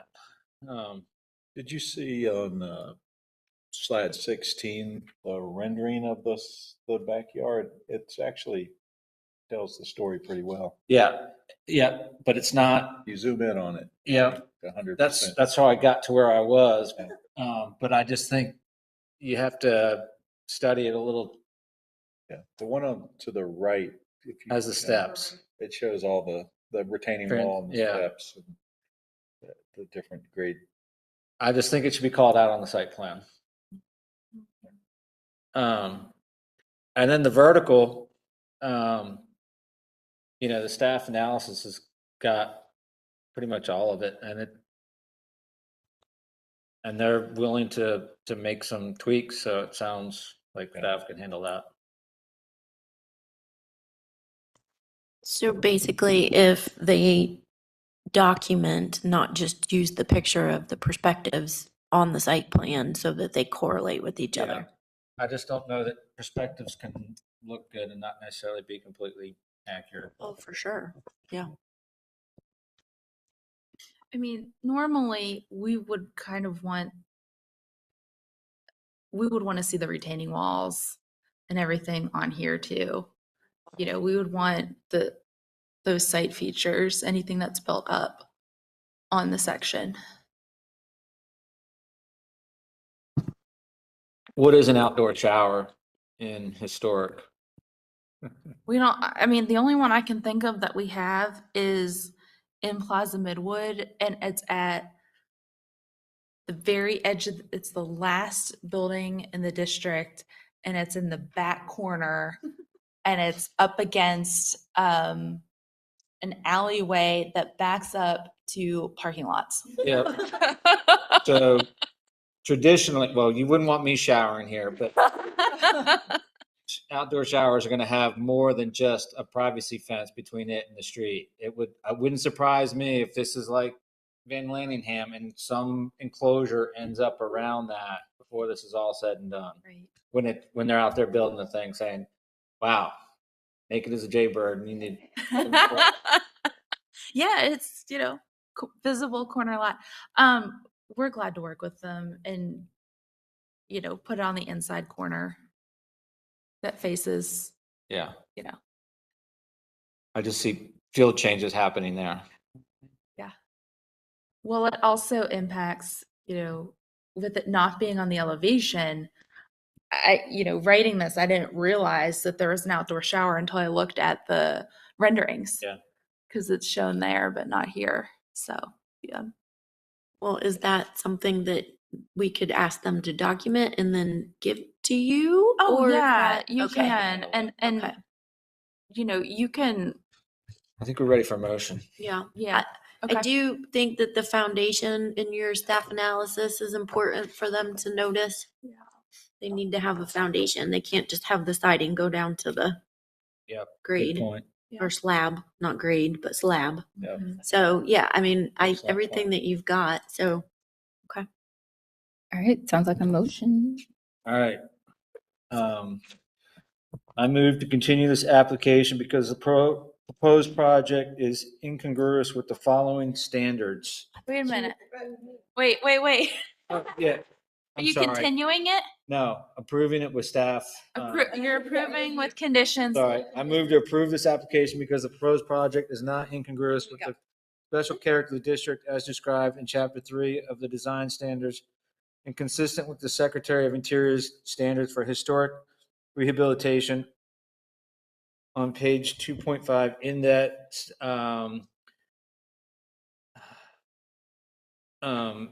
accessory building, the ADU, roof pitches need to be labeled or reevaluated for manufacturer's recommendations.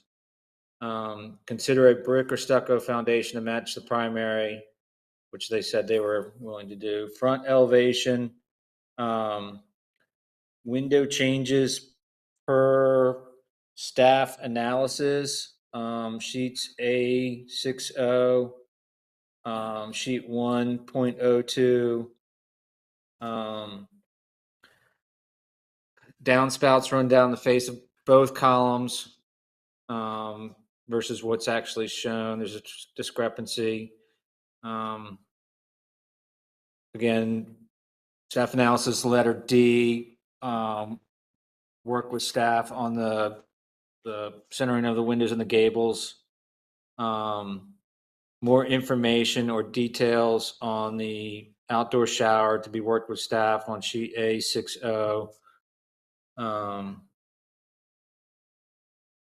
Right elevation, fenestrations and rhythms, work with staff on blank walls and fenestrations. For the left elevation, do you want that matching window on the first level? Oh, I thought, were we matching it or centering it?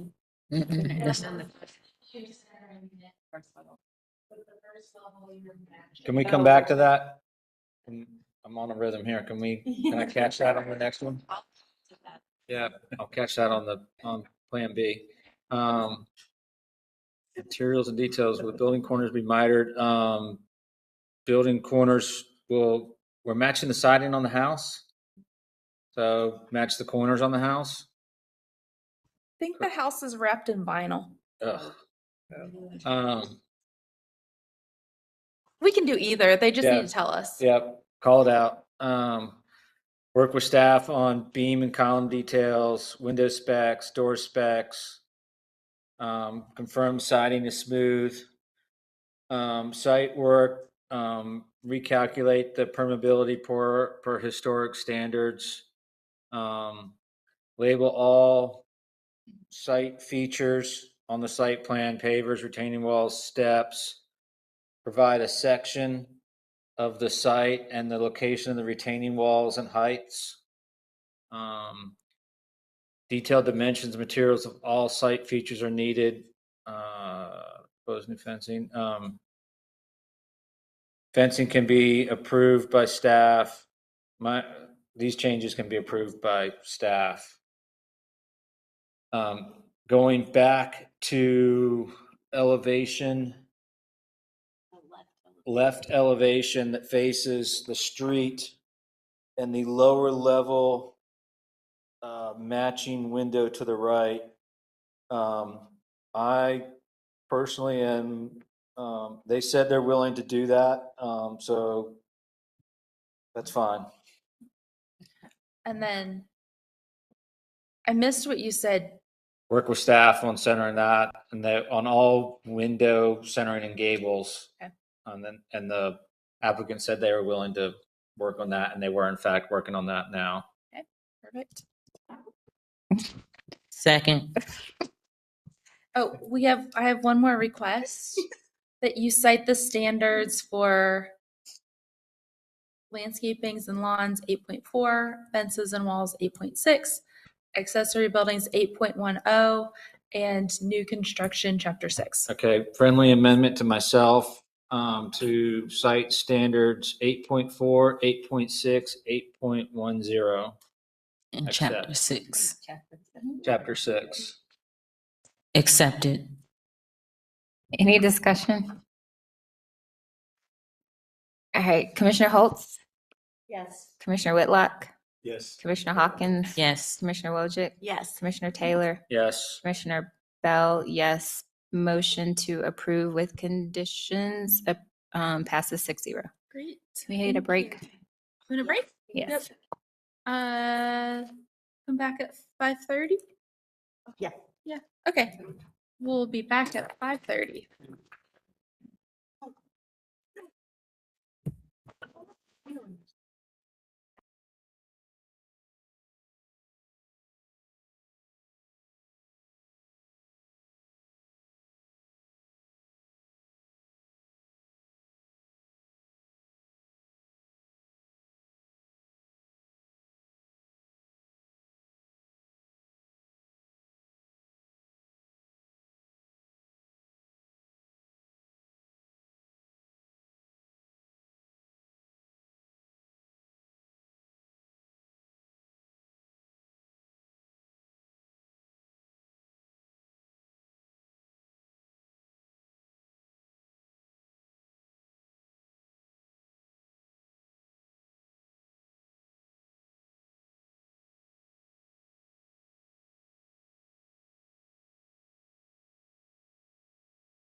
Okay, and welcome back. We are resuming with item number 12, 1165 Ligonor. And I apologize, I forgot to announce at the beginning of the meeting that the applicant for number 16 has deferred. So, but we're with number 12. Is the applicant with us? Yes, yes, I'm here. Can you hear me? Yes, hello, welcome. Hi. Um, Glad to be here. Daniel, have you been sworn in? No. Okay, we'll do that first. Please raise your right hand and respond "I do" to the following question. Do you affirm that the testimony and information that you are about to give is the truth and nothing but the truth? I do. Daniel, do you have a video you can turn on for us, please? Yeah. You guys want to see what a New York City taxi cab looks like? Sure. Here we go. All right. So I'll run through and then you can add what you'd like to. The application is in 3 different parts. The first part is to remove an original window and swap that out for new French doors to provide access from the house to the patio. The applicant also wants to install a swimming pool in the side yard. And then as a result of the swimming pool, wants to make some changes to an existing brick wall. All of these, you'll be familiar with the house. It's addressed Ligonor, but the house faces Romney Road with the front of the house. The changes are easy to see on slide 10 at the top. So front of the house facing Romney, this is the dining room. And this original window here is what the applicant's asking to change to a French door. They are not raising the header height, and they plan to add a little step at the bottom so that they can exactly match the pane dimensions that are in the window with the new doors. The other change is to change this wall right here. In accordance with design standards, the wall is at 4 feet at the front corner of the house. It does kind of swoop and step down. It has an opening that provides access to the front yard. And the applicant, you can see it also in this picture really well here.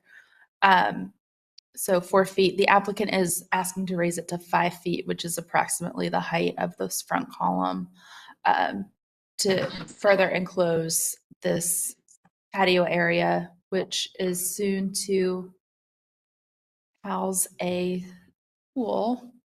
So the site plan is shown on slide 13. And with the swimming pool right here on slide 15. So again, front of the house, swimming pool, existing garage. And here it is zoomed in. The window to be changed is right here. It's not shown. Pool mechanical equipment, some kind of gate and pergola there. Some renderings of what things will look like post installation. Pool materials. Here's a picture of the window to be changed. Again, the header height's remaining the same, the width is remaining the same, but they want to change that to a door. And here's a better head-on photo of the window that we found from an old application on file. The elevations are on slide 24. And you can see I had mentioned a solid panel here so that they could exactly match the proportions of the panes of the window in the new door. Daniel, with that, what would you like to add to the presentation? And before you start, if you would say your name and your address for the court reporter, please. Yeah, sure. Daniel Boxer. I own 1165 Lincoln Place in Charlotte. First off, I'd like to say thank you for hearing this. Maybe even before that, I'd like to say, as I think many of you are probably aware, on December 3rd, my house was struck with my neighbor's enormous tree that you've seen in some of these photos. And I haven't lived there since. I still am not living there. You all immediately approved a like-for-like rebuild, which I appreciate. I asked for one other change to a side entry that was demolished. You all approved that. Thank you for doing that. And now we're here for this last part, which, in part you all have already approved. When I bought the house in 2022 and 2023, I added that courtyard that's being discussed here. So that's been approved. What I really just want here is twofold. One, this window to door, as correctly mentioned, will maintain the same width, same height. But the part where there's that brick, that's historic brick, as you all well know, has been very difficult as we're rebuilding to duplicate. So any additional brick that would be in place of this this existing window and turned into a door, will be greatly used to help build this, rebuild, as again, some of this brick has been demolished from this tree falling on it. And the pool, I'm going to be using Anthony and Sylvan. They're doing a pool. The same guy is doing a pool up the street on Linganore, that pretty white house that has been up for renovation for quite a while now. So, I'm hopeful that, I'm here to answer any questions. Again, I really appreciate it. But, closing that brick wall off, again, is something that you all approved me to build. Just allows, obviously, safety for people and animals and all to not get into the pool area. I believe 5 foot is the code. So that's really it. I hope you'll approve this, frankly. And that's it. Thank you. Thanks. There's one unknown caller. Hello, if you've called into the Historic District Commission meeting, we're in agenda item number 12, 1165 Linganore Place. Can you let us know if you've called in? Steve. I 100% agree. I'm having dinner in here. Can I just stand right here? Yeah. Oh, you're going to. Over to you, Chair Bell. All right. Any questions for the applicant? I did have a question. Hi, Daniel. Hi. My question to you is, I believe where you are looking to change a window to a door is considered a primary elevation, considering that the house that is visible from the street. And so our standards, 4.14, number 6, reads, I'll be there in a minute. avoid adding new openings or changing existing openings on primary elevations. So my question would be, why would we make an exception for you in our standards to allow this to happen? Sure. Well, first off, I'm an incredible loyal, resident of Dilworth, and I think you all know my house is. I love my house. I'm very proud of it. More specifically, when you look at what you're looking at, in my opinion, and this is my opinion, you are not going to notice any. Sorry, this guy's playing music. You're not going to notice any difference from the road for 2 reasons. One, as mentioned, we're not changing the width or the height. The only thing we are changing is the height of the brick wall, which is further going to, hide, if you will, a door. What I'm looking at right now, you see maybe 3 feet of a glass piece. You're even going to see less of that because the new wall will be higher. Secondly, it makes a lot of sense. The only way to get out to that patio is through a side entry door in the driveway. So it provides an additional, honestly, way out, or another, just another way to move in and out of the home more seamlessly. Third, as I mentioned, having that additional brick for what happened to my house is critical. We're very focused, obviously, on making the house exactly the way it was, but certainly I think you all can appreciate, 100-year-old Tudor home to make it the exact same way in this day and age, is not the easiest thing, and we're finding ways to do it and adhere with everything. But having that additional, 3 feet by whatever, 5 feet of brick would be very helpful according to my builder. And then lastly, I just want to throw like a bit of a sympathy thing in here. This was the most devastating thing that's ever happened in my entire life. I was home. Frankly, my 7-year-old daughter was not in the home, but it's happened at 2:30 in the morning.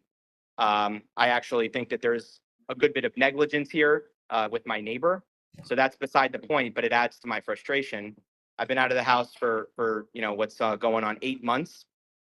So I'm dealing with a lot, to put it lightly. So you approving this, what I'm viewing as a very, very minor change. I understand it's part of your code. I personally would really appreciate it.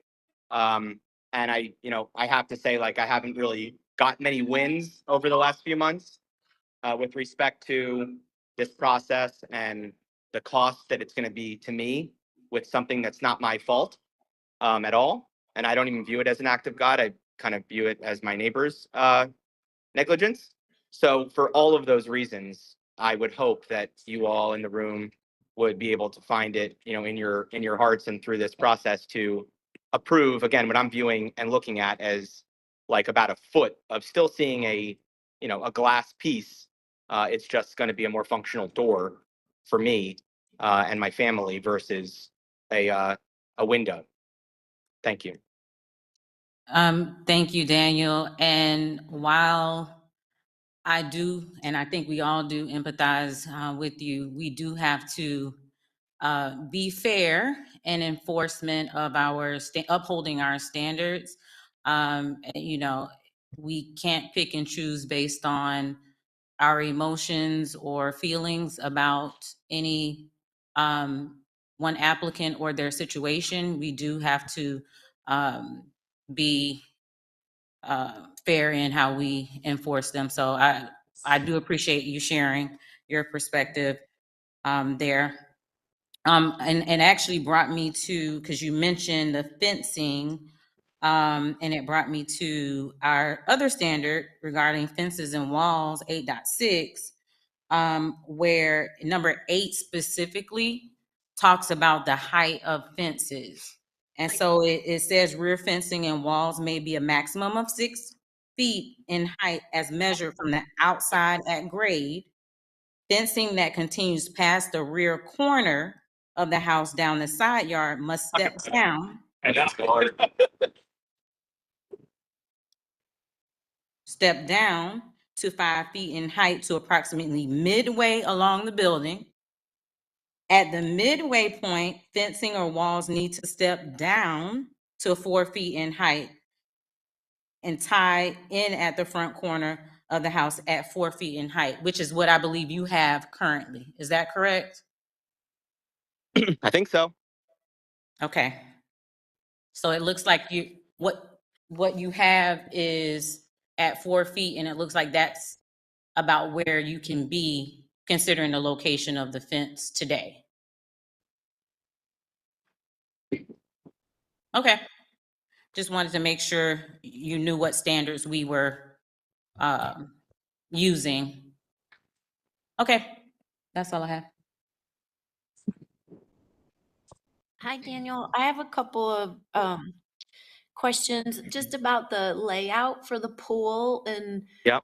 how much space is there in between like your barbecue and built-in and your pool? It just doesn't look like there's enough walkway space to kind of get around with Yeah, that's a fair question. It's just going to be the pool. We're not going to, that's why I said subject, or I wrote something about like subject to configuration. First off, again, from the road or whatever, no one's going to see my private property. Secondly, I'm more concerned about changes during construction because things don't work out the way that they're drawn. well, you know what? Like that's a layout, and the other layout is just the pool. which, you know, in the intention is really just to keep the bluestone and to carve out a pool there, and then the rest will just be patio. So no like formal barbecue and that other stuff there. It'll just be the space.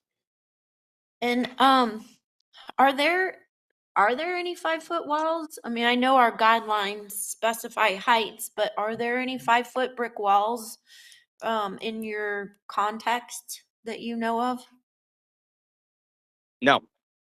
Like in my home? No. I mean, Well, the only brick wall that I've got is the wall that's in between me and that's been there for a million years. in your neighborhood, your I have no neighbor- idea. No idea. Okay, well, that, based on our guidelines, you know, we have restrictions that we're working with, and so it may behoove you to know that, so that we would have some sort of reference for contextual purposes. And then the other question is, are there any other doors on that elevation that access or allow you access into that courtyard area? No. Nothing allows me access in there. That's why I want to do it. You have I to want to go be able to. outside and go through? Yes. Yeah, it's a 100-year-old house and it doesn't make any sense. It makes a ton of sense to have a door going out through a dining room kitchen area that I, do want to reiterate was demolished by a tree, to go out to that area. That area is the area that we're talking about? Yeah. Okay. Can help everybody. So this is where the tree hit over here, and this window over here is the one he's asking to change. Okay, but it's the same wall. It's the same wall, but Okay. it's like this was the back corner. It hit kind of the back corner, Yeah. and this is the front corner, and it also hit. So I thought it was the other side of the house. It hit the entire side of the house. It was the Hit- biggest tree in history. This side of the house and this entrance right here that enters onto. Okay, that's the one I remember. This is the one you remember that we approved being like really classy. Yeah. Yeah. So, Oops, on the sorry, that was site me. plan, it is, so this is that entrance. That's like directly where it hit, Yeah. except right, on the second floor right here. or the roof. Yeah. And then this is the window we're talking about right here. Yep. I think those are my questions. Thank you. Oh, do we have a drawing of what or a design or anything of what the brick wall, I mean, is it exactly the same as it is and just 5 feet tall instead of 4 feet tall? Yeah, to be honest, I don't even know where the 5 feet came from, unless like that was in something about like the pool code. I don't code. know. Yeah. What is it It's code. You have to have a certain height wall for the pool? Well, Yeah, I mean, frankly, how would anyone build a pool if the code that you guys are saying is 4 feet? Well, they put their pool in their backyard where the fence is 6 feet tall. You just Right. you just have an unusual shaped lot. I understand. Yeah, I mean, it's an unusual house, but it's lovely. And I just had 1,500 people at it on the Dilworth home tour that I opened it up to, and then a tree fell on my house a few months later. So everyone knows the house. I love it.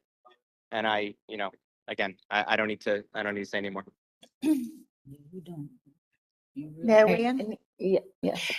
So I similarly have a house on a corner lot, and I know how hard it can be to figure out which is the primary entrance and where everybody can see things.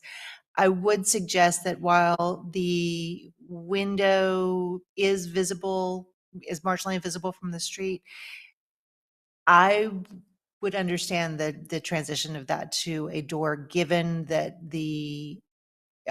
all of the surrounds and the proportions stay the same, and that it's a reversible change.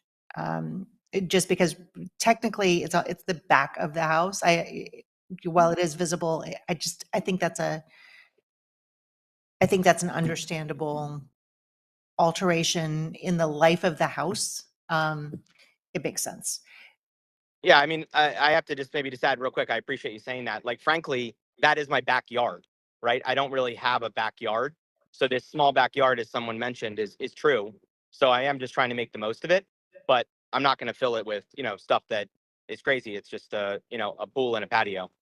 So as much as I'm fine with changing the window, I'm not fine with changing the wall because that's highly visible from the side street.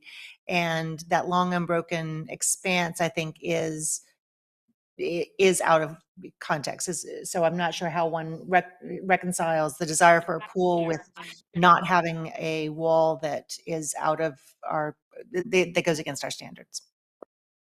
I think that's a design solution that they can bring back to us. Yeah, I think so too. And I think there are ways to meet that requirement with different materials, yeah. And thank you, Commissioner Holtz, because you reminded me, which is what I was kind of asking, was hopeful that the applicant could share, remind us that this is an unusual lot. The orientation is different. The backyard, it is not as apparent where the backyard is, which is why he has to use the side yard for the pool. So that does help me. Thank you. That's why potentially an exception could be made. Okay. Appreciate all that. Dan, we also, this is Christy on staff, and Mary can connect you, but the commission approved the accessory structure under our previous owner, and they found that matching brick. I think we can connect you with. Yeah, I know you all have, and I found a solution. Like they're already underway on rebuilding this thing, and we found we're already, if anyone drives by, like the chimney's being redone, and it will match. I was just gonna suggest we can help you find the brick. No, I know what you're saying, and I think we actually tried to go down that path. It was very challenging and also very pricey, which is going to come out of my pocket. So I'm being sensitive there too. Tax credits. What's that? All right. Any other questions for the applicant? Okay, so we'll close for deliberation. I got a discussion or whatever. So I'm not a pool guy, but I feel like it's 4 feet, not 5 feet. I think it is 4 feet. Yeah, I don't know where that came from, to be honest. We're closed for deliberation. Oh, does that mean I'm done? Yes. Oh, I'm sorry. Okay. Thank you all. Can I? No, you can stay on to hear the final decision. That means you're not talking right now. So I think it's 4 feet, not 5 feet. So it may be a moot point. I also think it's taller on the outside than it is on the inside. So it could be 4.5 feet on the outside. So I think some more due diligence could be done here, and it may not be as big a deal as what we think it is. I think that's great. I believe it's 42 inches between horizontal elements so that you can't climb it. And I think at the end of the day, it's like 48 inches, but yeah. At 5 feet, it sounds too, I don't know. It just doesn't sound right. I think you're right. Okay. This window to turn into a door. You know what? Because of the fence and you're not changing the header height, how would anybody even know that it's no longer a window versus a door if he doesn't change the lights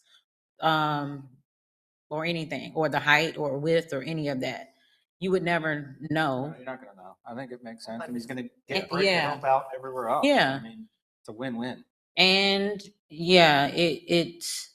they have an unusual orientation and lot situation. So we should make sure, if we're okay with it, that we mention that.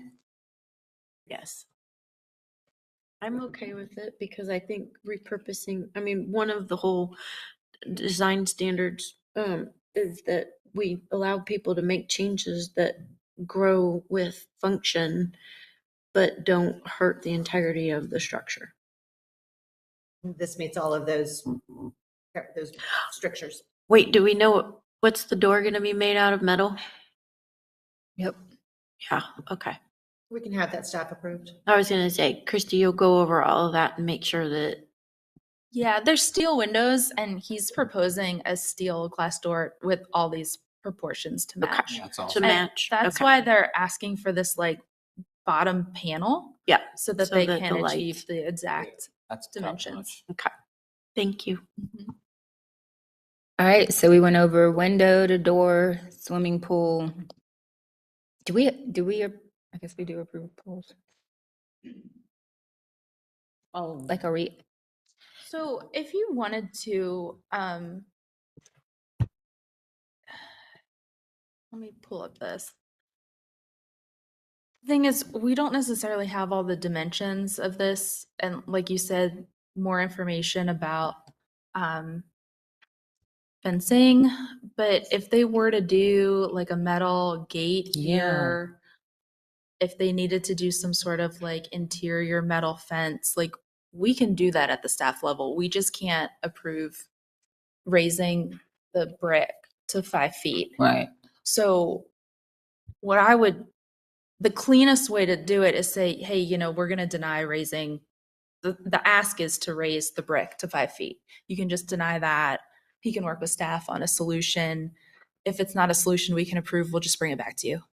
Okay. Given the dearth of information about the pool, I'm concerned about proving it. But again, I defer to the contractors on that one. Yes. You're concerned about the technical part of them building the pool, or? It's missing a lot of information, isn't it? Oh, but isn't that Christy, don't you usually review pools? We do, but this one's, it's the weird lot, right? We don't do pools in like Oh, 'cause side of the- yard, and this oh, is kind of a gotcha. side yard.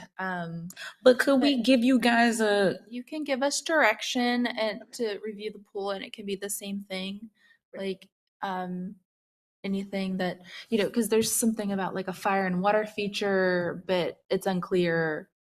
Is that low? Is it tall? All those things. And once we get more information, if it's something we can't approve, we'll bring it back. That's wonderful. That works for me. And the applicant did say that he would be willing to remove that fire and water feature. I think that he what he was said? talking about the barbecue area. Oh, that. Heather was or Commissioner Wojcik was talking about like, Oh, can you okay. squeeze through Oh, here? I'm sorry. I just want to, I'm on. We are closed. Oh, okay. Can I drop? Do we need to reopen? Would you like us to reopen so that you can say something? No, I need to go to something. I'm sorry. No. It's some guy from Texas. You can. Okay, we can make it. We can make a decision, and then staff will reach out to you, so you are free to go.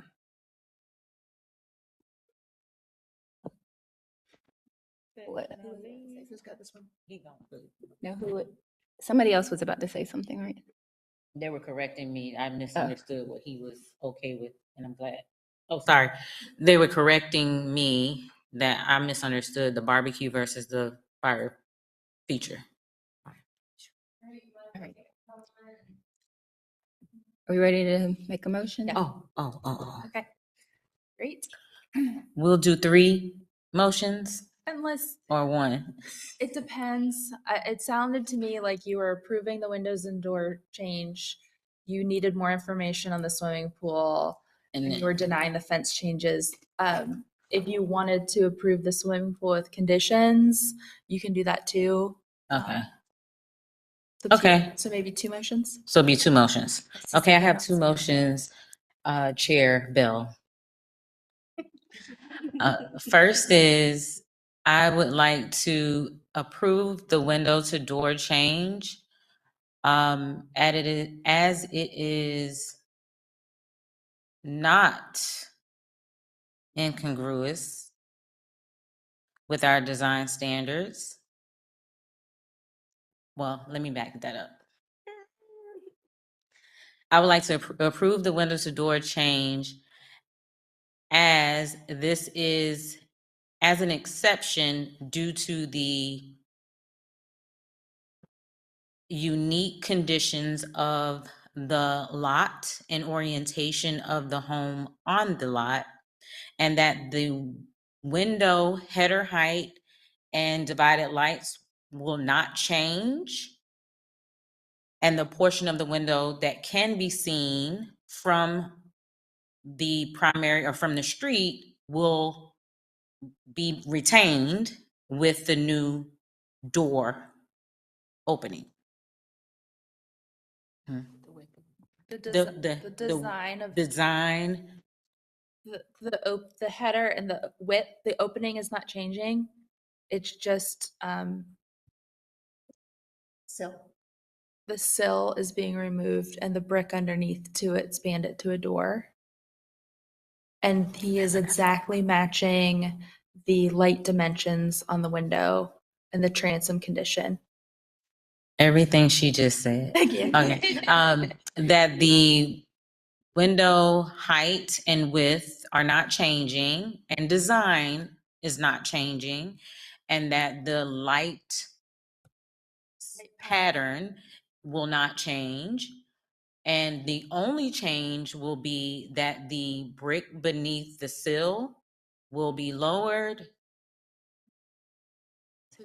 Yep, the doors are gonna match. and the doors will match. And that, I don't know what standard should we use. yeah, and you talked about the orientation of the lot Mhm. and that this is effectively acting as like the rear of the house. And this is effectively acting as the rear of the house. All right. There's a motion. Is there a second? Do we need to put the design standard? Yeah, can you Yes, add a couple of yes. standards? Help me out, please. Secretary of Interiors, 1, 2, and 5, and 9. Secretary, and that's based on Secretary of Interior Standards 2.5, numbers 1, 2, 5, and 9. I would Not not 9. say 2. Oh, no. 1, They're removing historic materials. yeah. You put it in there. So 1, 2, 5, and 9 are for Saying no. saying no. Well, I'm So sorry. I would say, It's 1. the,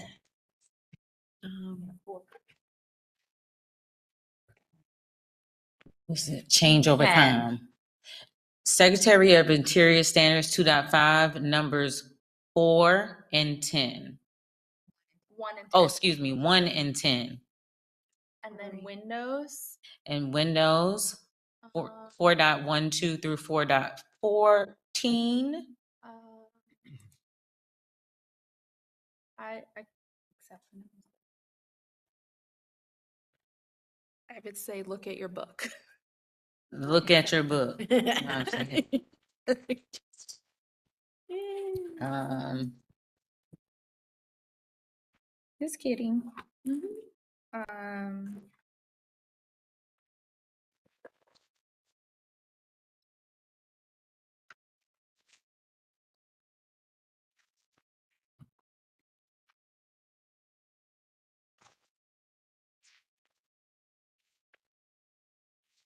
Maybe 14, match window replacements to the height and width of original openings. It's not a replacement window, but you're adding a door. 4.14, number 14.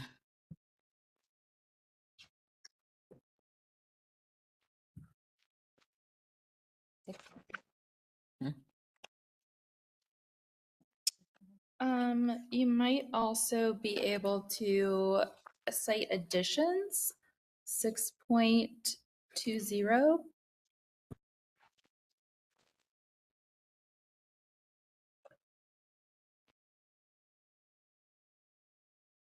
And addition, wait. 4.14, number 14 and number 16. And 6.20.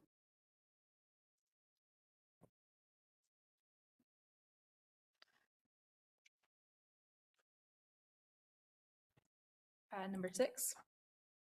Number 6. And I would throw in number 17 for windows as well. And 4.14, number 17. What that's it? Maintain the original number and arrangement of panes. Okay. Do you accept? Oh, shoot. Do you accept the amendment? Yes. All right, let's take a vote. Commissioner Holtz? Oh, wait. Oh, wait. Are you including the wall? And I mean, y'all want me to continue?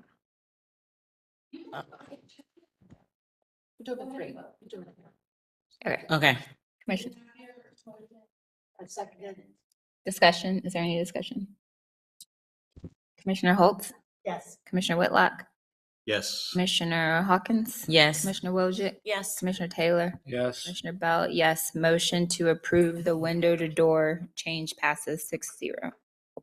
Okay, part 2, the swimming pool. I move to approve with conditions that the applicant works with staff to provide detailed information on the type of material of the turf proposed to be installed, information including materials and dimensions about the fire and water feature to be installed, information about the gate and pergola connecting the primary house to the accessory structure, and permanent screening is required for the pool equipment, as well as the dimensions of all features surrounding the pool itself. And standards for pools. Yeah.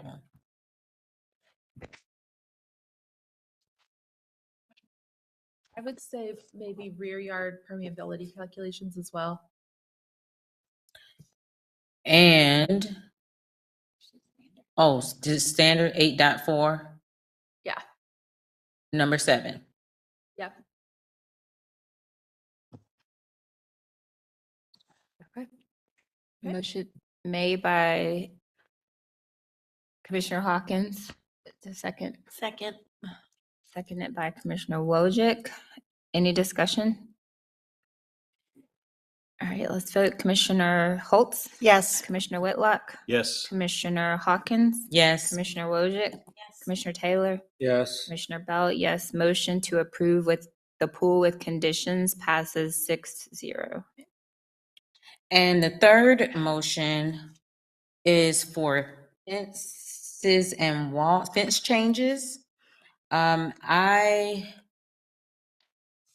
make a motion to deny the proposed changes for the fence based on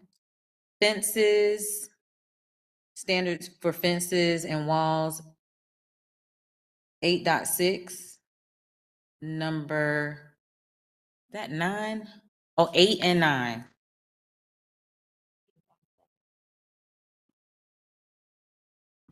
Eight dot 6 to 8.7.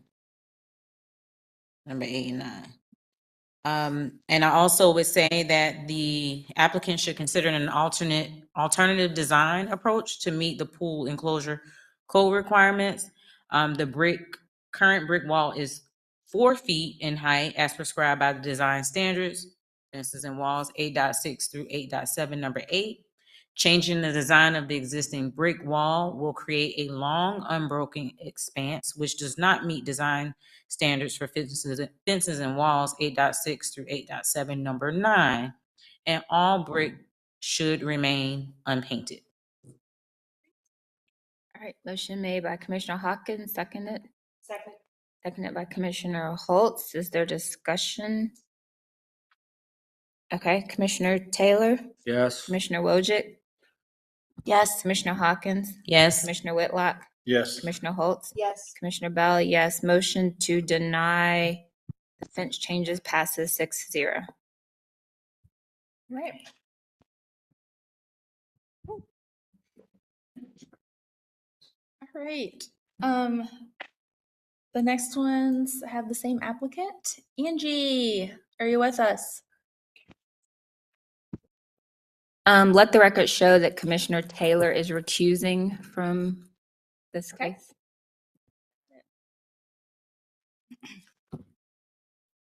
Hi, Angie. Welcome back. Mute me. There you go. Okay. You've been sworn in. I have been. Good answer. I see the applicants are with you. Yes, they're on as well. Have they been sworn in? Yes. Yes? Oh, you guys getting gold stars already. Okay. Okay. Oh, I'm sorry. This is Candace's. I was just getting ready to go. All right. Turning it over. Thank you. Again, this is 1147 Ligonor Place, and the project is the expansion of an existing driveway and front walkway for accessibility. The applicant has provided a site plan on slide 8 and some existing condition photos on slide 9. And on slide 10, there are 3 videos showing the current conditions. Angie, if you and your applicants can state your names and addresses for the court reporter and let me know where you'd like to start. Sure. Angie Lauer, ALB Design, 901 Berry Hill Road, Suite B1, Charlotte 28208. Fran?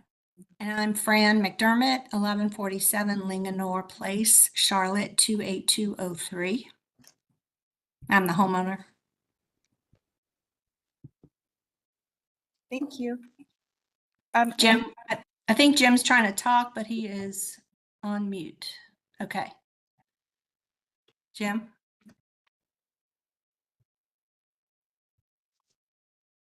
Nope.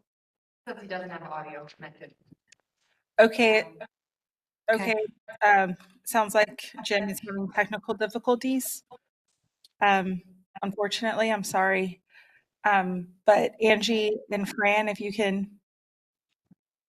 Okay. Can you hear me? Can you hear me now? There we go. Hi, Jim. If you could state your name and address for the court reporter. Sure, it's Jim McDermott, 1147 Linganore Place, Charlotte 28203. Thank you. Awesome. Candace, thank you very much. I do want you to, I know the site plan is here, but I do want you to play the video. They're not very long. You can start with the first one and then move along sequentially to the last. So please watch the video for a few seconds and then I can go through my presentation. Angie, we're going to try. We've had some technical difficulties today. Okay, if you can, then play the second one. That would be the most important one to play if you can't play the first one. There you go. Marilyn, can you check to see if that's true?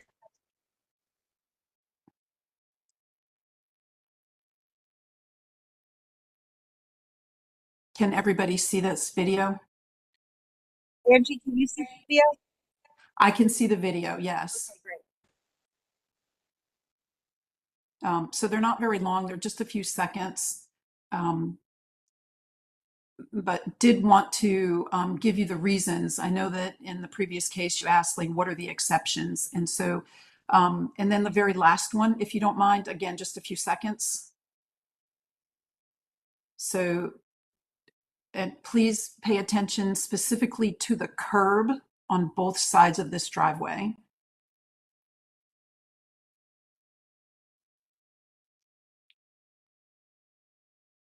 And again, this one is not a very long video, but please do pay attention to this.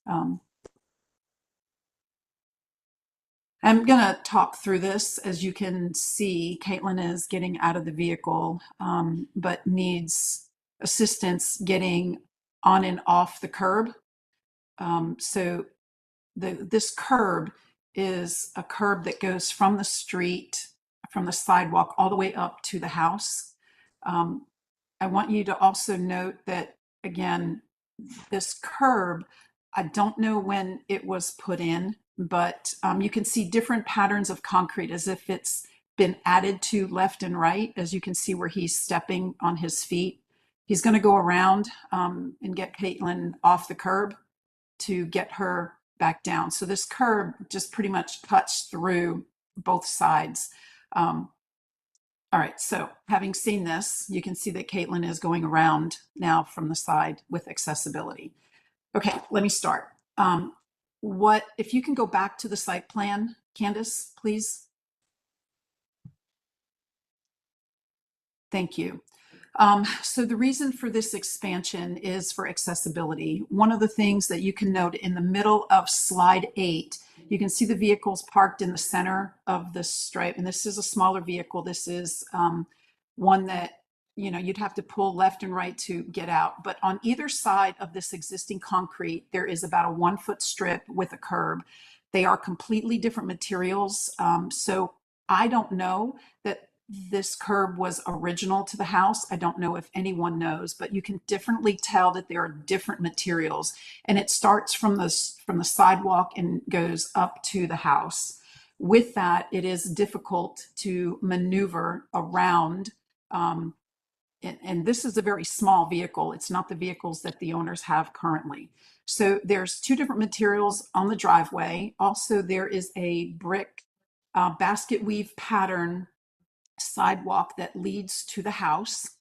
And so this application, I know it says a driveway expansion, but I want you guys to consider this as a sidewalk, as a path on either side of the vehicle that is parked. So the purpose of this is for accessibility. Now, there's got to be a stop and start to this. What we're proposing is removing the small piece of curb that is to the right of the vehicle, which you can see it says existing curb to be cut to allow for accessibility, going up to the front sidewalk, and then adding a little bit of a turnaround for her on that path, which is a smaller brick area paved in the front as well. Now, this is up on the hill. You can see it's behind the shrubs. It is not totally visible from the street because of the incline from street elevation to garage. Again, on the left, what we want to do is create so that the vehicle, as being pulled up, we're showing it in the center, but the actual driveway is the concrete. And we want to consider the pavers on the left to be the sidewalk. It is really not for double parking or vehicular access. It is purely for pedestrian access. We do want to maintain a planter strip on the left side of this pavered sidewalk, as well as planting. And so what we need is that approach so that you have the adequate distance from the street to the vehicle and then the sidewalk back. I did want to point out the standards as far as some of the standards that were mentioned in the staff analysis. So I'm looking at number 1. It says retain existing historic walkways. We're not taking them away. Number 2, it says walkways and walks in the front yard or those that are substantially visible from the street. Well, this is not substantially visible from the street. As you can see, it is further back. You've got about 60, 70 feet of distance between the front sidewalk and the walkway, and it's uphill. And it's where the cursor is in the middle of slide 8. You can see that from the left and to the right. The other thing is it says that number 6 specifically, number 3, retain existing historic driveways. We're not taking away the driveway. This is an existing non-conforming, right? Because today a front-facing garage would not be allowed, but this is existing. It is a unique circumstance for this particular lot.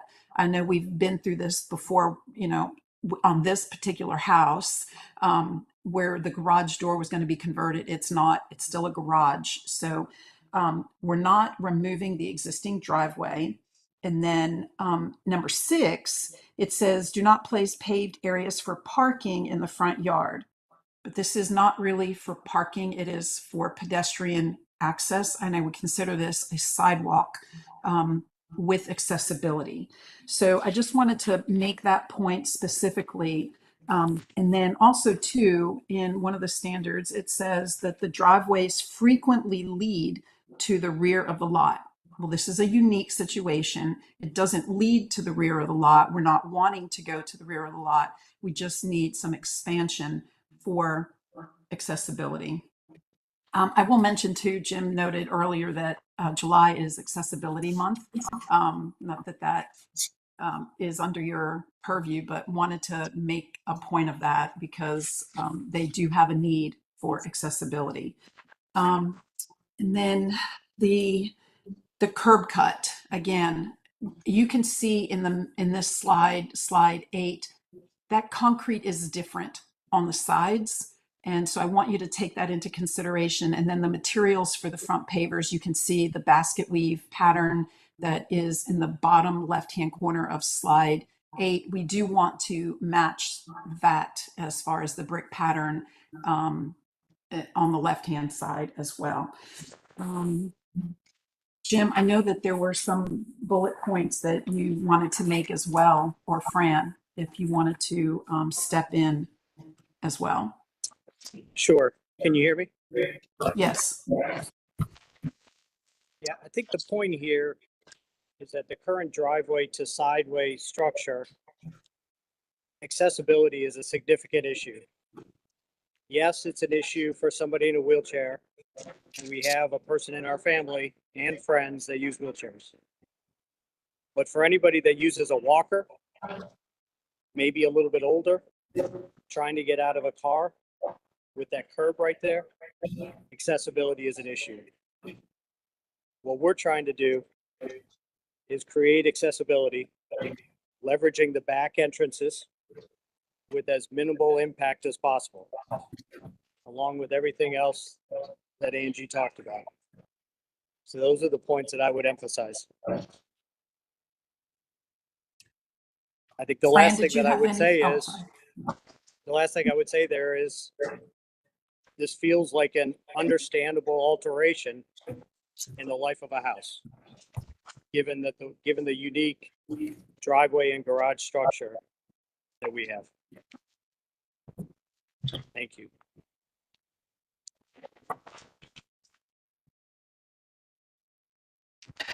I think I agree with everything that everybody has said. And I just want to state that, we do have a unique situation, and I just want everyone that we know, our family and our friends, to know that this is, that we have thought about welcoming them into our house and for them being able to get into the house without having, just it being a hassle, basically. So, having this would in very much help them maneuver in and out of the driveway and to get into our house. I think that's it. Thank you. I think we have an unknown caller. Signed up caller and an unknown. Okay. Let's start with the unknown caller. Are you calling about 1147 Linganore Place?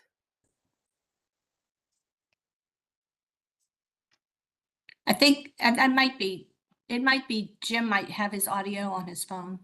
Okay. Since no one has responded to that, I believe our next caller is Jill Walker. Hi, Jill. Can you hear me now? Yes. Can you? Hi. Hi. Can Hi, you say great.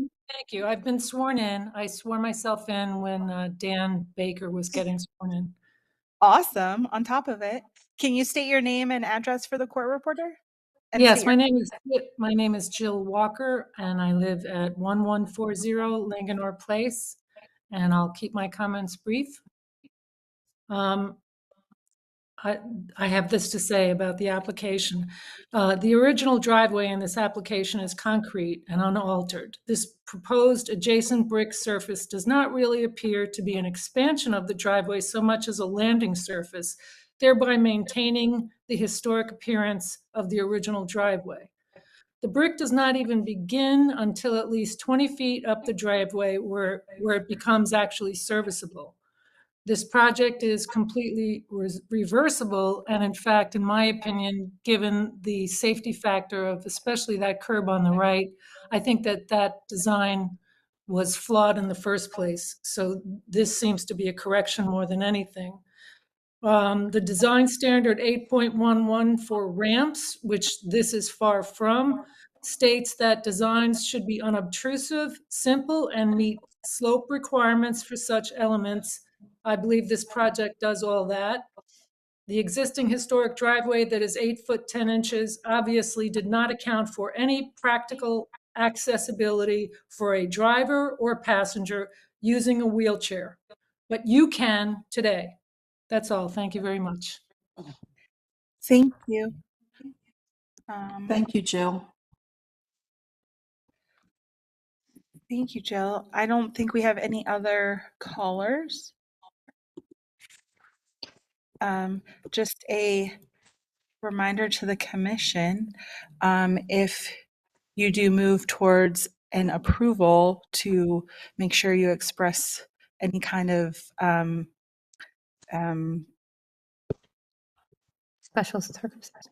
Special circumstances. Yes, special circumstances for this project, as well as noting that it's reversible, possibly that it is reversed upon sale, and that also, lastly, that it cannot be expanded in any way, shape, or form. Does anybody have any questions for the applicant? I had one question, and it's really just my curiosity. Has there been any consideration around I guess, what is the accessibility plan for the steps that are part of the walkway? So what we've done is we've actually, in this addition on the back of the house, we've created accessibility on the back. And then they have a portable ramp that they're allowed to use at the front that meets the rise and run for the slope at the front sidewalk. So if they didn't have anybody that would go along the back of the house, they do have a portable ramp that they could use that would take them up the 15, 16 inches of rise at the front door. So it is a portable aluminum ramp that is not permanent. No, understood. But I think I'm just trying to understand. So you want to create a curb cut in order to make this area that Candace is pointing to more accessible. Is that Correct. solely to turn around? I think, is that what the intention is there? Or is it to actually access the front door?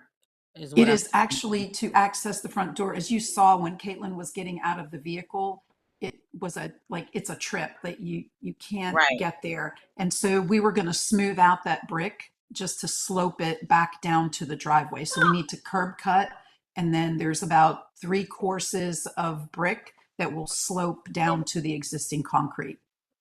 But then how do they get in the door? I guess is what I'm asking. Right. So how do you get in the door? They have a portable aluminum ramp that they will put there that is portable. They can remove, it's not permanent fixture. The other accessibility is the way the grade was on the back of the house. They only have just a threshold curb, so they can go all the way around the back of the house to get in. That's their where I was getting, accessibility. sorry, Angie. That's why I never understood that you were saying it was a portable ramp for the front, because I heard you mentioning the back. I'm clear on the back because I saw in the video Yes, he went to the back. So I'm good there. correct. Thank you. Yeah, so the front is just aluminum ramp that comes and goes. Awesome. Thank you. Mhm.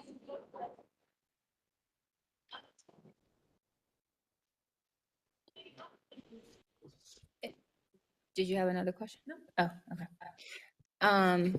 Angie, I have a question.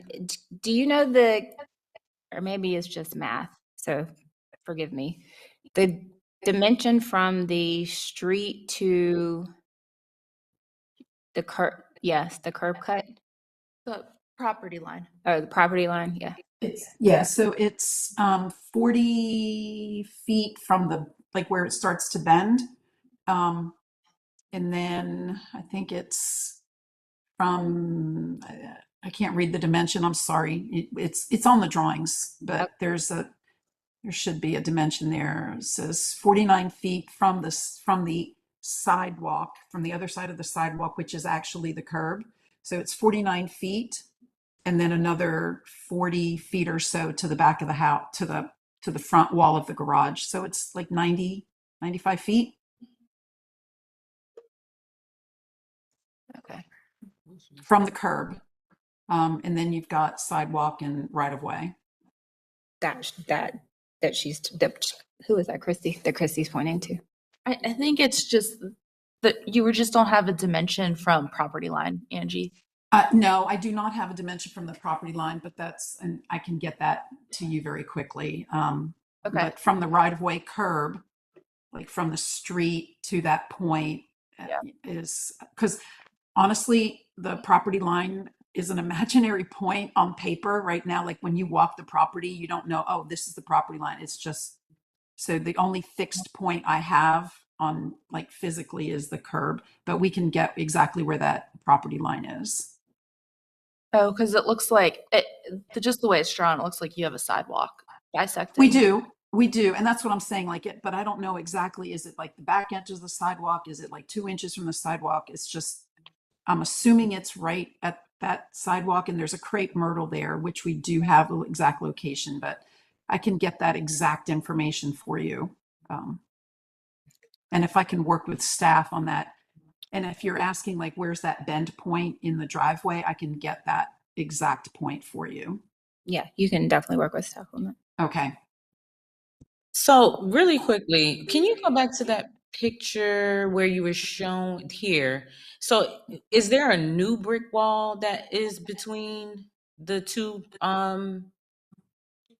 driveways? No, the brick wall starts at the garage and goes back. Oh, I see. So this is an old photo, right? So this is an older photo where there was a fence that's non-conforming. Let me also, if I can mention that here too. So that fence is not existing non-conforming. It was removed during construction, and we found out that we can't put it back exactly where it is because it's an existing non-conforming. So if you remove it, you have to put it back in a conforming location. Therefore, that gate is going to move to the front face of the garage. So on the plans, you can see, and we're working with staff on another issue with that little tiny area in front of the garage, but you can see that the gate is going to move back to the front thermal wall of the garage. Yeah, but the plans mention an existing brick wall, and it's not where the garage is. It's pointing. Well, there's going to be and I say that there is a brick wall, but it's on the back side of the garage, and you can see it in some of the photos. It's on the other side of those For like shrubs. accuracy, like trying to figure out where stuff is, right? Yeah, I just wanted to make sure I was looking at. Yeah, because if you go to I think what the plans are showing, Candace, can you go up right here where the bushes are? Mm-hmm. Is there a brick wall behind that, Angie? No, it's a little bit further back, but there's a retaining wall though at that point. I wonder if that's what, so if you go to the site plan,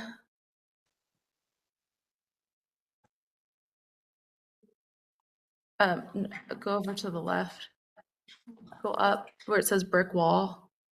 Oh, it should be, yeah, there's no brick wall that goes to the sidewalk. I'm sorry. It's, Yeah, it's from the thermal wall back. Okay, so you Yeah. just need to correct the site plan so it's I accurate. will. I will. Thank you. Any other questions for the applicant? All right, we will close for deliberation. So clearly for accessibility issues, Yeah, without question. I think for the reasons that one of the callers, former Commissioner Walker, mentioned, this is reversible. I think that's important. I think it was very wise to not just recommend just all concrete, because that would be damaging or intruding on the existing historic driveway. So I think it's a great solution, and it's certainly one that for their needs should happen. So sounds like a motion. May I also add that that the unique situation of the property is not just limited to the current resident. That condition of the driveway is not one I have seen in other places, and I think that it is not. While it may have been in place when the area was designated, it is not accurate, as far as I know, to the time of the construction of the house. And I don't think that it is a material historic element because of that as well. the curb cuts in particular, the curb. The square concrete curb.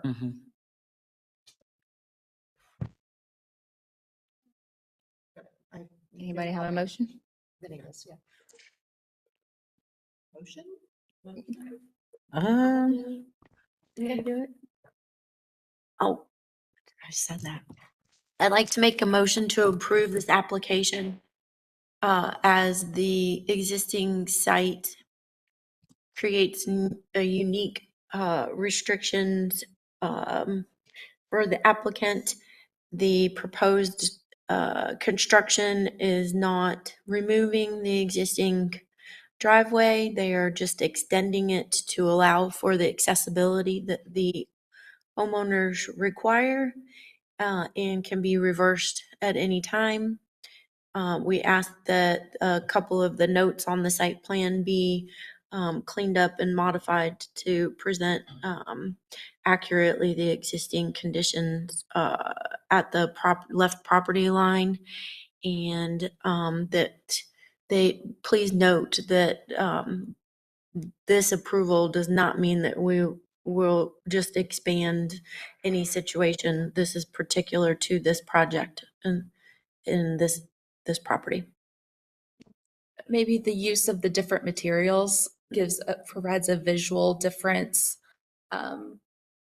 Utilizing the two different materials allows us to maintain the existing and then add to it without taking away from the existing driveway. Do you have standards? Standards 8.11. Number 2. 8.2 for sidewalks and parking, and 8.3, number 11. 8.11, number 2. 8.11, number 2 as well. I think you could do Secretary of Interior standards. Secretary of Interior standards 2.5. Number 1. Number 1. I think it meets number 5. Number 5. Number 9 and number 10. Number 9 and number 10.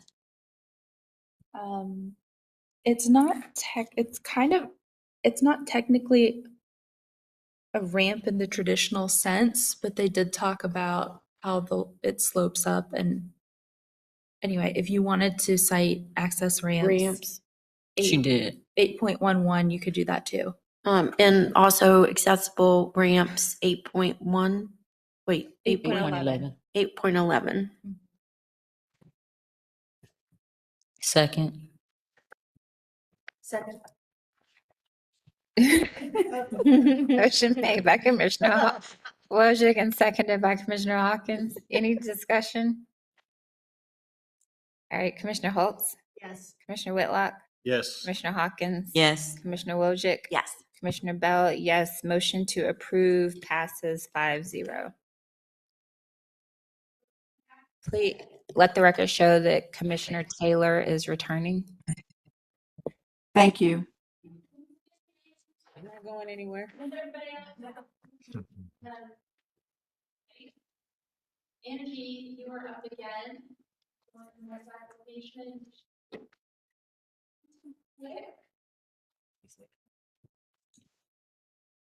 Angie, is anyone joining you for the next application? No, I don't think there's, I don't think the owner's gonna join. I did text him, so it's just me. I was just asking.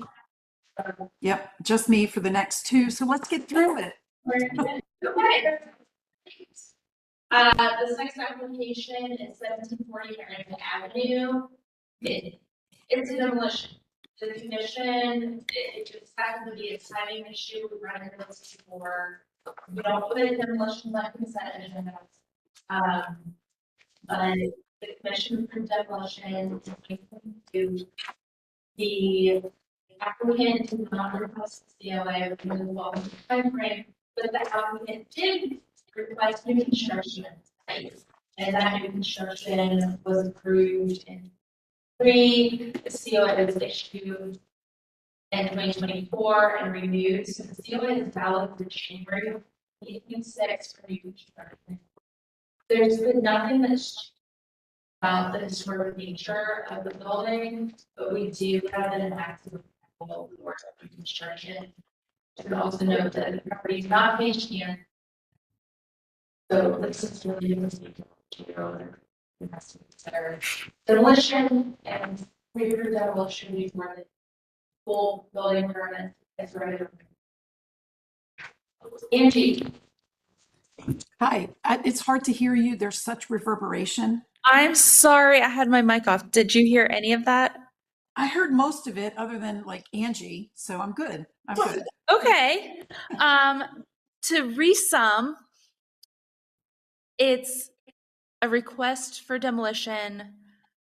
The applicant has not changed. The applicant has an approval for new construction that is valid through 2026.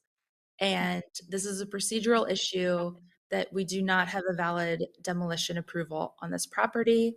And the commission needs to reconsider the request for demolition at this property.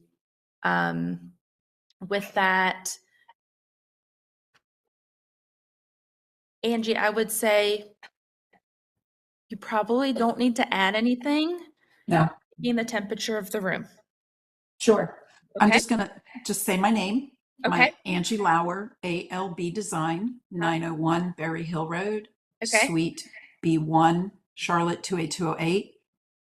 Perfect. Thank you. If I may add just one small thing, I'll make it quick. Sure. Okay, so I know that we had a 365-day stay in 2022. Yeah. We are now at 1,127 days, 1 month and 1 day. Yeah. If there are any exceptions to that 365, we're asking for that. Oh, So that's it. yeah. Everything else. Well, you have the nuances. You have new construction approved. So when this has happened in the past, if you have an active new construction, the commission typically allows for immediate demolition, but that will be up to Okay. Perfect. And we have new information with new current findings. So that's it. I won't say anything else. Okay. I don't believe the significance has changed, but they do have some deterioration. So with that, we have one caller. The unknown dropped off. Okay, great. Chair Bell. Okay, any questions for the applicant? All right, we will close for deliberation. Okay, so, does anyone have any questions for me? Application's complete. Application's complete. Motion. Okay. I move to determine that, I think I can say this. Mhm. The building does not have special significance and No, value. I would say you do, it does. So, But how do we do that if we are shortening the 365? I got you. Just, Okay. it hasn't, All there's right. significant, the I move significance to hasn't determine the changed. building has special significance and value towards maintaining the character of the Dilworth Wilmore? Wilmore Local Historic District because it's 50 years older. Year of construction and architectural style. Can you say year of construction and architectural style? Yeah, year of construction, architectural style. Thank you. All right. Motion made by Commissioner Taylor, seconded. Second. Seconded by Commissioner Hawkins. Any discussion? Okay, Commissioner Holtz. Yes. Commissioner Whitlock. Yes. Commissioner Hawkins. Yes. Commissioner Wojcik. Yes. Commissioner Taylor. Yes. Commissioner Bell, yes. Motion to determine that there was special significance passed 6-0. Okay, so your next motion is approve demolition, waiving the 365-day stay because you have an active COA and you've approved new construction at this site. Okay. I move to approve the project waiving the 365-day of demolition due to the fact that we have an active COA for new construction on this site. Second. Any discussion? Oh, any discussion? Commissioner Holtz. Yes. Commissioner Whitlock. Yes. Commissioner Hawkins. Yes. Commissioner Wojcik. Yes. Commissioner Taylor. Yes. Commissioner Bell, yes. Motion to approve with a waive stay. Motion to demo with a waive stay approved 6-0. Great. Thank you. Thanks, Angie. Thank you. Stick around. You're next. I'm not going anywhere. Okay. The next application, Elizabeth and I are going to double team, but I'm going to introduce it and then turn it over to her for the details. The next application is 916 East Boulevard. This is an after the fact project for chimney removal and material changes. The project's in two parts. So first, a main chimney was taken off. It was painted brick. It was located on the front elevation. The opening's been covered over. However, the applicant's proposing to restore the missing chimney to its original condition. Part two is going to require a little more review from the commission. The original wood fascia and rake boards were replaced with a non-traditional PVC material. And the original materials were wood. The new PVC material has a width of 8 inches, which is a little deeper than the original material. And they're asking to keep this PVC material. The reason that's before the commission is because it's a non-traditional material request. And the commission has not approved this material before on new construction. And they also have not approved removal of original traditional wood material on historic buildings. So with that, Angie has given us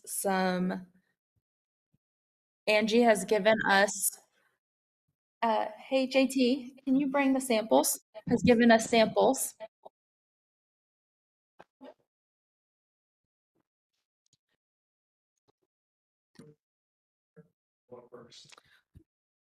Well, what do we got here?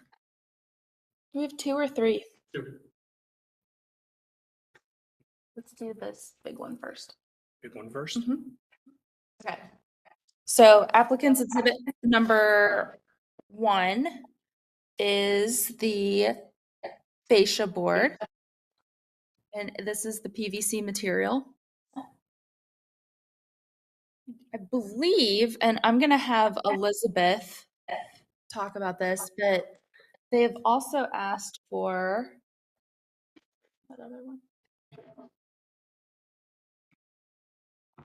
A replacement. Thanks. Applicant's exhibit number 2 is a replacement beadboard material. the handmade material for the page. Okay, so yeah, the replacement beadboard material, it was like a exposed eaves situation beforehand. And so it's been closed in with this synthetic beadboard material. And the applicant has proposed to re-reveal this and remove this, but we do have a sample of this material going around.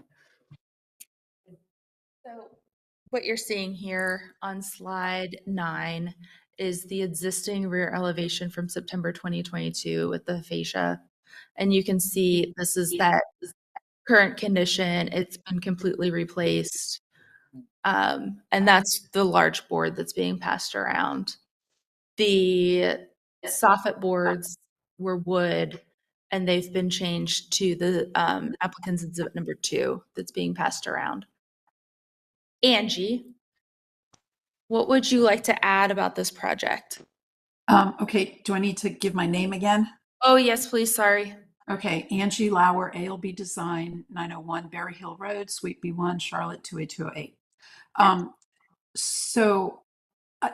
Yes, we are proposing, and we have a couple of pieces in this presentation that we're going to talk specifically about.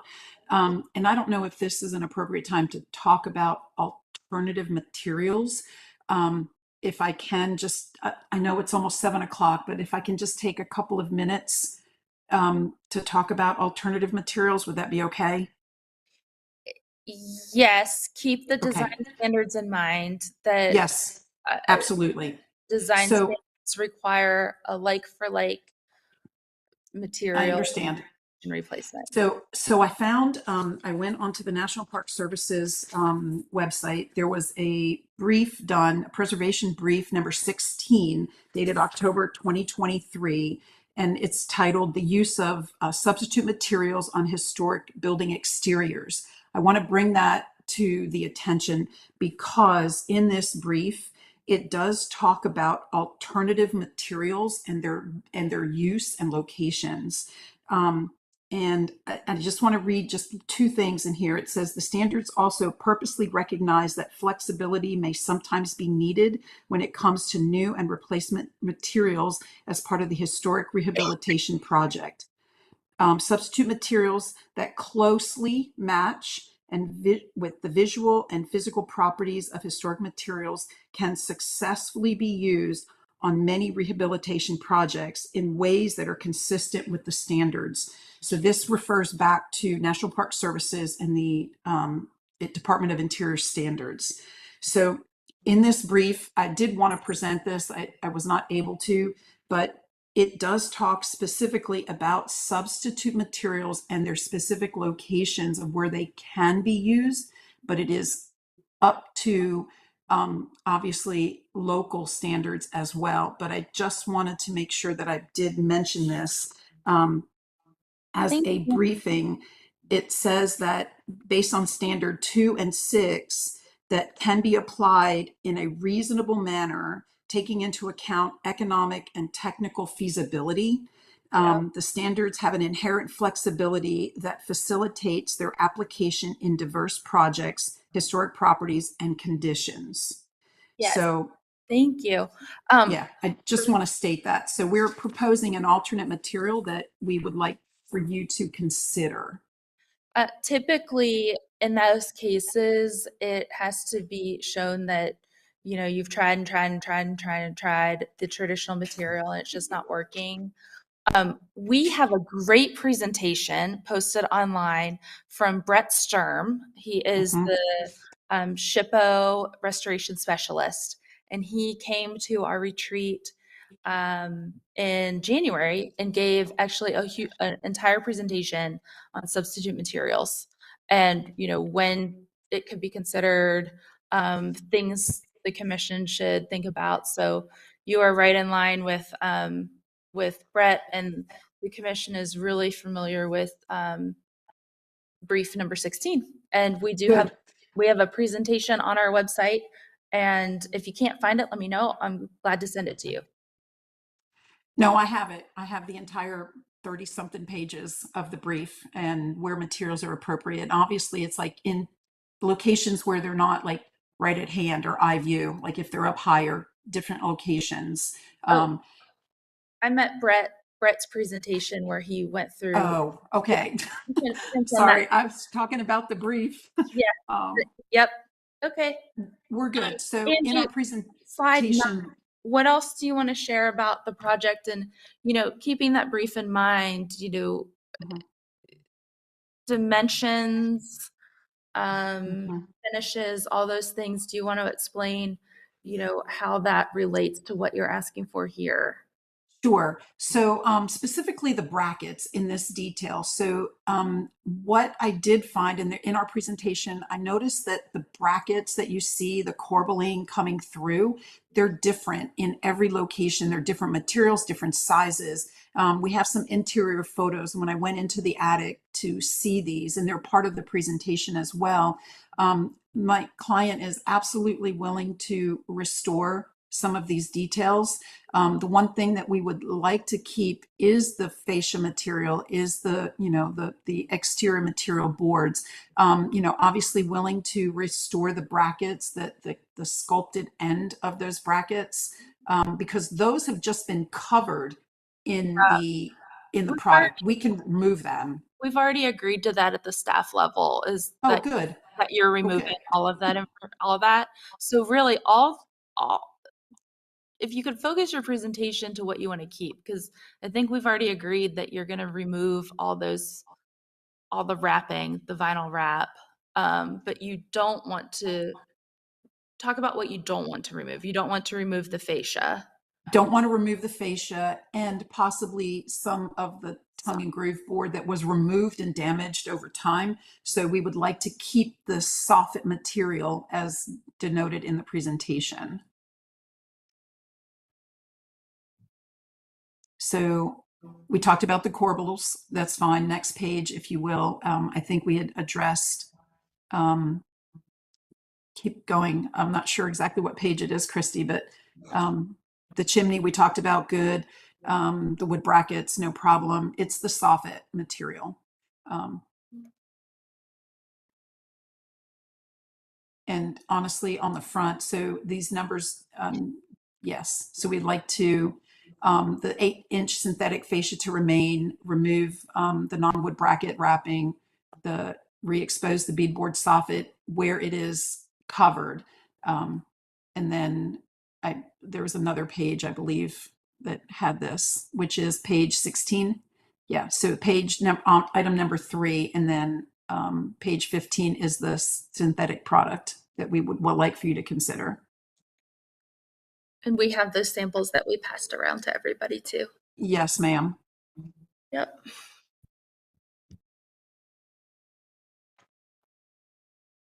And I think that's it. You're still restoring the chimney? Oh, absolutely. Okay. Absolutely. Okay. Unpainted brick, because it was painted before from the exterior. Thank you. So slide 15 shows the materials. You can see the locations also on slide 15, slide 14. And then also on slide 9 shows 9 before and afters. Yep. All right. Any callers? No callers? I would love to work with staff on getting these fine details resolved. Okay. Any questions for the applicant? Yeah. Angie, you want to keep that fascia that is so much bigger than the original fascia, which really affects the look. Why Why do you want to retain that?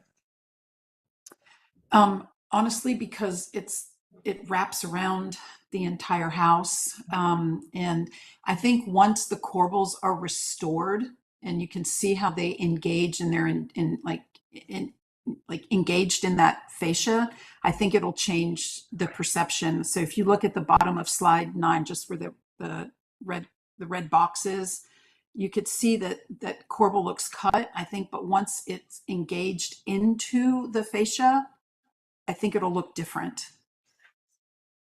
So right now, those boxes around those brackets just make it look bulky.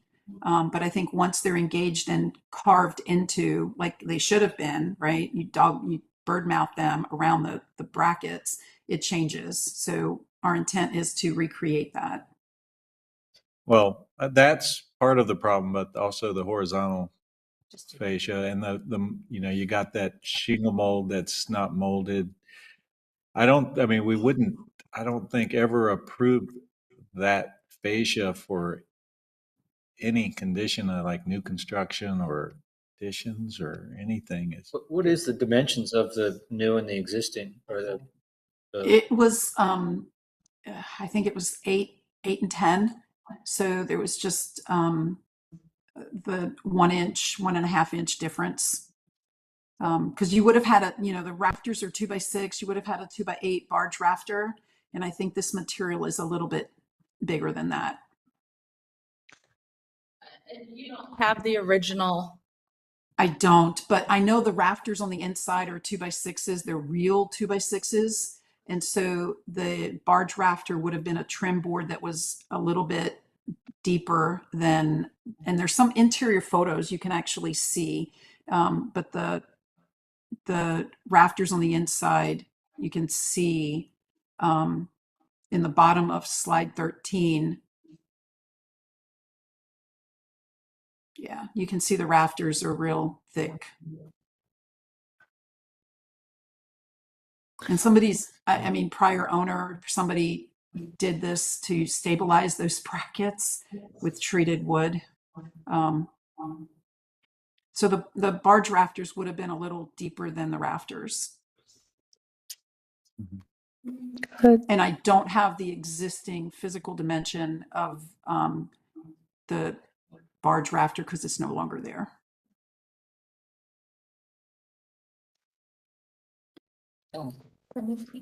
Anything else?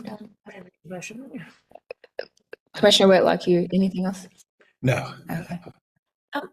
Angie, I need you to explain how you would keep the fascia board on the rakes and expose the bracket. Sure. So there's a photo of the very front that they closed in the soffit. So come down. There was one more slide, Christy, of the original front. Keep going down. Slide 12, maybe 13. Okay, right there. So what they did is the exposed rafters are gone. They just put the soffit material directly on top of those rafters instead of between the rafters, because you're decking. You see that? Like that's the exposure. It's on not on the gable end, but on the eave ends. So if you can actually see that right in the center of slide 12, you could see that they closed in the soffits. I get how they closed in the soffits. I just took that off of my house that was done in 1907. So I see that. But did they just layer up the rake fascia? They did. So you can actually see in this photo that fascia is thicker on this end than the rafters. Just the barge rafters thicker. Okay. I don't have that exact dimension, but the soffit material as it goes up on the gable end is still the decking. It's at the decking of the roof, but it's only on the eave, on the front eave end where they closed in the boxing. Okay. It just seems like it's going to be a lot more difficult to expose those. Well, right now they just put the beadboard, the synthetic beadboard, right on top of those the rafter tails. They just covered it, and that's in the next photo, I believe. Slide 13. Keep going. Right there on the front. So you can right there, bottom of slide 14. You can see they're not even at the same thickness. So between the oh my gosh, the brackets on the bottom left-hand corner of slide 14, if you zoom in on that, you can see the soffit material is at one depth and then it goes up. It's on the bottom left of that slide. Thank you. There you go, right there. You can see they just went up to the they're going to remove that. Okay. Any other questions for the applicant? All right, we'll close for deliberation.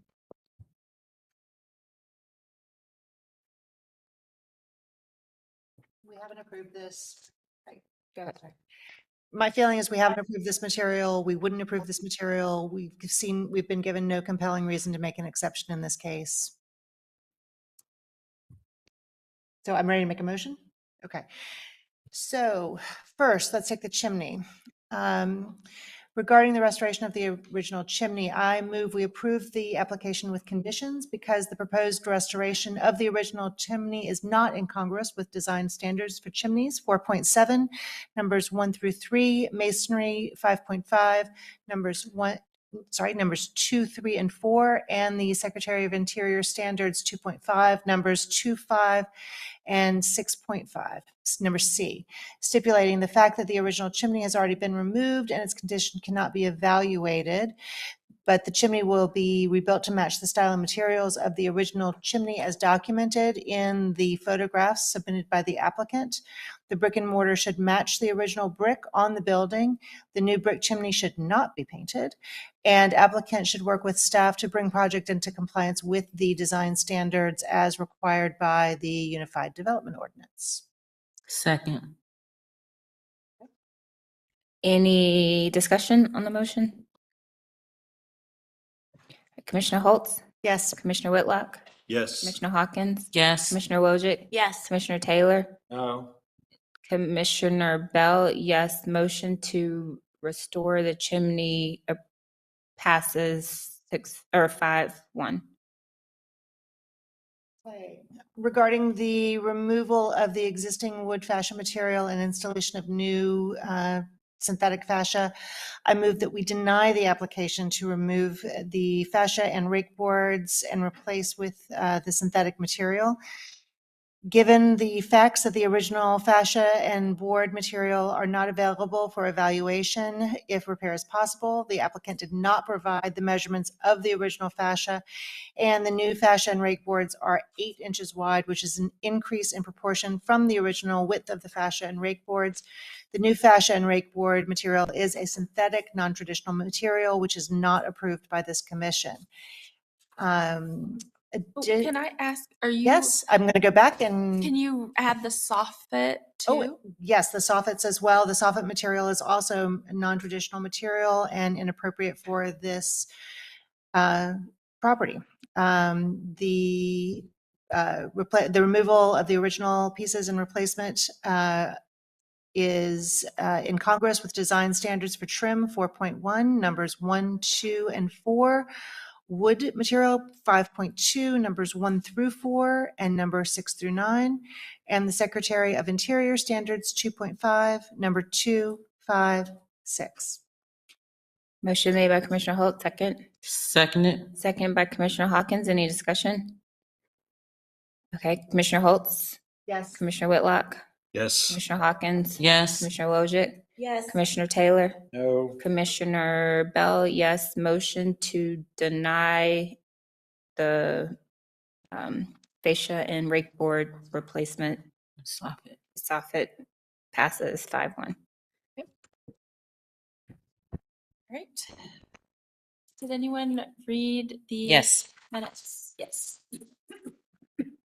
I would like to make a motion that we approve the June HDC meeting minutes as written. Second. Second. Any discussion? Commissioner Taylor? Yes. Commissioner Wojcik? Yes. Commissioner Hawkins? Yes. Commissioner Whitlock? Yes. Commissioner Holt? Commissioner Bell? Yes. Motion to approve the June meeting minutes passes 6-0. We have reached the end of the agenda. Is there any further business to discuss? The meeting is adjourned at 7:14 p.m. Thanks, everybody. Thank Please you. drive safe home.